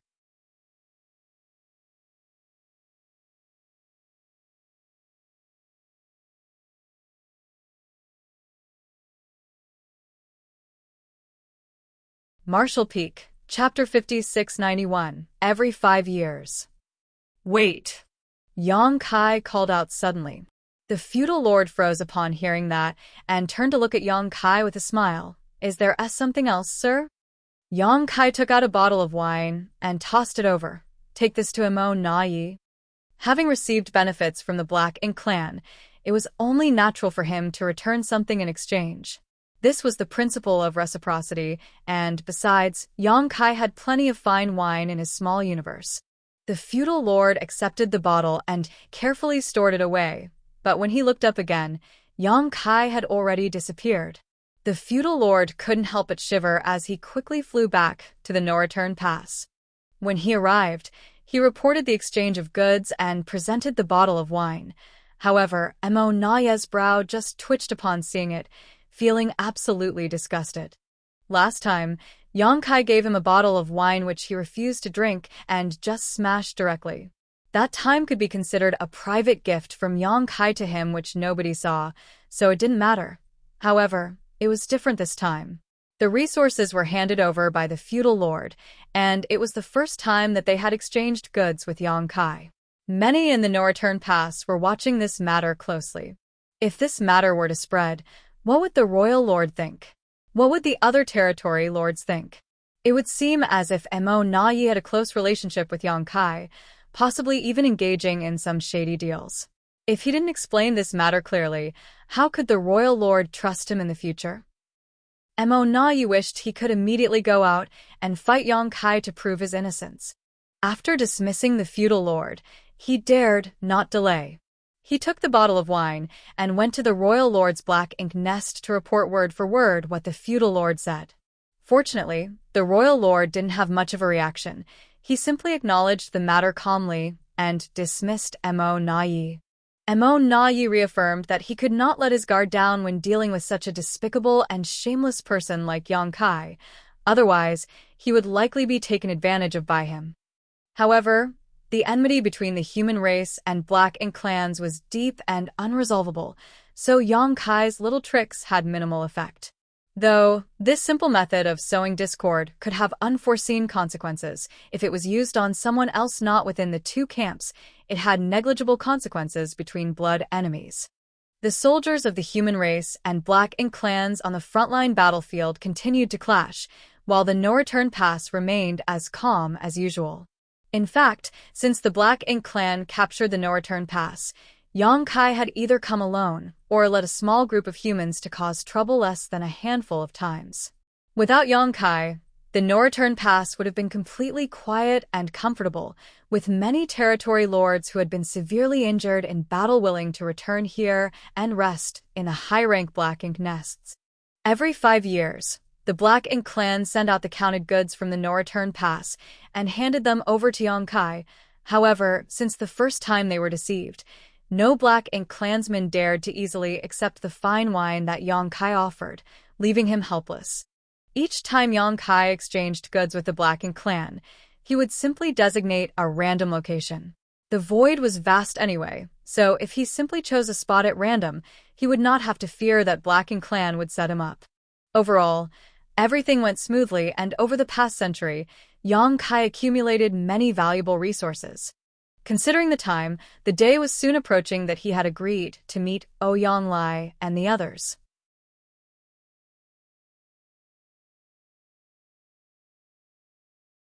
After receiving a bit less than 30% of the Black Ink clan's gathered resources again, Yang Kai hurriedly rushed to the humans' resource-gathering site. Before this, he had left space beacons along the way, so it was not difficult to cross this route and search for Ouyang Lai and the others. As expected, Ouyang Lai vented his pent-up anger on Yang Kai as soon as he arrived. He roared about how Yang Kai and Big Head Me were wasting his talents by sending him here. He also wanted Yang Kai to go back to the Supreme Headquarters and request Big Head Me to transfer him back to the front lines of the battlefield. Only when Yang Kai agreed to make the request did Ouyang Lai stop complaining. Over the past 100 years, tens of thousands of human race cultivators had been mining and gathering resources in this region. This place was deep within the Black Ink battlefield, far beyond the region where the royal city used to be. So, even though a century had passed, this area remained peaceful and undisturbed. This was good news, and it was also what Yang Kai hoped to see. If the Black Ink clan found traces of the tens of thousands of human race masters collecting resources here, they would have to relocate far away. It was not wise to fight the Black Ink clan here because these human masters' strength was generally not high, which was why they were sent here to gather resources in the first place. Fighting was not their concern. After gathering the past 100 years' harvest, Yang Kai bid farewell to Ouyang Lai and the others. Then he connected to the World Tree and used it to guide him into the Grand Ancient Ruins boundary, then returned to the Star boundary. Without delay, he went directly to the Supreme Headquarters and handed over all the harvests of the past 100 years to Mi Jingluan. After examining the items, Mi Jingluan was greatly surprised and couldn't help asking, when did the resources from the Black Ink battlefield become so rich? He had roughly estimated how much the tens of thousands of soldiers could mine in 100 years, as he knew the situation in the Black Ink battlefield very well, having spent over 10,000 years there. However, the amount that Yang Kai brought back was easily triple what he had estimated. Originally, according to his estimation, the tens of thousands of soldiers could only delay the exhaustion of their supplies, even if they worked day and night to gather and mine in suitable areas. But with Yang Kai bringing back so much, the human race's consumption of resources over the past century was immediately replenished, and there was even some surplus. This was truly an unexpected delight. However, he soon thought of something and looked at Yang Kai solemnly. Did you plunder these from the Black Ink clan? Only the Black Ink clan could have so many resources. Otherwise, there was no way to explain the sight in front of him. Yang Kai smiled and said, "You could put it that way."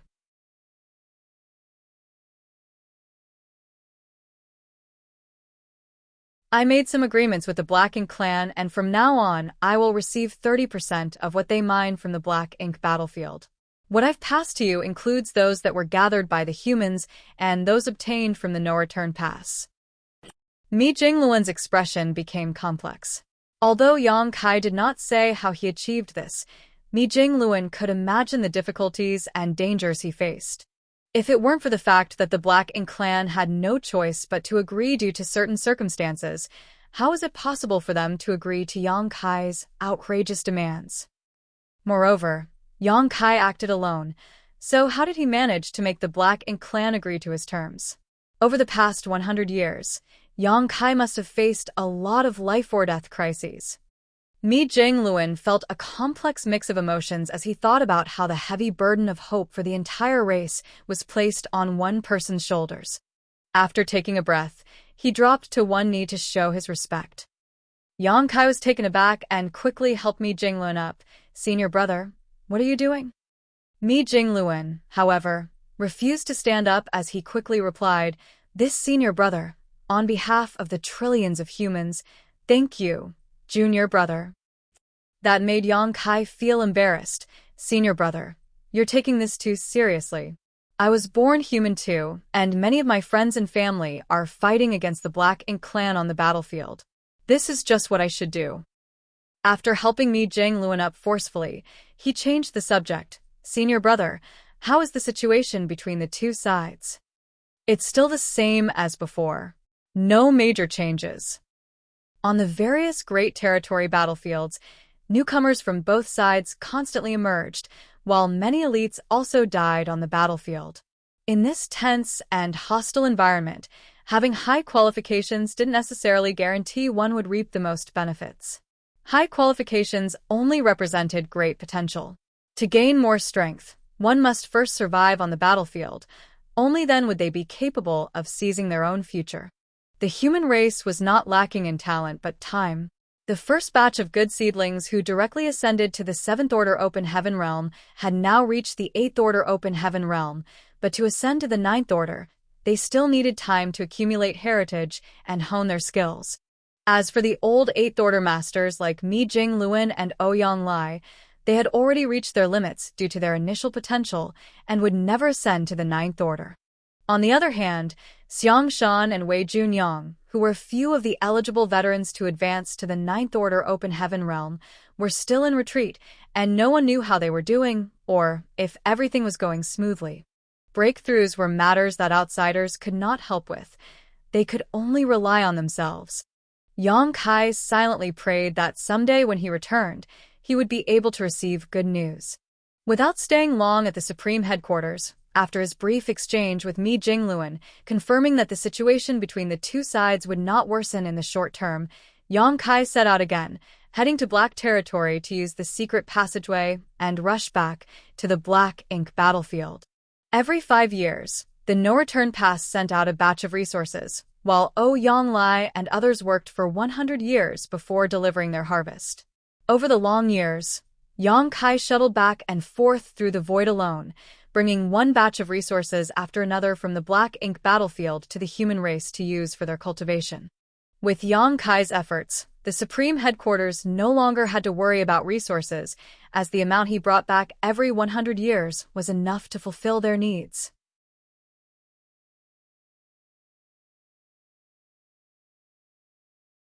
During this period, Yang Kai also took the time to go to the Primordial Heavens Source Grand Restriction to investigate the situation.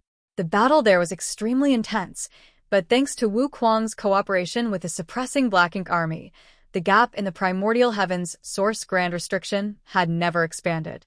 Those from Black Ink clan that could rush through the gap were greatly suppressed in both quantity and quality. As a result, the 6,000 soldiers of the suppressing Black Ink army, coupled with the various arrangements of the suppressing Black Ink fortress and divine dragon Fu Guang who was assuming command, were able to maintain the status quo. However, even after so many years of slaughter, there was no sign of decline among the Black Ink clan within the Primordial Heavens Source Grand Restriction. It was truly frightening as no one knew how many of them were lurking in the area and how many Black Ink clansmen would emerge in the end. It seemed as if they could never be eradicated.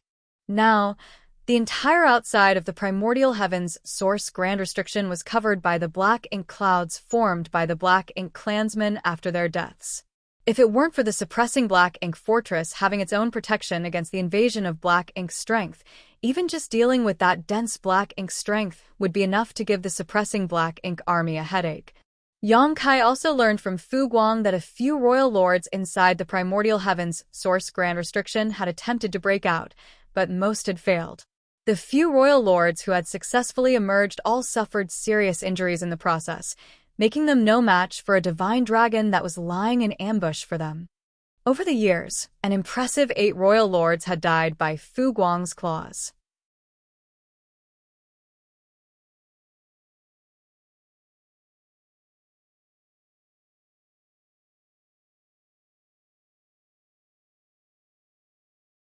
Marshall Peak, Chapter 5692, Joyous News.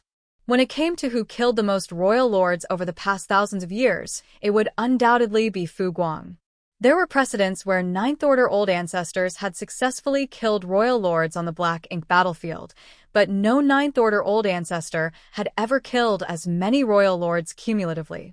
It was just that Fu Guang's impressive battle record was due to special circumstances, so his achievements could not be replicated. Under Wu Kuang's full control, the gap that was opened in the primordial heavens source grand restriction could only allow territory lords to pass through safely. The same could not be said for the royal lords. The only consequence of forcing their way through the gap was being injured by the grand restriction as well as suffering bombardment from the suppressing Black Ink army. Accordingly, none of the royal lords who charged out of the primordial heavens source grand restriction came out intact.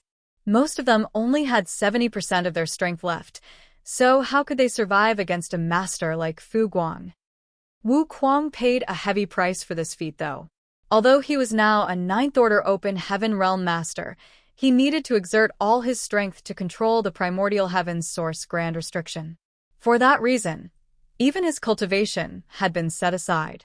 When Yang Kai came to ask him about the situation, he only spared a few words before cutting off their contact, apparently worried that he might make a mistake that would lead to irreparable damage. The situation at the primordial heavens source grand restriction was stable for the time being, so there was nothing for Yang Kai to worry about. In reality, there was nothing he could do either. He even took the time to travel to the chaotic dead territory and delivered a generous amount of 5 elements materials to Zhang Ruoxi. Although he left some for her last time, that was only enough to last 1,000 years. Now that several hundred years had passed, she had probably exhausted most of them already. Having not seen Ruoxi for so many years, the increase in her strength was very obvious. Compared to when she first advanced to the 8th Order Open Heaven Realm, her aura had undoubtedly become several times more substantial. The reason behind everything was the continuous refinement of her Heaven's Order bloodline and the increase in the heritage of her small universe. That was especially true for the latter reason.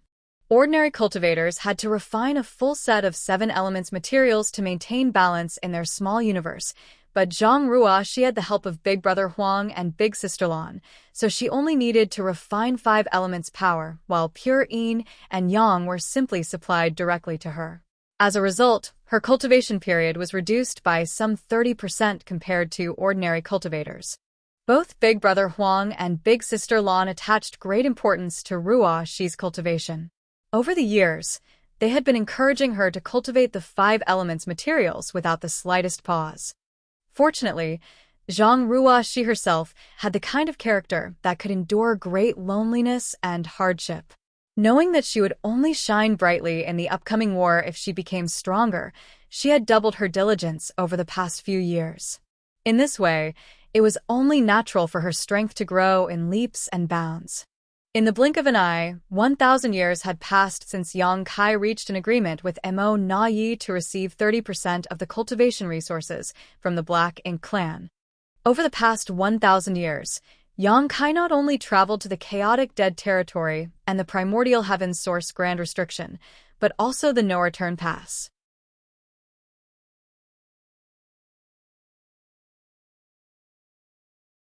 He had ferried the resources gained by the human race masters from various places to the supreme headquarters, perfectly acting as a delivery man, providing the best guarantee for the cultivation of the human race masters.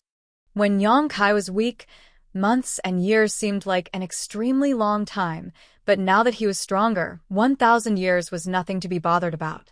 Especially considering the war between both races had lasted for hundreds of thousands of years. Yang Kai had not been actively cultivating over the recent years, but he would still take time to contemplate the grand Taos of space and time during his downtime. Even so, he had reached the peak of the 8th Order Open Heaven Realm. His small universe had been expanded to its limits, and he could clearly perceive the invisible shackles surrounding it, restricting him from further improvements to his strength. These were the inherent shackles produced by the Open Heaven Realm method. Aside from the Heaven's Order bloodline that Zhang Ruoxi carried, which allowed her to ignore these shackles, nobody had ever succeeded in breaking these bonds since ancient times. Inside the main hall of the No-Return Pass, Mo Na Yi was reading various reports regarding the front lines. One of the battlefields had suffered a strong attack from the human race and experienced heavy losses recently, so the number of troops there needed to be replenished. The territory lords of another battlefield had been slaughtered, so more masters needed to be transferred over. Recently, he could clearly sense that the battle between the Black Ink clan and the human race had become more fierce. That was not just caused by the continuous development of the situation, but also the increasing number of masters among the two races. After so many years, the Eighth Order Open Heaven Realm Masters and the Territory Lords were no longer comparable to when the invasion of the 3,000 worlds began. The more masters there were, the more fierce the battles became. Mo Nai had a vague feeling in his heart that the current situation between the Black Ink clan and the human race would not last for much longer. When the masters of both races reached a critical number, or some external factor was triggered, the flames of war would fully erupt and engulf the entire universe. Mo Nai had been helping Royal Lord Mou manage the affairs of the Black Ink clan for many years now, so he naturally knew how to deal with the situation at hand. The only thing that troubled him was the other pseudo-royal lord, Meng Quebec. Ever since Meng Ke advanced to become a pseudo-royal lord, he had been restless and anxious, wanting nothing more than to slaughter the human race masters to prove his strength.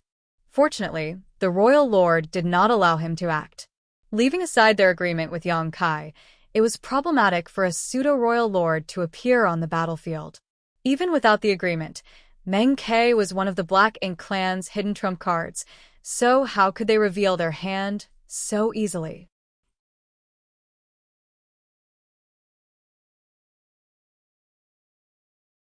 Slaying a small number of human race masters would not affect the larger picture, so Meng Ke should only reveal himself during a critical situation. It would be best if he could reverse the power balance between the Black Ink clan and the human race in one fell swoop, which would lay the foundation for the success of the Black Ink clan. Besides, Mo Nai suspected that there were new Ninth Order Open Heaven Realm Masters among the human race. Take Xiang Shan, for example. It had been many years since he disappeared. Even if Meng Ke made an appearance, the humans might not be helpless against him. Mo Nai had considered the best interests of the Black Ink clan and Meng Ke, but Meng Ke refused to understand his kindness, becoming more and more presumptuous over the years. When the royal lord forbade him from leaving the no-return pass, Meng Ke had the brilliant idea of splitting authority instead. Therefore, Mo Nai couldn't help feeling a headache. A dozen innate territory lords had performed the source fusion technique, so why did Meng Ke have to succeed? Mo Nai prided himself on being able to see the bigger picture while not being blinded by authority and power. Everything he did was for the sake of the Black Ink clan to one day dominate the universe. Hence, he naturally refused to split his authority with Meng Quebec. Having handled the affairs of the Black Ink clan for so long, Mo Nai knew better than anybody about the difference between one compared to two people issuing orders. Fortunately, the royal lord favored Mo Nai. Faced with Meng Ke's many requests, Mou only focused on soothing Meng Ke and did not actually promise the latter anything. It was just that Meng Ke had hung around, and his nonsense was very grating on the ears. Mo Nai tried his best to ignore Meng Ke's rantings as he conveyed order after order, until one day, all of a sudden, wild laughter mixed with joy came from somewhere. Inside the main hall, Mo Nai, who was processing various reports, and Meng Ke, who was chattering away endlessly, couldn't help glancing at each other. They both saw the doubts in each other's eyes. If their guess was correct, the laughter belonged to the royal lord. Moreover, the source of the laughter was the Black Ink nest where the royal lord was currently inhabiting. Mo Nai hurriedly stood up and rushed outside. Not to be outdone, Meng Ke hurriedly followed.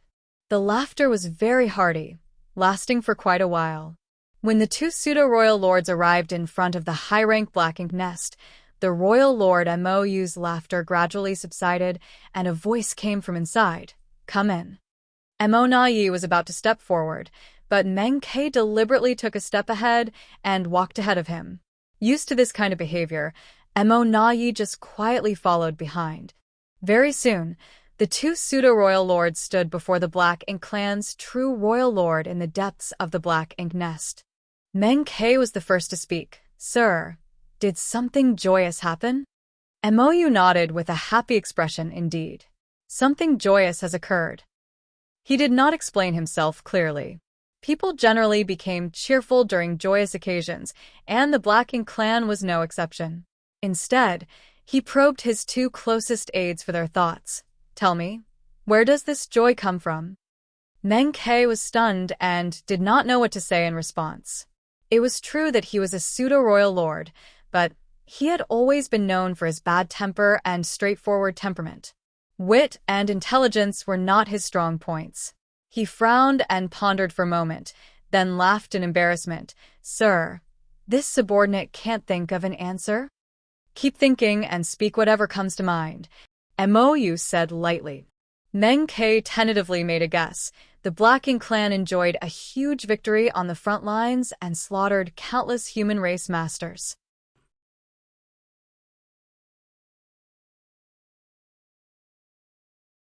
If that was the case, it made sense for the royal lord's cheerful demeanor. Mou glanced at Meng Ke quietly without confirming or denying the statement. Then, he glanced towards the silent Mo Na. What do you think, Mo Na? Mo Na considered the question and replied, Has progress been made at the primordial heavens, source grand restriction? Mou laughed. Correct. You're as smart as usual, Mo Na. We have indeed made progress at the primordial heavens, source grand restriction. Mo Na smiled with pride, but looked neither smug nor overly humble. Meng Ke instantly became upset and grumbled. How did you know? Mo Na ignored Meng Ke and thought to himself scornfully, It's so obvious. Only a fool like you would not realize the truth. Then, he heard the royal lord speaking. Explain it to him. Since the royal lord had spoken, Mo Na could only obey. Over the years, the royal lord has remained quietly in the Black Ink nest without taking a single step outside. I have been managing all the affairs of the Black Ink clan's war efforts. Under ordinary circumstances, I have refrained from disturbing Sir Royal Lord with matters regarding the front lines. Even if we attained a great victory on the battlefields and slaughtered countless human race masters, the news would reach me first. Since I was not informed of such matters, then it must not be related to the front lines. Moreover, Sir Royal Lord has always remained in contact with those in the primordial heavens, source grand restriction. 1,000 years ago, Sir once mentioned that our clansmen were trying to find another gap in the grand restriction. Hence, the reason for Sir's joy must be thanks to good news from the primordial heavens, source grand restriction. Meng Ke frowned at the explanation. Although Mo Na had explained the situation clearly, he remained unconvinced. Mou followed up. Meng Ke, you should learn more from Mo Na. Strength alone is not enough against the human race. You need to use your wits. You know what happened to Di Wu back then. Nothing good will come from underestimating the humans. Meng Ke calmed down and bowed. Meng Ke will never forget your order, sir. Mo Na asked, Sir, what was the news you received from the primordial heavens, source grand restriction? Mou grinned. A group has succeeded in sneaking out of the primordial heavens, source grand restriction. That was extremely sensitive and confidential information. If it were an ordinary Black Ink clansman, then they naturally had no right to know such information. However, the ones standing here were two pseudo-royal lords, which was why Mou did not bother to hide anything from them.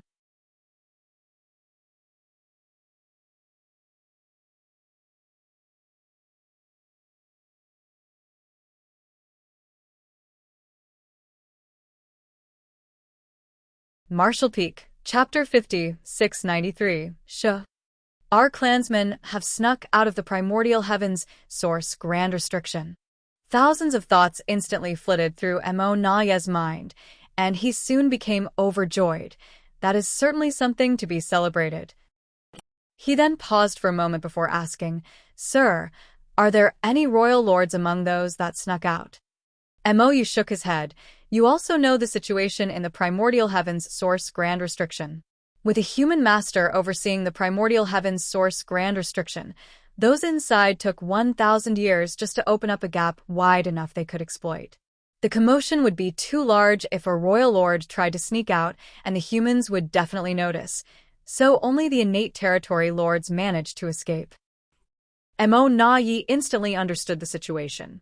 Sneaking out of the primordial heaven's source grand restriction had to be done stealthily, so they did not expose their actions. Otherwise, the human race master guarding the grand restriction might take action and turn their clansmen's 1,000-year effort into a waste of time.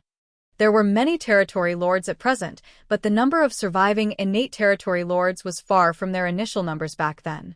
After years of fighting, countless innate territory lords had lost their lives on the battlefield. At the moment, less than 10% of the innate territory lords remained compared to their peak.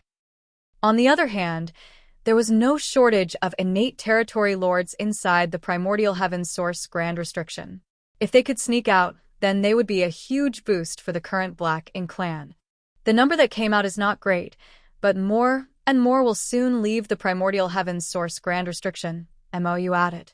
Mo Na Yi was a little curious and asked, "Sir, a human master is guarding the primordial heavens source grand restriction. How did our clansmen avoid detection and discovery of the gap?" He did not doubt the ability of his clansmen in the primordial heavens source grand restriction. Rather, he was worried that all of this might be part of a trap set up by the human race. If the human master knew that Black Ink clansmen were sneaking out of the primordial heavens source grand restriction, he might have simply allowed it to happen after setting up some kind of ambush or counterplan. After fighting the human race for so long, Mo Na Yi had gotten used to considering all possible situations. Mo glanced at Mo Na Yi approvingly, obviously aware of what the latter was worried about. He thus explained, "As I told you before, the strength of that human master is inferior to Tsang's. He is roughly at the level of an ordinary ninth-order master at most. With his strength, he will never be as good as Tsang when it comes to monitoring and controlling the primordial heavens source grand restriction." Back then, this human was foolish enough to open a gap in the grand restriction to cooperate with the human race army and that divine dragon to intercept and kill all those who rushed out of the opening. Over the past 1,000 years, that battle has never ceased, but that was intentional. Those in the primordial heavens source grand restriction maintain the situation as, although it resulted in great casualties, it also allowed them to divert that human master's focus. Several royal lords were even sacrificed to ensure that the enemy remained unaware of our actions. Mo Na Yi immediately understood. If the human race master guarding the primordial heavens source grand restriction was completely focused on maintaining the gap he opened up, then his vigilance over the rest of the grand restriction would naturally weaken considerably. In this way, those inside would have the opportunity to sneak out unnoticed. After 1,000 years of hard work, they finally succeeded in their efforts.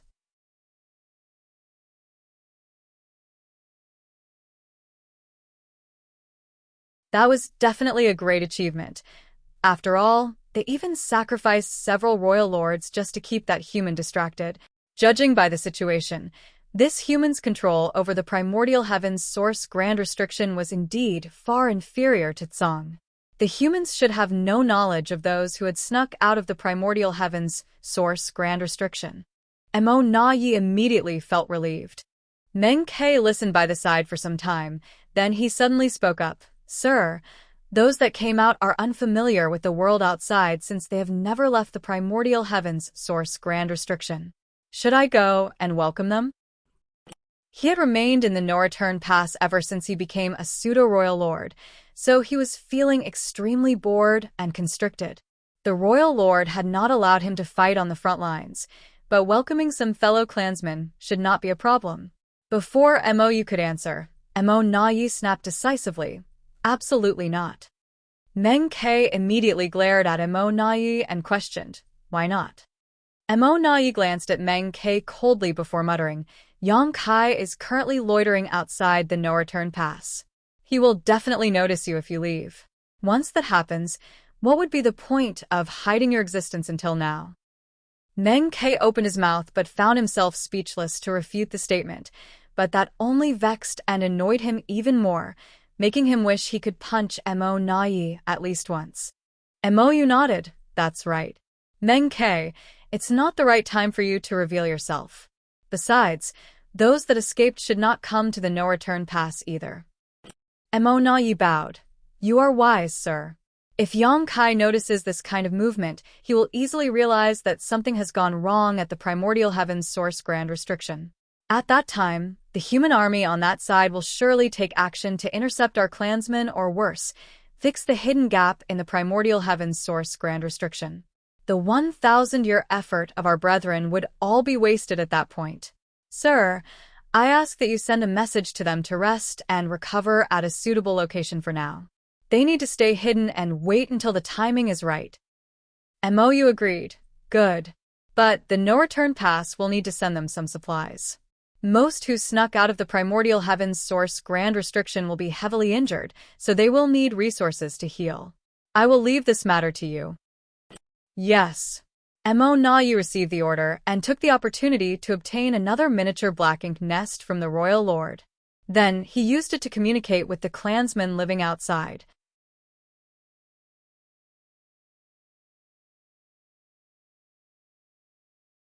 He generally acted with great caution, and considering that Yang Kai was hiding somewhere outside the no-return pass, monitoring the movements here, Nayi could only rely on the teams that were extracting materials outside to secretly divert some resources if he wanted to avoid arousing Yang Kai's suspicions. It did not take long for large amounts of resources to be sent out without notice.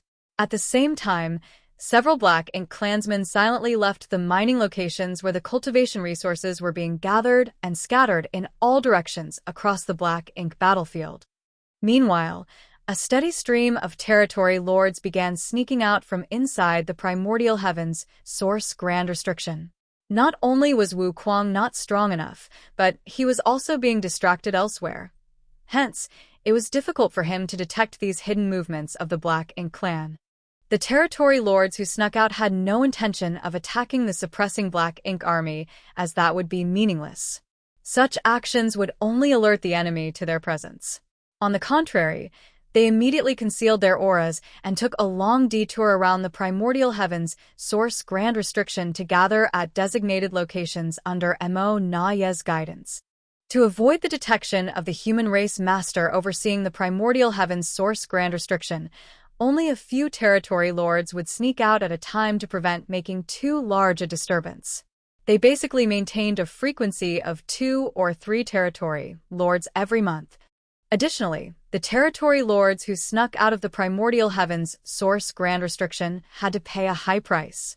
Just as how the gap that Wu Kuang opened up could only allow territory lords to leave safely, and any royal lords trying would be heavily wounded if they forcibly tried, all the territory lords who forcibly snuck out of the primordial heavens source grand restriction from the hidden gap suffered injuries in varying degrees of severity. It was precisely for this reason that MOU had instructed Nayi to deliver a large amount of resources to these territory lords. The innate territory lords from the primordial heavens source grand restriction brought out many Black Ink nests with them, but cultivation resources were needed to hatch these Black Ink nests.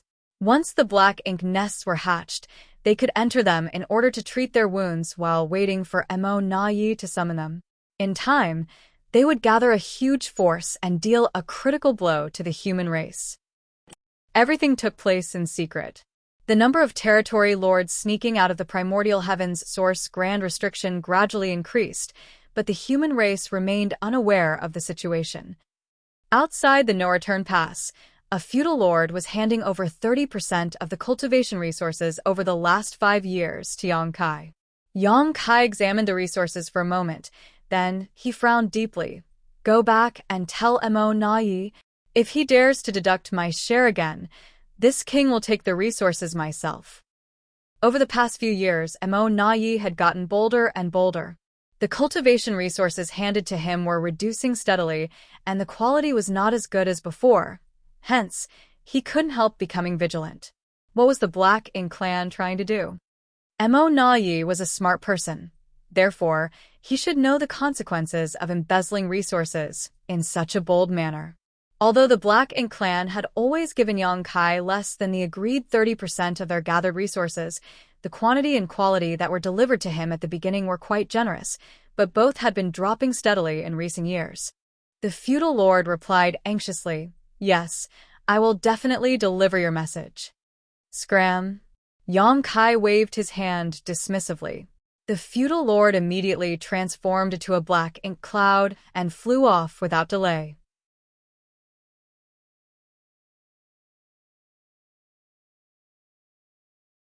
Looking in the direction of the no-return pass for a moment, Yang Kai frowned slightly. What was the meaning behind Mo Na Ye's actions? He did not believe that the total amount gathered by the Black Ink clan would decrease over the years. The vast Black Ink battlefield was an enormous treasure trove, so as long as the Black Ink clan remained diligent, they would not lack cultivation resources. If the same thing happens again, I will personally take action to retrieve my rightful share. Turning around, Yang Kai traveled towards the depths of the void. It was already time for the 100-year meeting with Yang Lai and the others. Over the past 1,000 years, tens of thousands of human race cultivators had been gathering resources in the depths of the Black Ink battlefield. It was thanks to their diligent efforts that the troops on the front lines had sufficient supplies to cultivate, treat their wounds, and kill the Black Ink clan. Yang Kai repeatedly delivered the resources that were either obtained from the Black Ink clan or gathered by the human race cultivators to the supreme headquarters. Although traveling back and forth was tiring, he was willing to make the effort. After all, he was the only person with the ability to perform this task. Speeding towards the place where Yang Lai and the others had been operating over the last 100 years, Yang Kai constantly checked for their location with his space beacons. After a few days, he realized that Yang Lai and the others were no longer at the same location as 100 years ago. Yang Kai was not surprised by his discovery, though, as it was common for them to mine out a region and then move on to the next. Over the past 1,000 years, the tens of thousands of cultivators had already relocated several times under Yang Lai and the other veteran 8th Order Master's leadership. For Yang Kai, he could easily figure out their location as long as Yang Lai and the others carried space beacons on them. It was not as though he could not find them. Manipulating space principles, Yang Kai took a step forward. The world turned upside down and he appeared next to Yang Lai. Before Yang Kai had time to greet Yang Lai, he heard a voice in his ears, "Sh." He instinctively concealed his aura and turned to look around himself. Then, Yang Kai immediately became more confused. There was no sign of other people in the area, much less the lively scene he expected where tens of thousands of cultivators were scattered nearby to diligently mine or gather cultivation resources. Yang Lai seemed to be the only person here. Nevertheless, he was acting extremely cautiously, as though he was guarding against some kind of danger. Yang Lai was currently located on a small universe fragment, one that was barely the size of a small mountain. Similar universe fragments could be found everywhere on the Black Ink battlefield.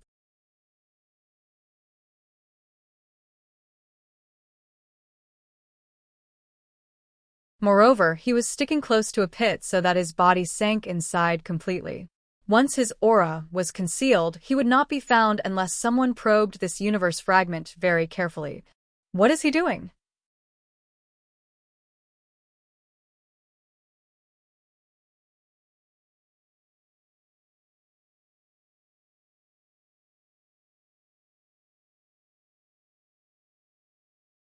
Marshall Peak, Chapter 5694, So Fierce. Look over there. Standing next to Yang Kai, Yang Lai sent a divine sense message while pointing in a certain direction. Yang Kai turned to look where he was directed, and what entered his vision at a glance was a dead universe world. He could not tell how long the universe world had been dead, with its world force long gone. Even the universe world's grand Tao had collapsed and withered away for who knows how many years. An abundance of universe worlds in similar conditions could be found scattered across the Black Ink battlefield. In the distant past, these universe worlds might have either been prosperous or contained countless living creatures. Unfortunately, they were dead and lifeless now. For both the human race and the Black Ink clan, the only value left in these universe worlds was the opportunity to obtain various resources that remained in them. Needless to say, what Yang Lai wanted to point out to Yang Kai was not the universe world itself, but something that could be found in the universe world instead. It turned out to be a special existence that resembled a small mountain surrounded by dense Black Ink strength, towering several thousand meters high into the sky. The structure seemed deeply rooted in the world, almost as though integrated with the universe world itself. A black ink nest. Yang Kai's eyes shrank at the sight. What stood in the middle of the dead universe world was none other than a black ink nest here. Moreover, judging by the size of the black ink nest and the density of the surrounding black ink strength, it was at least a mid-rank black ink nest, but more likely a high-rank black ink nest. Why is there a black ink nest here? Yang Kai couldn't help wondering as great confusion inadvertently flooded his heart. Oh, Yang Lai's voice rang in his ears again. After our most recent migration, several 8th Order Masters and I were investigating the surrounding vicinity when we accidentally came across this black ink nest 10 years ago. Not knowing how many black ink clansmen were hidden inside the black ink nest, Yang Lai and the others did not dare to expose themselves. Hence, they simply decided to monitor the situation for the time being. Yang Lai was tasked with waiting for Yang Kai's arrival at this spot while the other veterans brought the resource-gathering team away from this region to continue sourcing materials from other sites. The wait lasted 10 years. After all, it had always been Yang Kai who took the initiative to approach them while Yang Lai and others had no means to communicate with Yang Kai. For that reason, Yang Lai had been anxiously counting the passing days. It was truly fortunate that Yang Kai had shown up on time. After observing the black ink nest intently, Yang Kai discovered that it was most likely a high-rank black ink nest. In all likelihood, the black ink nest lacked the magnificence of a true high-rank nest because it was not fully hatched. Furthermore, the black ink strength produced by this black ink nest did not radiate into the surroundings, but remained condensed around it as much as possible to prevent any unnecessary waste. Yang Kai then sent a divine sense message to inquire about the situation. Senior brother, has the black ink nest been in this condition since you first discovered it? Yang Lai gently nodded. There have been no changes so far. Did you see any black ink clansmen entering or leaving? He shook his head. No. This was very strange. Why was a suspected high-rank black ink nest located in such a remote area? Not to mention, there were no signs of black ink clansmen entering or leaving the premises. Had the black ink nest been abandoned by the black ink clan in the past? That did not make sense either. Black ink nests were special existences with extremely strong connections with each other.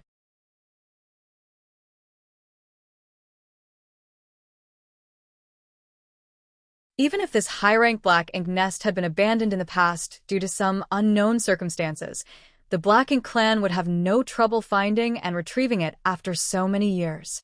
However, Yang Lai had never seen a single black ink clansman entering or leaving the black ink nest over the past 10 years. In other words, the black ink clan was aware of this black ink nest's existence, but had chosen to ignore it. It was generally impossible for black ink nests to be empty. There were bound to be some black ink clansmen nearby, either to guard the black ink nest or to gather resources nearby. Contrary to expectations, the black ink nest before them seemed to be completely empty. There was not a single soldier to be seen anywhere. Junior brother, should I investigate the situation inside? Yang Lai inquired. He had long since wanted to take action, but he had not dared to act recklessly since he did not know what was lurking in this black ink nest. Now that Yang Kai was here, he should have no difficulty investigating the situation inside, with Yang Kai's support. Yang Kai shook his head slowly. I'll go. Seeing as the current situation remained uncertain, they had to prepare themselves for the worst. If there was a royal lord inside this black ink nest, Yang Lai would only be courting death if he recklessly rushed forward. On the other hand, Yang Kai had enough confidence to escape, even if he accidentally ran into a royal lord. Yang Lai nodded at those words. In that case, I will stand by to provide support, junior brother. Be careful, senior brother. Yang Kai warned. Looking in the direction of the black ink nest, he took a step forward, and his figure disappeared into the voids. Regardless of the circumstances, it was a given that they had to understand the situation inside the black ink nest. Since the decision was made, then there was no need for further hesitation. In the next moment, Yang Kai's figure suddenly appeared above the black ink nest under Yang Lai's watch. A huge and dazzling great sun suddenly leapt into the sky, illuminating the surrounding void in all directions. Despite standing 1,000,000 kilometers away, Ouyang could clearly feel the power behind this attack. Following the appearance of the great sun, the sound of a golden crow reverberated. The attack landed directly upon the black ink nest, causing a burst of light to erupt throughout the void, illuminating it like the first rays of morning. The several thousand meters tall black ink nest instantly evaporated under the scorching sun. At the same time, Ouyang sensed more than a dozen powerful auras flickering into existence from the ruins. He immediately calmed down after he determined the strength of those auras. Although the situation was bad, it was not completely helpless.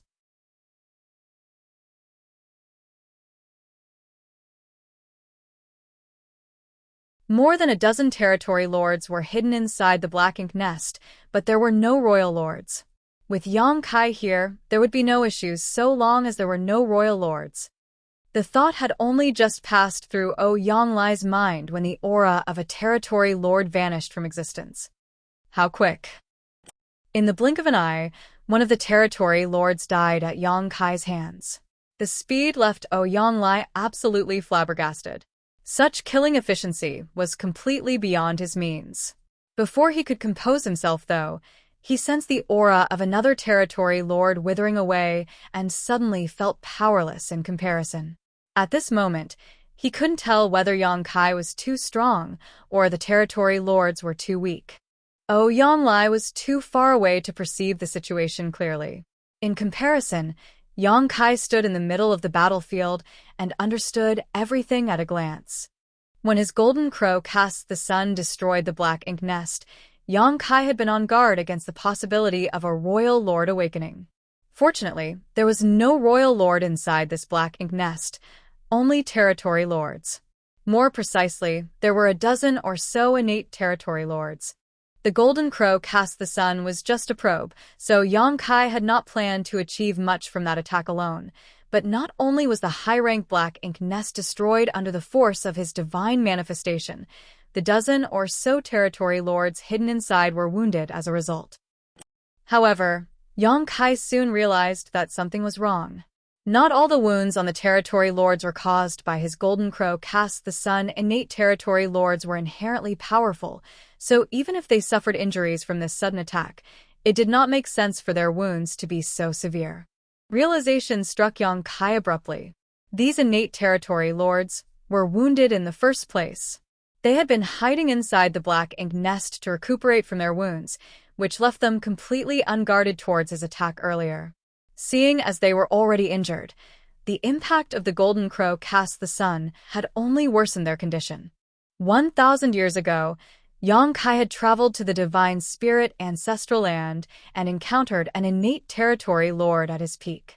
Even then, Yang Kai had managed to kill that territory lord in just 3 moves. He had employed various tricks at the time, but from the results of that clash, Yang Kai estimated he could have slain the innate territory lord within 10 moves without resorting to any deeper strategy. Now, 1,000 years later, Yang Kai's strength had improved significantly. At this moment, he was much stronger in terms of cultivation, physique, heritage, and his comprehension of the Grand Tao. Even if an innate territory lord in his prime were to stand before him now, Yang Kai would no longer need 10 moves or special tricks to kill them. He was confident he could slaughter any innate territory lord within 3 moves now. Not only were these wounded territory lords weakened in the first place, but they were also caught off guard and thrown into confusion after the initial sneak attack. Combined with meeting a killing star like Yang Kai, they were bound to suffer a tragic fate. 2 of the territory lords lost their lives in the blink of an eye, and the disturbance caused by their withering auras frightened the other territory lords greatly. At that moment, they subconsciously assumed that the one who attacked them was a 9th Order Open Heaven Realm Master. Contrary to their expectations, though, their senses told them that their assailant was only in the 8th Order. Was the outside world so dangerous? Since when did 8th Order human masters become so powerful? Wasn't it said that innate territory lords were stronger on average than 8th Order masters?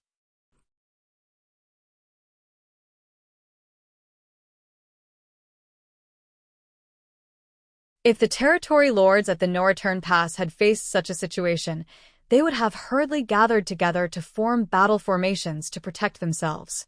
Unfortunately, these innate territory lords had never learned about battle formations. They had also never truly fought an enemy before, so their mentality and reaction speed were abysmal. How could they come up with a suitable countermeasure in a state of panic and desperation? They simply followed their instincts and began besieging Yongkai from all directions. Black Ink's strength surged violently as world force stirred turbulently. The silent void instantly became a bloody battlefield. The spear in Yongkai's hand swept out as more great suns leapt into the sky and exploded with great force. Furthermore, various Dao strengths wove together at the tip of his spear. Yongkai spun an impenetrable net of death around him. The innate territory lords caught in the invisible net struggled and howled like chained beasts, but ultimately, they could not escape the fate of being killed. In the distance, Ouyang was stunned by the scene playing out before him. The rapid and consecutive withering of powerful auras left only one thought churning in his head. How is this brat so fierce? Ouyang himself was a veteran 8th Order Open Heaven Realm Master, but be that as it may, he felt as though he could barely compare to Yongkai in terms of strength anymore. We are both at the peak of the 8th Order Open Heaven Realm, so why is there such a large gap between our strengths? It doesn't make sense. It doesn't make sense at all. Even if the innate territory lords were wounded, they were not chickens and dogs that could be slain so easily. Faced with Yongkai's ruthless assault, the power behind their instinctive counterattacks was not to be underestimated.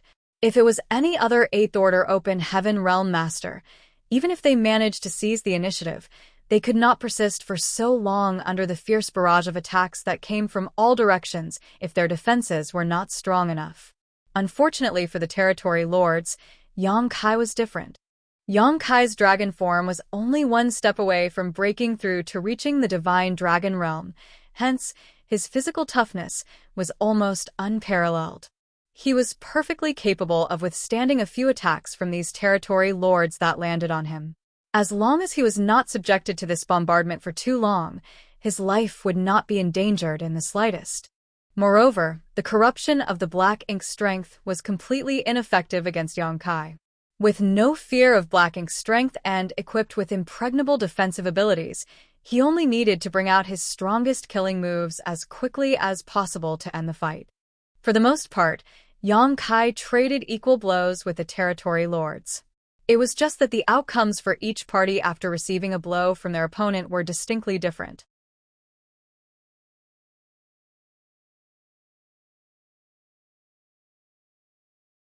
Yongkai suffered some shocks after being hit, suffering light injuries at most. In contrast, the territory lords basically died on the spot. In less than an incense stick of time, 10 out of the dozen or so territory lords had been killed. It was at this moment that the remaining 5 territory lords finally realized that something was very wrong. Following a furious roar from one of the surviving territory lords, the 5 of them scattered in different directions. This 8th Order human who appeared out of nowhere was much too terrifying. He was not somebody they could defeat. Under these circumstances, they could only hope that at least one of them could escape to relay word about what happened here to the No Return Pass. You're tuning in to the Mystic Fist YouTube channel. Don't forget to subscribe and join us on this journey to catch the most captivating stories.